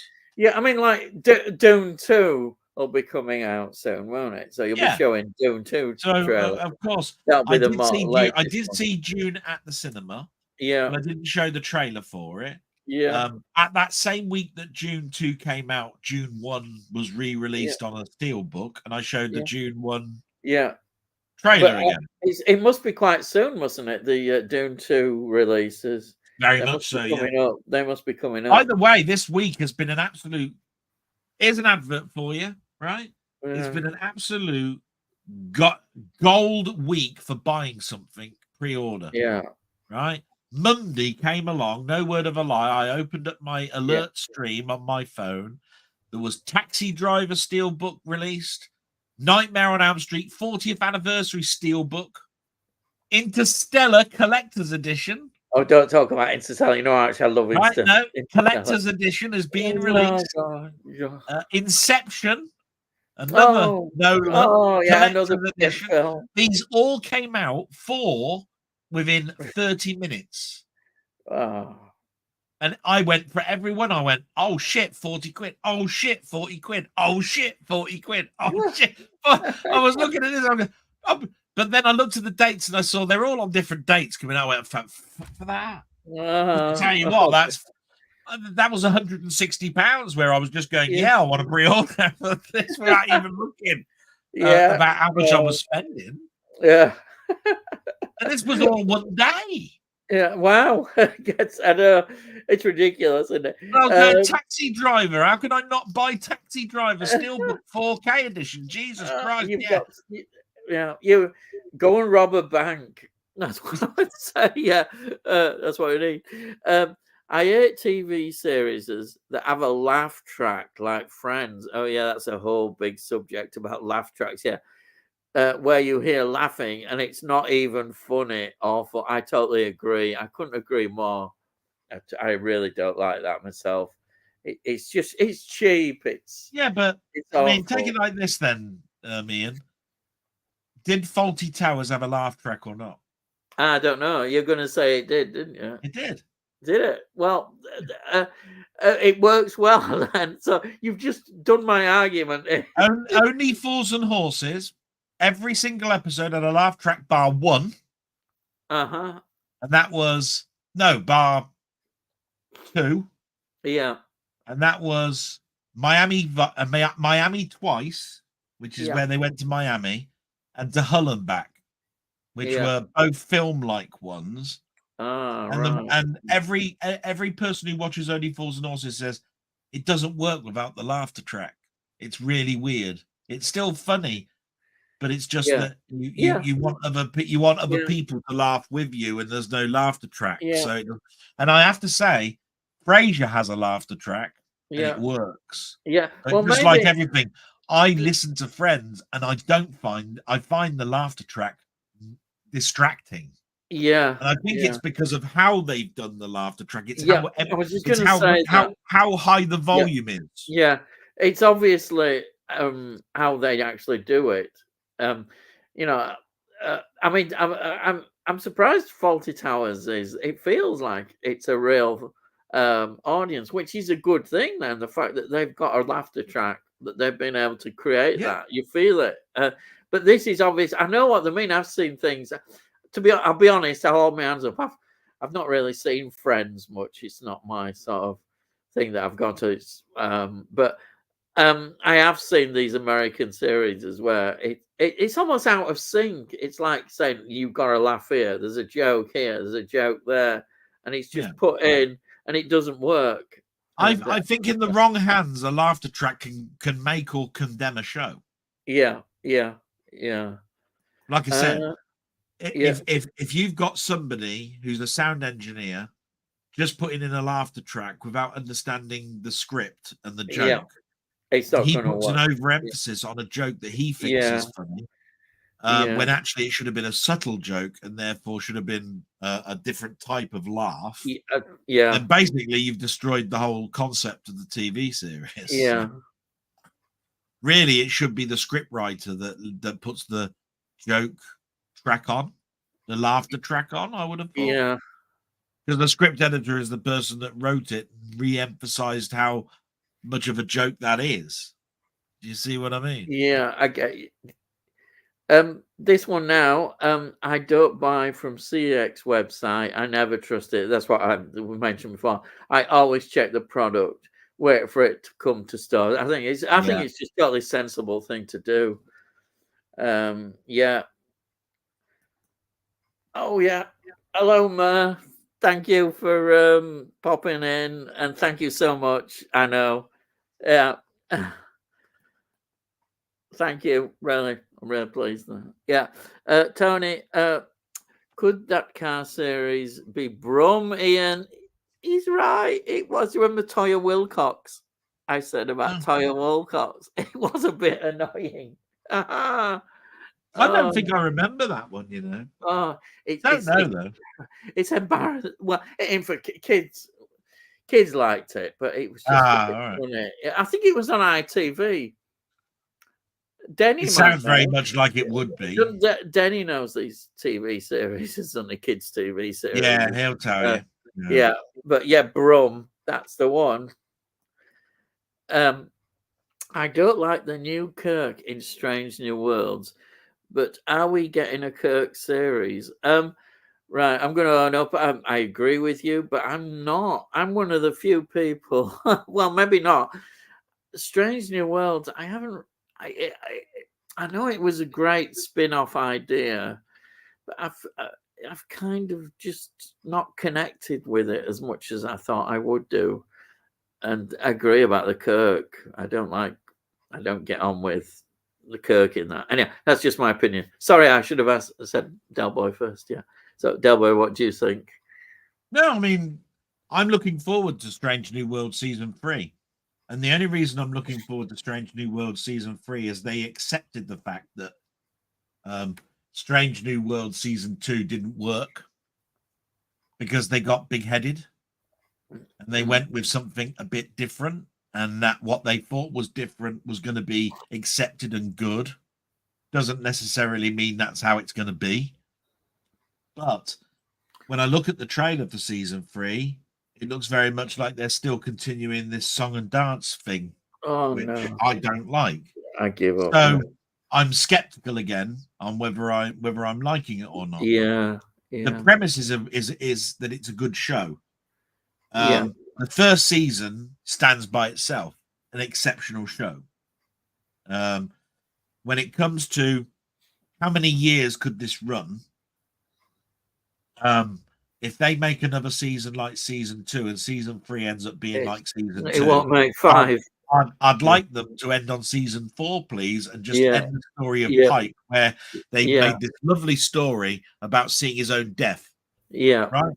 I'd like you to end that there, then, please, and don't give me any more of this crap, because you enticed me with that first season, and then you threw all this other crap at me with singing and dancing and all this sort of bollocks. Right, Spock turning human and shit. No, don't need any of that. Thank you very much. I'd rather have a hedgehog pushed up my ass than watch any more of it. On that quote, I put that quote there. No, you do know what I mean. I love that quote there. Oh yeah, Meatloaf. I imagine Meatloaf was funny in Black Dog with Patrick Swayze. Oh, yeah, but Meatloaf was also in Fight Club. Yeah. He was also in an episode of The Outer Limits. I remember one of the remakes, I quite liked some of the remake episodes of Outer Limits they did. And I remember him, it was an American Civil War story, wasn't it? Yeah. Yeah. I just remember that. Anyhow, how many of the Outer Limits have you got of the new series? Well, I've got the first.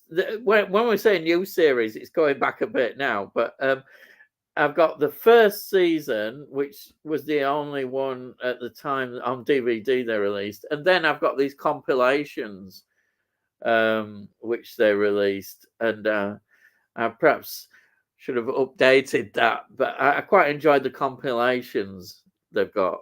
But so how much do you think it would cost you to get the whole of the Outer Limits on DVD? If it's available, it's available. Is it I've got not season 1 and 2 from the 60s. I'm talking about the 90s. Yeah, well, I'd say there were 7 seasons. There were 7 seasons. 7. Oh, it'll be about 60, 70 quid. Yeah, it's about 73 quid. Yeah, that's how much it'll cost you. If you can't find it anywhere, you can spend anything up to about 110 quid. Wow. And we are talking DVD. That's right. Blu-ray. Yeah, it's yeah. I have this argument every time with Denny. I turn around and say, "Would you, in this day and era, buy the DVD box set of The Outer Limits?" Yeah, 70 or 80 quid, or would you hang on hoping that there's a Blu-ray? Because in the States, I believe they are on Blu-ray. Oh, right, right. Oh. So, are you hoping that they'll bring them over here, and then you'll spend 100 quid, but you'll get the Blu-ray editions? Or are you going to buy this £73 DVD set which basically is, look, the picture will be god awful. It'll be 80s smeared Vaseline look picture. Because that's what it'll be. Because it'll be these came out in the early days. Yeah, I've got season 1 of the Outer Limits. It's the only season I've got, because they never did any others that I could see. Yeah, I've just got season 1, and it's a series I remember watching on TV. It could have even been BBC Two, who for some reason may have shown the series. This new one, I really liked it. I thought it was really good, but so we Bob Art, music in Jaws. The only time Jaws attacks is when you hear the dun dun. When you don't hear it, it is not really the shark from memory. Now, I know somebody probably knows more about that than I do. Me, it is quite true, but John Williams does use what they call subterfuge, where he will use a motif to make it sound like that could be the shark, but it's not. But it will be the notes played in backwards, or not the same way. It's very hard to do though with only 2 notes. Da da da da. Because the only way you can go then is da da. Yeah. Da, da. So you can't really do it any other way. But you can do a motif of what Jaws is, because there is that. Jaws isn't just 2 notes. There is a horn section and a trumpet that's played that when you put the notes together into an actual piece of music. And if you then play that and loop it backwards, you could still make it sound like the shark is coming, but it's not. It's a ruse. You know what I mean? So yeah, there are ways around it. But he's quite right. You only ever hear the Jaws when you hear the Jaws motif. That's quite true. Oh, right. Okay. First Jaws film, anyway. You've said it. Anyway, gents, I'm off ski. Hope you have a good evening. Work, so need sleep. Yes. You'll have been gone hours ago, probably. This is interesting. We've just hit 4 hours, according to that. And what time stamp is that? It's got it in the top right-hand corner. Yeah. So look. Oh, yeah, 10:22. Yep. We've still got 6 people still watching. That's all right. Keep going for a minute. Might have to speed it up a bit now. Tony York Farthings had a wren on one side. Yes, they did. The bird, not next. the other female naval person. I remember. Yeah, see, Farthings. Yep, there we are. 60s. Pounds and pence. We had a sweet shop. Oh yeah. Oh, I'm going to heaven here, just like Ian described. Ironically, it is now a dentist surgery. Oh, I like that. That's great. Yeah. Sweet shops. We'll talk another week about. How true is that? How true is that? The old sweet shop is now a dentist. You can imagine the dentist saying, "That's made it." Tony, I reckon you're bending my arm back. I think a little bit with that one. It's true. But I'm just saying that bloody is a miracle. I mean, who'd have guessed? You know what I mean? But don't forget, the dentist might have owned the sweet shop to get more customers, and he was doing it, and then he got. Now you're writing a science fiction script. So I think we'll move on. Isn't that a Roald Dahl story? Maybe, probably about a dentist, Danny the champion of the world or something. I'm trying to think. I'm sure. Anyway, that's for another. But yeah, I'm sure there is something with Roald Dahl because it's his up his street, his sort of humor. Richard, evening chaps. Another person I've never heard of. Hello, Richard. That was at 10:30. Now, if you're still here, Richard. But, no good trying to plug my channel to you, then, is there? He's buggered off. Jam, I suppose. Thanks for joining us. I'm sure you're not here now, but you never know. I think Now, I joined his channel the other week, Jim Jam. yeah, Jim Jam, I'm pretty sure I yeah, did. With I say network. He really collects these network stuff. Now I have a question. What TV show do you wish network would have released?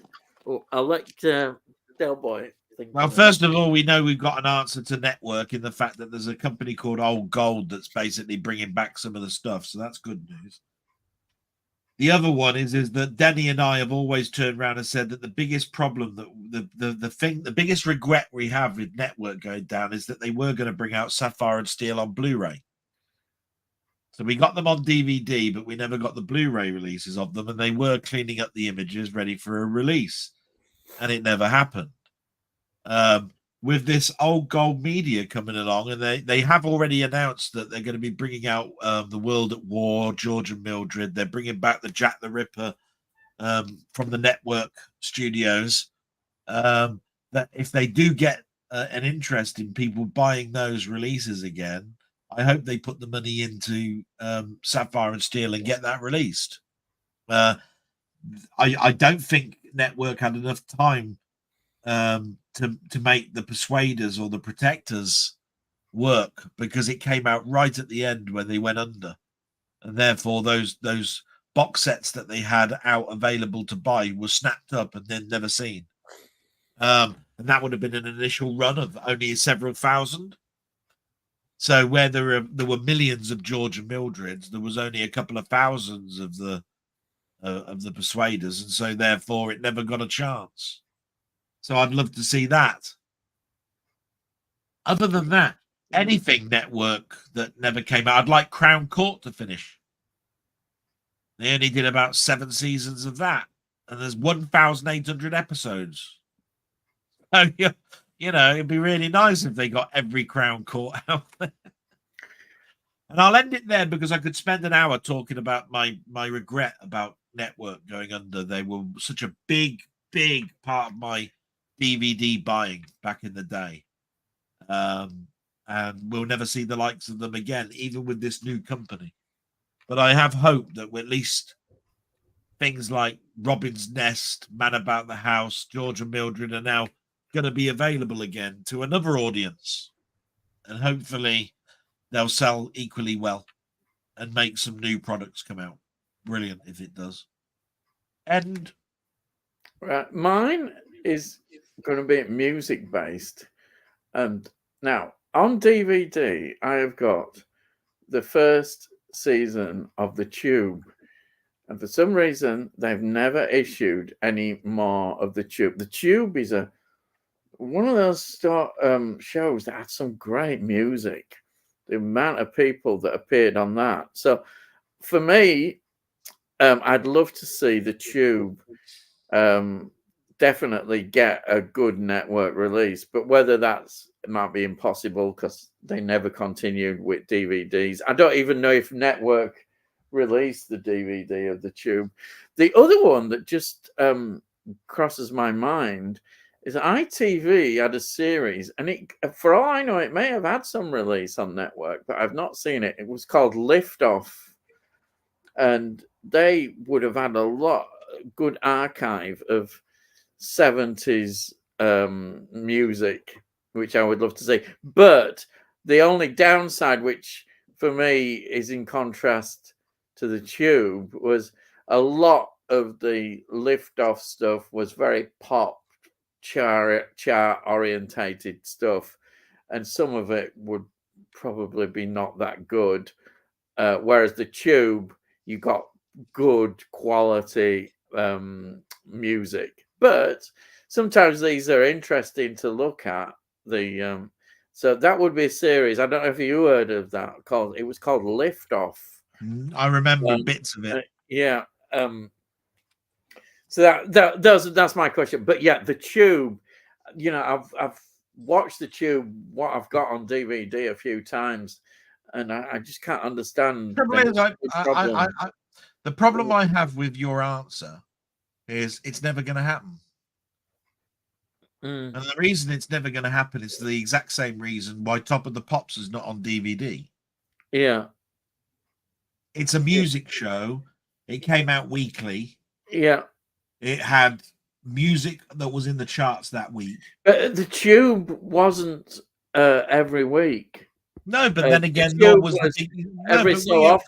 no, Yeah. but what I wanted to say at the end of that is, Yeah.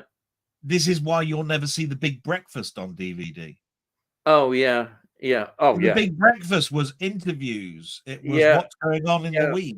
I remember it well. In other words, interview stuff Yeah. along with what's going on in the music industry, Yeah. along with albums. Now, at the Yeah. end of the day, you could say the Tube, therefore, was an evening version of The Big Breakfast. Yeah. What I'm trying to say is, you're not going Yeah. to see TVAM put its DVD stuff out, is it? Yeah. It's I don't know. it's never going to Yeah. happen. And all you can I hope for is yeah, that I can hope your that they favorite have. band will be a It's clip. like with Top of the Pops. There is a best of DVD. I think Yeah, there's that's not it. A been 40th hardly any anniversary, a releases 50th of Top of the anniversary. Pops. There's no way they would ever release episodes of that. So what I've been doing, which is quite easy to do, is every episode of Top of the Pops is shown every Friday. And It it's is, yeah. it is on the week of the week that you're watching. Yeah. So I am watching 1982 and I am watching the 9th of the 5th, 2024. Yeah. And I'm watching 9th of the 5th, 1982. Yeah. And they are showing them week by week. They're a good snapshot of the time. You can record those, Yeah. and you can then you will then have your whole Top Yeah. of the Pops show. And it would be nice that the BBC, the Channel 4, which has its own E4 and all that sort of stuff, they could easily set up something called M4, Music 4. Yeah. They could show the Tube on rerun all the time. Yeah. Right? Because I don't think the Tube would work as a DVD program.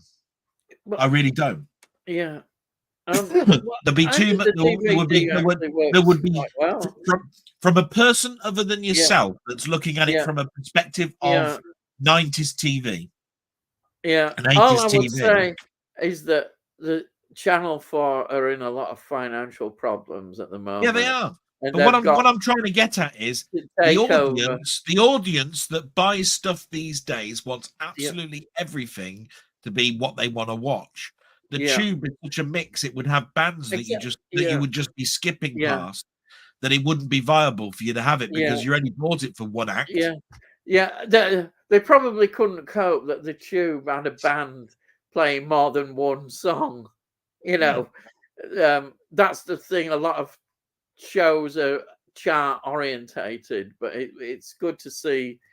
Because the one I've got, the DVD, is interesting because it's the last performance on TV by the Jam, which is on there, which is fascinating. It's a piece of archive material. And I'm pretty sure that if you look for a Jam documentary, that same scene will be on that.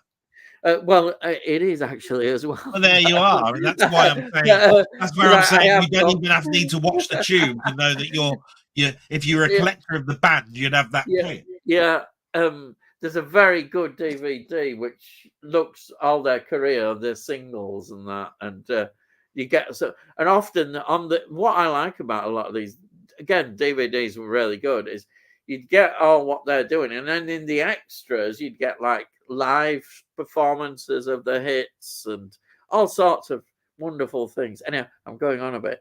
So that would be my answer, even though Delboy has just absolutely pushed that down. But I didn't mean to. It's just I'm just saying that if the Tube was going to happen, then why hasn't there been a Top of the Pop? It just wouldn't work.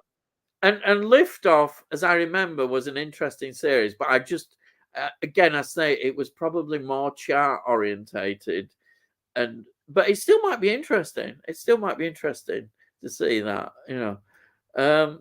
So I've never seen what's that? Abbeys? Is that supposed to be the Abyss? Oh yeah, it is. It is now because I remember seeing it on one of his videos. I found it for 10p on DVD, so I'll be watching soon. Oh wow, 10p. You can't argue with 10p. Absolutely brilliant. Absolutely brilliant. The bloody case it's in is worth 10 pence. Yeah, distance in it. And now, what is your favorite network release? I'll tell Delboy first. He can do his. Well, if I was to think really hard, it wouldn't be one thing. It would probably be the fact that I love Man About the House, George and Mildred, and Robin's Nest, because as all three programs, they tell you the story of Robin Tripp. So having all three in my collection is just gorgeous. So that's yeah. I mean, there are so many good network releases. I could have mentioned Sapphire and Steel. I could have mentioned The Prisoner. You know, they're all exceptional. It's just that to have three distinct comedies from three distinct different sort of like years and eras that follow something from 1974 to 81 and have it all in my collection, I think that says something. You know, the prisoner is a one shot, one season. It's a brilliant Thank one. God you've got it, and isn't it great? Right? Yeah. But to have Man About the House end and then George and Mildred start, and then you have George and Mildred end, and then Robin's Nest start, and then Robin's Nest gets to the 1981, and the whole Robin Tripp bit then stops. You've got a life from 74 to 81 in succession. And I just think that's beautiful. Yeah, it's good. How lovely is that? Part of the magic. For me, obviously, you mentioned The Prisoner and Captain Scarlet. I mean, to have Captain Scarlet on Blu-ray as a network release, complete, the original Captain Scarlet is fantastic. I'll just mention one film, because people forget, they think of TV series, but they did release some films. And for me, it's Things to Come, 1936. Classic, brilliant science fiction film. H.G. Wells did the script for it. 1936. Absolutely wonderful film. For me, that is just such a great release that Network did. Before I start preaching about that film. You can't go wrong with any of that. Yeah. But the trouble is Network was around for so long that I think that's an impossible question. Yeah. You know what I mean? Because there would be films that I could turn around and say, well, do you want to narrow that down to what network comedy release do you like? Which network science fiction do you like? Which network drama do you like? Which network? Because they covered just about everything. How could you, therefore, if you had The World at War on your shelves behind you, turn around and say, I'm going to have that film that you just mentioned? Because you'd be mentioning The World at War, because obviously, I know, bloody block, it looks gorgeous on your shelves. You know, it's right. And you know, they're both equally good. I love Hammer films, and they've got a couple of Hammer releases. You see, Captain Scarlet to me is under Jerry Anderson's own Twins of Evil, which is a brilliant Peter Cushing, brilliant film with the two famous Playboy twins in. That's a network release. I'll just throw that in. Twins of Evil, what a great film that is. That's a Hammer. If you're going to recommend a TV show from network, what would it be? That's what I mean. How many? Look, The Prisoner, Flip the Neck, Man in a Suitcase, Danger Man, The Saint. Bloody hell, how many could The Avengers? How do you narrow this down? I could turn around and say again, Sapphire and Steel. But unfortunately, like I say, Sapphire and Steel is only going to cater for a small amount of people. I can't keep saying it. I want Sapphire and Steel because I wanted the Blu-ray. That was all. I'm quite happy I've got the DVD of it and it looks great and all of that sort of stuff. But how do you recommend a TV show with all of that? There's the Persuaders, the Protectors, I know all these. Randall and Hopkirk, Deceased. Jesus Christ. There's so many good ones. There is one that I know. Okay, I'll say Randall and Hopkirk, Deceased there, just because I'm randomly just going to come out. Randall. That's brilliant. And it is a random thing. There is one that I'd love to see again. I really would, because I remember it so well. A network released it, which was crikey's just gone out of my head. Oh, is a Good, good. We've private only got about investigator. 10 minutes He, before he I need wears. bed. He wears I just don't honestly. He's a private investigator. I think it was Alfred Marks who starred in it. He wore this raincoat. He won Columbo. He was. I know. I think it was called. That's it. It was called Private Eye. Private Eye. 1960s. Absolutely, it was a big show on ITV. Not had the glamorous aspects of ITC shows and that. But Yeah. it was a good show that was shown a lot, and we used to watch it. And in an hour, he'd get these cases, and some of them there were sort of often shabby cases and a bit dodgy kind of cases that he would do as a private eye. But it was excellent. I'd love to have seen that. And I know that was released, but I can imagine it's quite expensive as well. But it was a very good series. It's sort of thing I'd love an opportunity to see. So, looking from that viewpoint, something like that would be great to see, which I know they released. Anyhow, so I'll put that one down. Yeah, Private Eye. That was what it was called. Yeah. See, it went out. My brain's already getting things. Danny Jukes. Jim Jam's movie and TVs. Hi, mate. And all right, Danny, mate. Yeah, you might have to move through these a bit quick with this. All right. Jim Jam movies and TV. I'm good. And yourself? Yeah. Yeah. Oh God, I'm zooming right up to the top now. It's gone. Anyway, I've just picked up a Ken Loach film called The Old Oak. Well, I haven't seen that. Sounds interesting. Ken Loach, great director. I've not heard of that one, but he's a great director.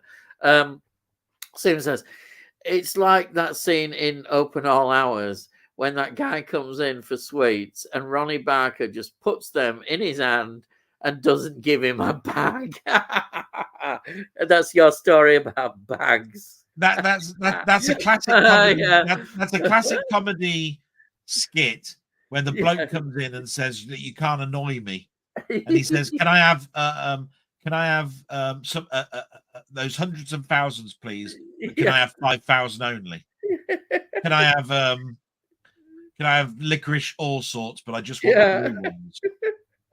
And the bloke gets right to the end and he just loses his rag with him, basically. Can I have the gobstopper? But when you get to the middle, it's green. I can imagine. Green, not red. You know what I mean? I'm going, what? I'd have kicked this bloke out the shop faster.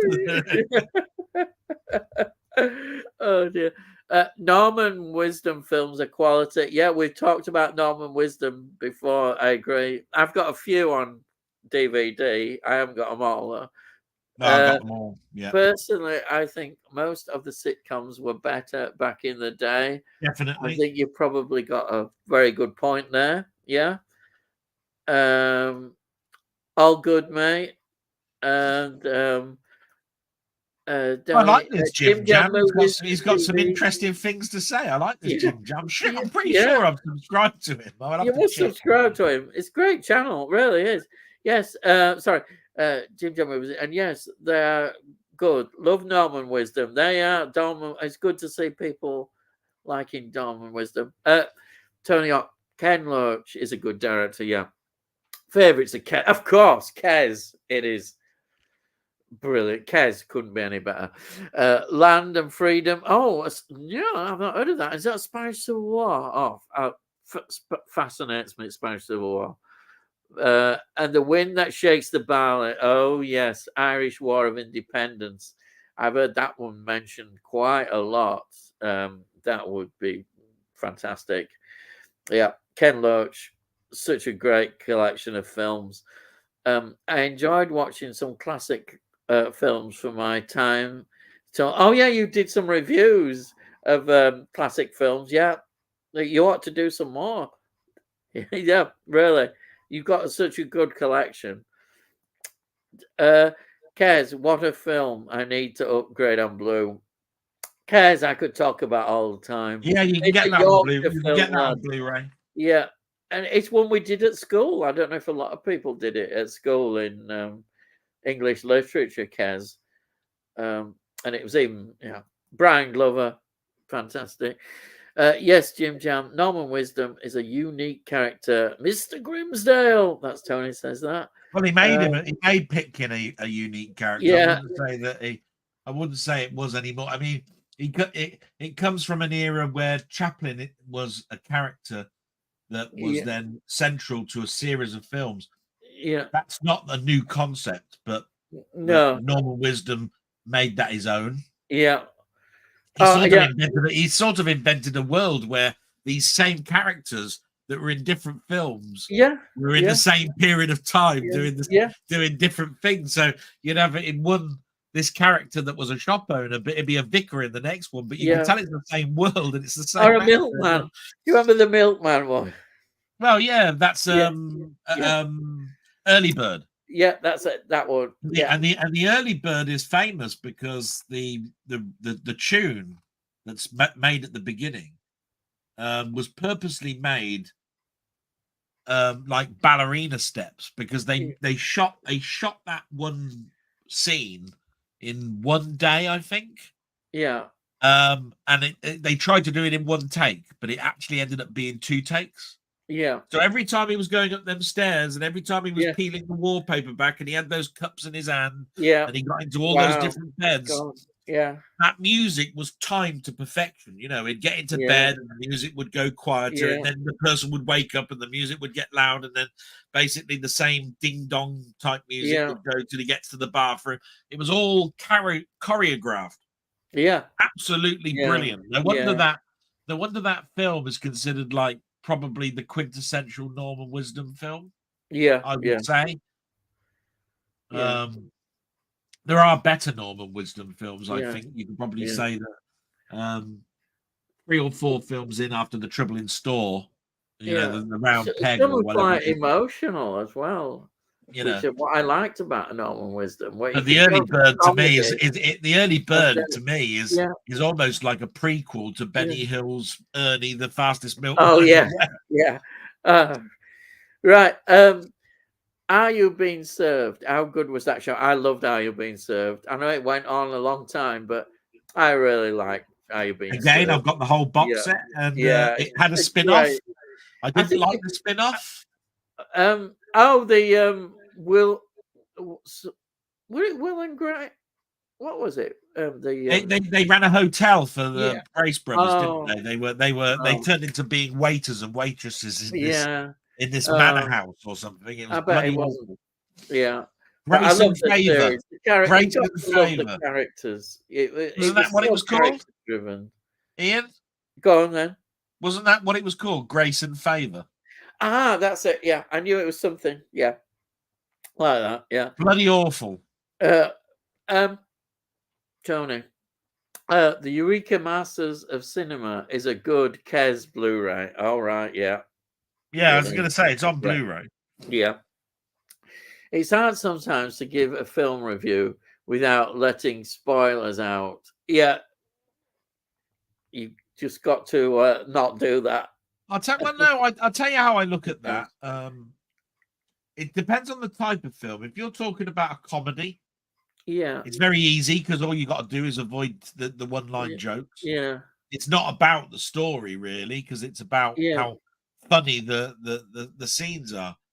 If a film is made in the 50s and somebody hasn't seen it already, then really you can just read the back of the box and it wouldn't tell you too much.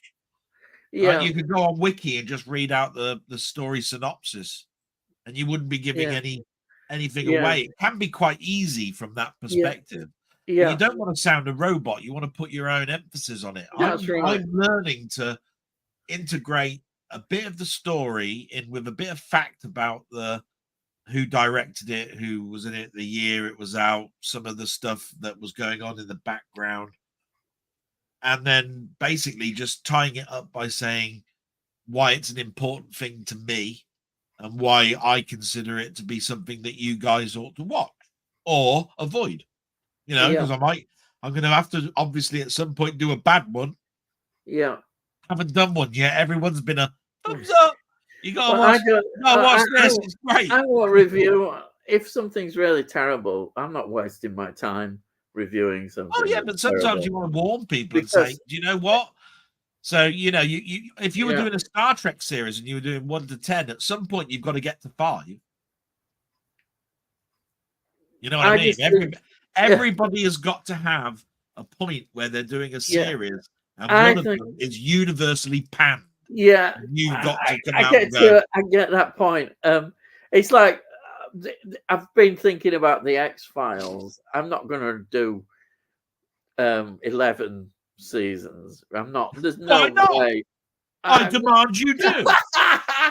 yeah, I'll I have don't you think I know will. that I've subscribed to your channel, expecting you to do 11 seasons, young man. I'll have you know I own you. You've been shortchanged, you're going to say.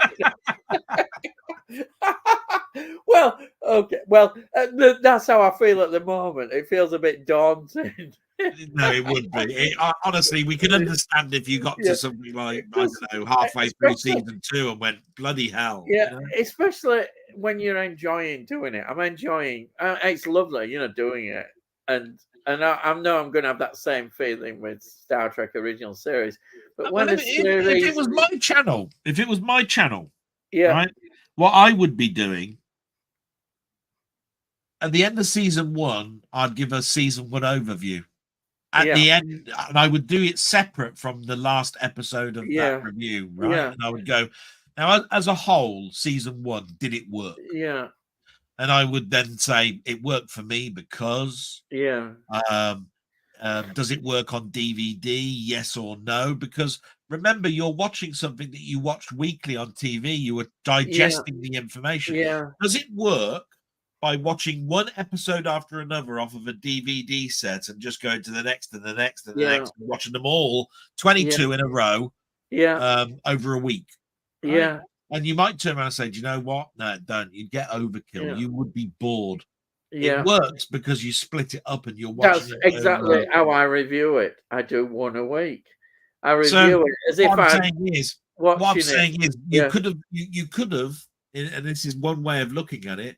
You could have done an overview of all 11 seasons. Like, here's my overview of yeah, season 1, here's I my overview know. of season 2, and then you went back and said, right, I'm now doing every episode of season 1, right, and Yeah, then do that, because I think people might be a bit shortchanged if they get to the end of season 1. You do the overview of season 1, and then all you do is the overview of 2, 3, 4, 5, no way. I 11, would never without do doing that. the individual Yeah, episodes. But don't worry. That is never going to happen. Because anyhow, I happen to know that season 2 is pretty good as well, and there's some great episodes well, in it is. season 2, and season 3, and season 4, and season 5. There's Yeah, still a lot of quality. You may get the odd stinker of an episode, but I still review an episode that but isn't as good. But there's I don't know nothing. if you're like me, but I do know that it's worth doing those as overviews because the tone changed in regards Yeah, to the story of the and the smoking mood as man. well. And,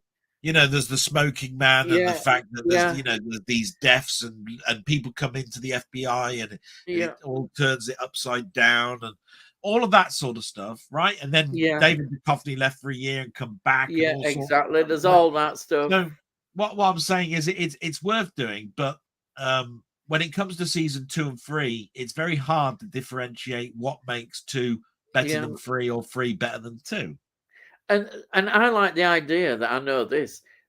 Gillian Anderson was pregnant, so they Yeah, thought, she "Well, how are was. we going to get around this?" And then ingeniously they thought, "Oh yeah, we'll put this into the plot. She could disappear for a few episodes," Yeah, which she she fell did, out with David and that's it. Duchovny during the It, show. it was Um, brilliant. she thought that nobody was Yeah, listening to her about her character. yeah, She thought she was being stereotypically written in, and yeah, that's why she put off coming back and doing all yeah. sorts of stuff. There's a lot you could actually talk about in There's that show. But loads. anyway, look, we need to move forward, don't we? We do. Yeah. Uh, right. Next one. MT. Don't know that. Says I've been on YouTube for 3 years. Wow. Well, you've done That's well. how long I've been, by the way, 3 You've years. built your channel up. Well, I've been on seriously probably doing this for a couple of years, but I was on. I think it's 2012 if you look when I joined, but it was all just for music. That's Oh, all I I did. joined. I That's all I joined. watched to watch I music joined. videos. I joined about 2009, but I didn't do anything Yeah. serious on this until I never. All I did it is because you could comment if you wanted on music and stuff like that, and I did. But I just used to watch music because that was my passion. It still is. Don't mention Mrs. Slocum's cat. I realise this is a family channel. Well, I don't. It doesn't sound like it after discussions we've had today. She's got a lovely pussy. What are you talking about? Anyway, next. We've had it all. Ian and Del timestamp. He's doing a timestamp now. 22:49. Oh, yeah. Only 2 hours behind. We've still got 5 people here. I'm surprised. That used to be my job back in the day. Yes, there you are. Yeah, that's me saying that. I didn't know you put that in. That was a sneaky one. Time stamping. Danny Duke says NCSI. Oh, yeah, I mentioned that. Oh dear, 2003 drama, 21 seasons. Bloody hell! Told you, it's amazing, that show. It just keeps going on. I can't believe it. God, Navy. It must be like I said, we mentioned it before. There was Jag and Diagnosis Murder. And just going on. I always look forward to Thames taking over from Friday evening to Sunday. Some good programs on that. Yeah, Thames Television took over the whole of the ITV network for the whole from Friday to Sunday.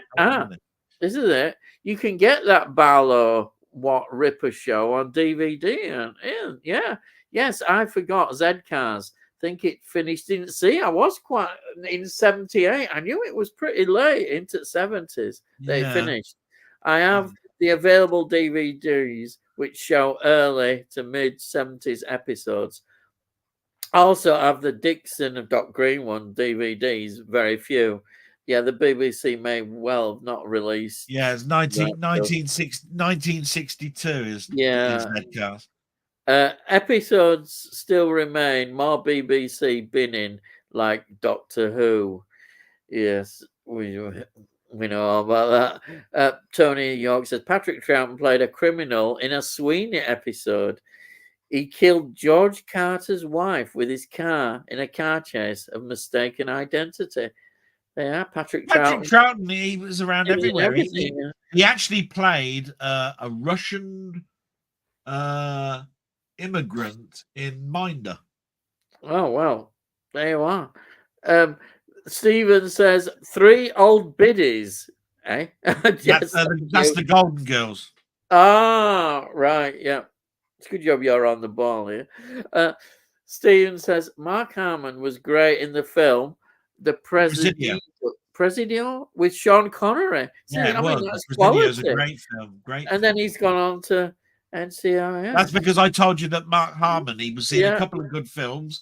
You thought, oh, what's happening to him? He disappeared. Where did he go? He went into that NCIS show. That's where he went and stayed there for 21 years. And is he still there? He's still there. Oh dear. Johnny Spate wrote Alf Garnett character, Tony Blair's father-in-law. Yeah, played Alf's son-in-law. Yeah, of course, I remember that very well. He went in to be in all the confession films, didn't he? Yeah. Oh, yeah, the confession films. Anthony Booth, isn't it? Is that his name, Anthony Booth? Yeah, Anthony Booth.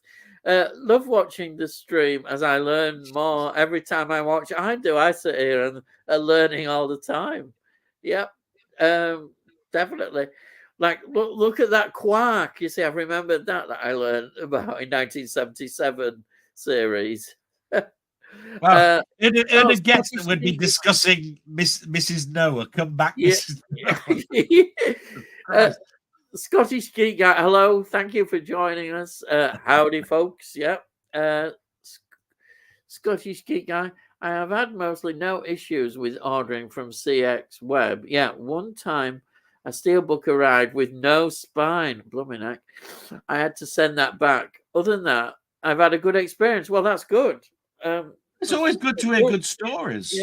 Yeah. Just it's sometimes tinged with a lot of utter shite. Yeah. With no spine, that would be. That is not very good, is it? But still, oh, here we are. I know. What's your favourite Jerry Anderson series and why? Delboy first. Me? Just pick one. Yeah. I think you have to. I think you have to name. I think you have to split this into puppetry and live action. Okay. Yeah. If it's puppetry, it's Captain Scarlet. If it's live action, I think I'd go with UFO over Space 1999, but only just. Right. I'll say same again. Captain Scarlet. I like Captain Scarlet a lot because there was a lot more darker stuff. I think Thunderbirds is something I loved a lot because of toys. Captain Scarlet had the toys where it had a lot more. And as an adult now, I can see Captain Scarlet, it had the quality of it. And if I had to choose like Delboy, I would choose Space 1999. Even though UFO I really enjoyed, I like. Yeah, that's what I mean. There's always that which one quite. Yeah.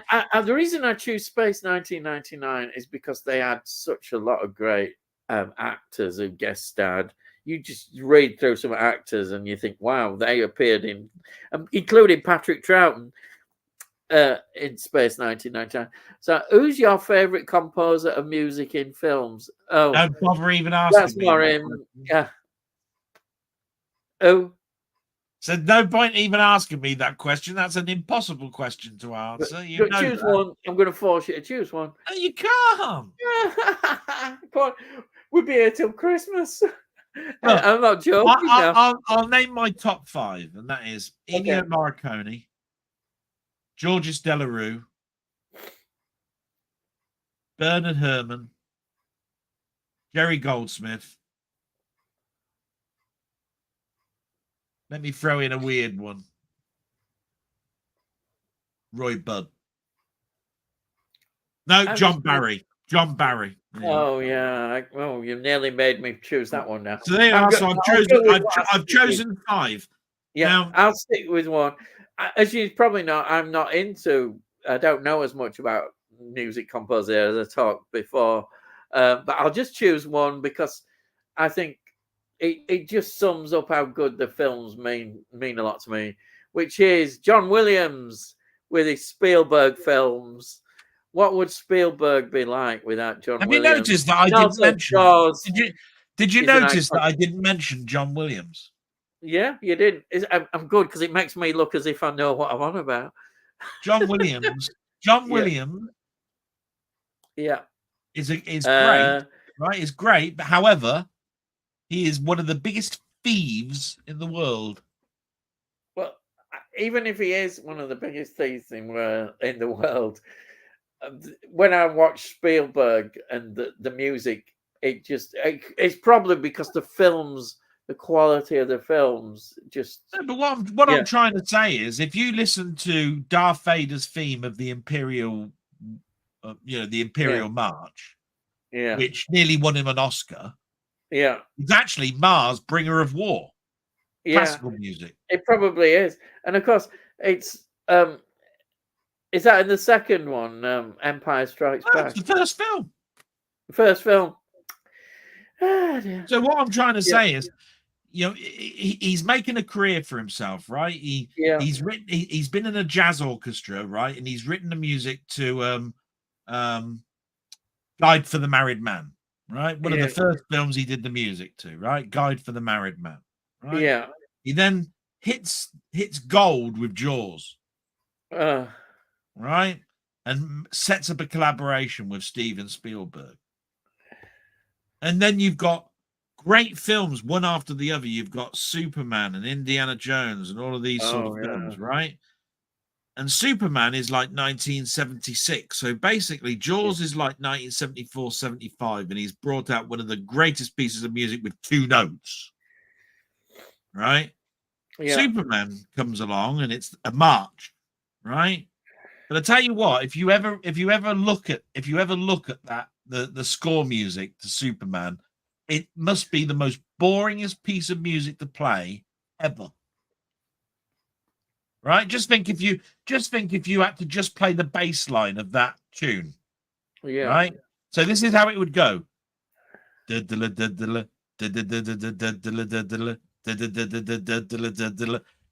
that for 5 minutes.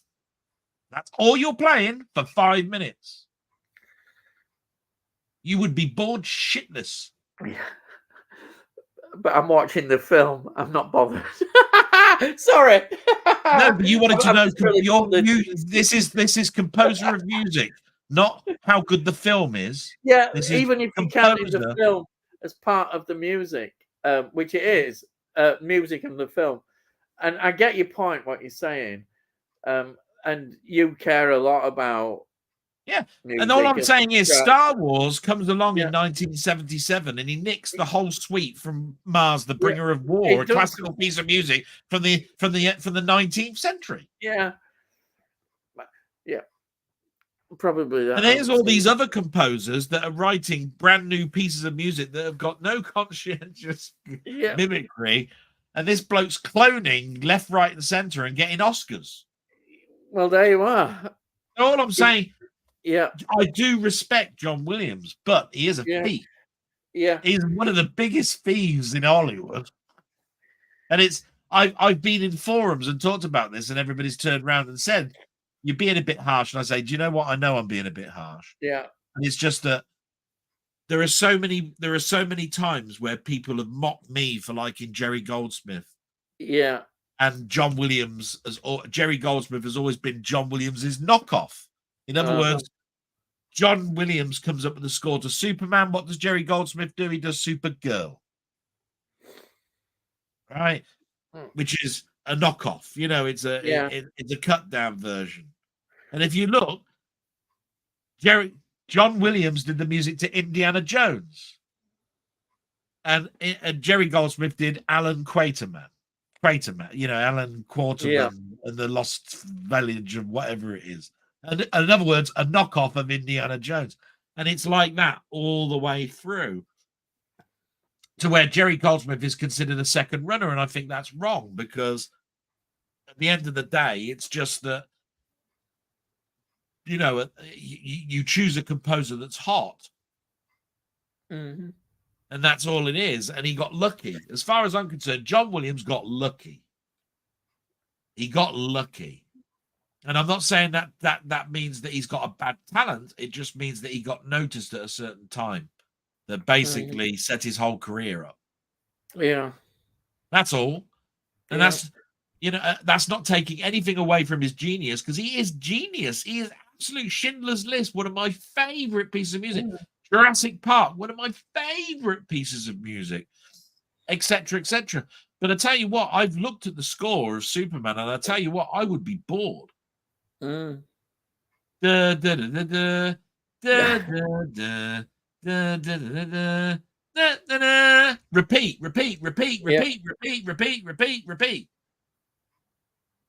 That's it. Right.